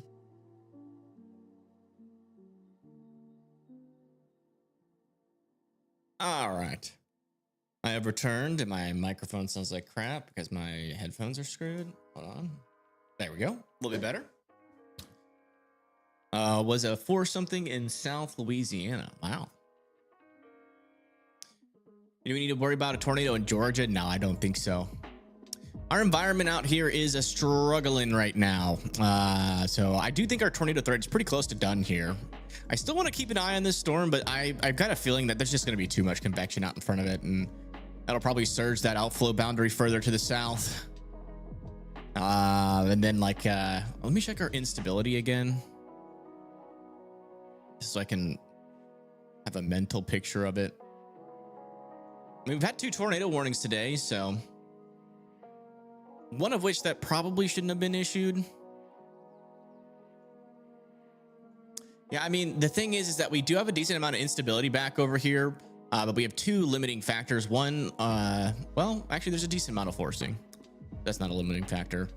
What is it? Yeah, our lower level shear is really weak, so we could still have some big hailers. We actually have 30 knots of shear back over near the border of Louisiana. Let me check our forcing back over there. Yeah, but our forcing is really weak back over where these storms are. You can maybe make the argument if like these storms could get like a bunch of mergers, you could maybe see a supercell try to become tornadic later on tonight. So I would say like areas like Jackson, Mississippi should probably keep an eye on this storm just in case. But I'm not really seeing much on a mesoscale analysis other than that. Other than our storms up here further up to the north, but the capping inversion or our surface inhibition caused by the cooler air near the surface is definitely doing its job, which is keeping our thunderstorms from maturing into anything too dangerous. But this is a good example of what a 5% usually is like. Usually 5% tornado risks don't produce a tornado outbreak. It did look like we could get like an interesting setup today, which I'm sure is why the SPC issued the 5% for today, because we had that outflow boundary and we had chances for storms like this to happen that kind of ride really close to that boundary. But it just seems like we had too much forcing. Too much forcing, too many storms, too many outflows, which happens. But I mean, if 5% is a 5%. I will tell you what, I was not expecting to go live today. I was expecting to go live 19 minutes ago to do a forecast. I was definitely doing a live forecast tonight. But we've already done the forecast technically. Do you think we'll ever see a day like 4/27/11 again? Yeah. I don't think it'll be in Alabama, but I mean, if it's happened once, it can happen again. So probably eventually. It might take a really long time because that was like a once in a generation type deal.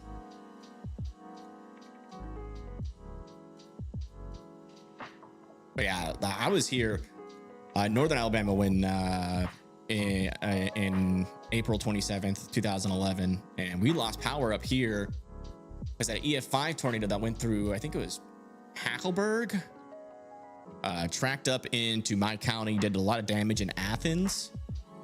And I think there was other tornadoes that also spawned that knocked out the power in my area for 5 days, and we were roughing it for those 5 days.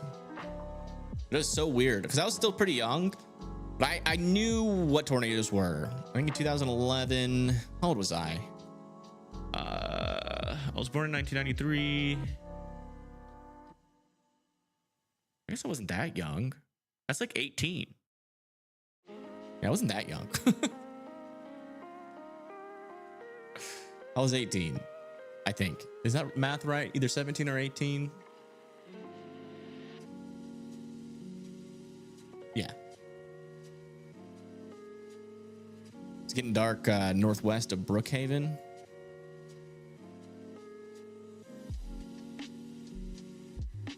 Yeah, I got another storm up there. Nothing too bad though. Your biggest and strongest storm in the area has gone to your south and east. But I am still, I wouldn't say I'm keeping an eye on you per se, but I am keeping an eye further up to the north. These storms could eventually try to do something because there is a little bit more wind shear up here. You just need a lot of mergers for that storm to become mature. And it does have a couple of storms nearby that can merge into there. So if they can do that literally within like 30 minutes, then you can make the argument that that could be tornadic. But once we get into the nighttime hours, the instability is going to start to wane. I was 18 going on 19. Yeah. We got a bunch of 32-year-olds in here. We got a bunch of people in their 30s in chat. You got another stream up? All right. Thanks for letting me know. How was the hail in that storm? When I put your stream up, go and tell us how the hail was. We're looking forward to looking at it, but I know how it can get out there in the boondocks.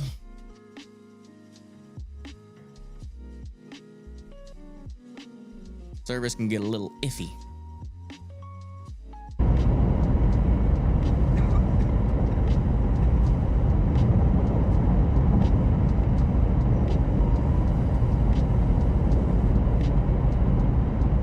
Rob, I'll raid you after I'm done with my stream, so try to keep your stream up longer than me. Low-level jet didn't By the kick way, in like it needed to.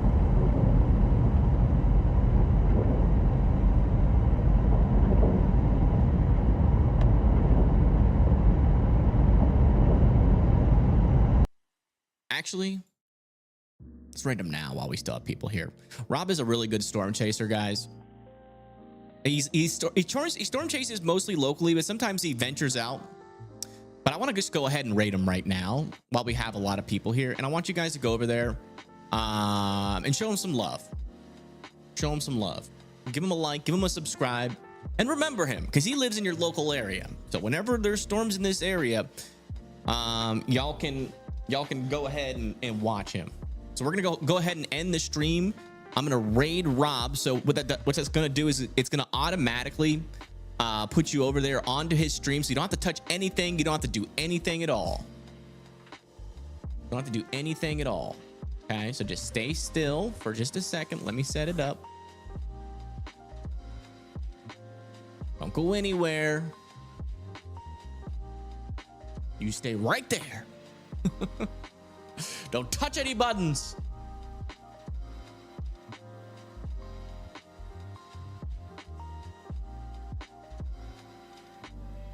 Oh, I sure hope I can raid him. Oh my gosh. Does he still not have it set up? There is no way.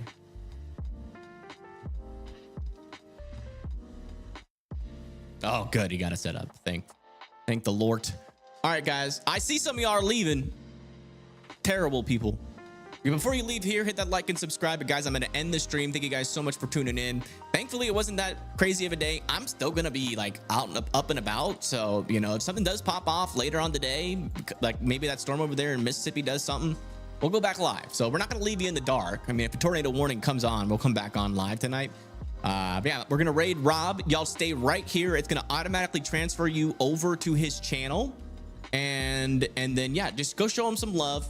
He's done a great job today. He was the only person on that tornado warning, like the actual most concerning tornado warning of the day. So give him some props. He did a good job for you guys. Yeah, I'll see y'all maybe later tonight. Probably not. I will probably be on before the storms tomorrow to do a last minute update if we don't go live again tonight. But all right, everybody. Peace.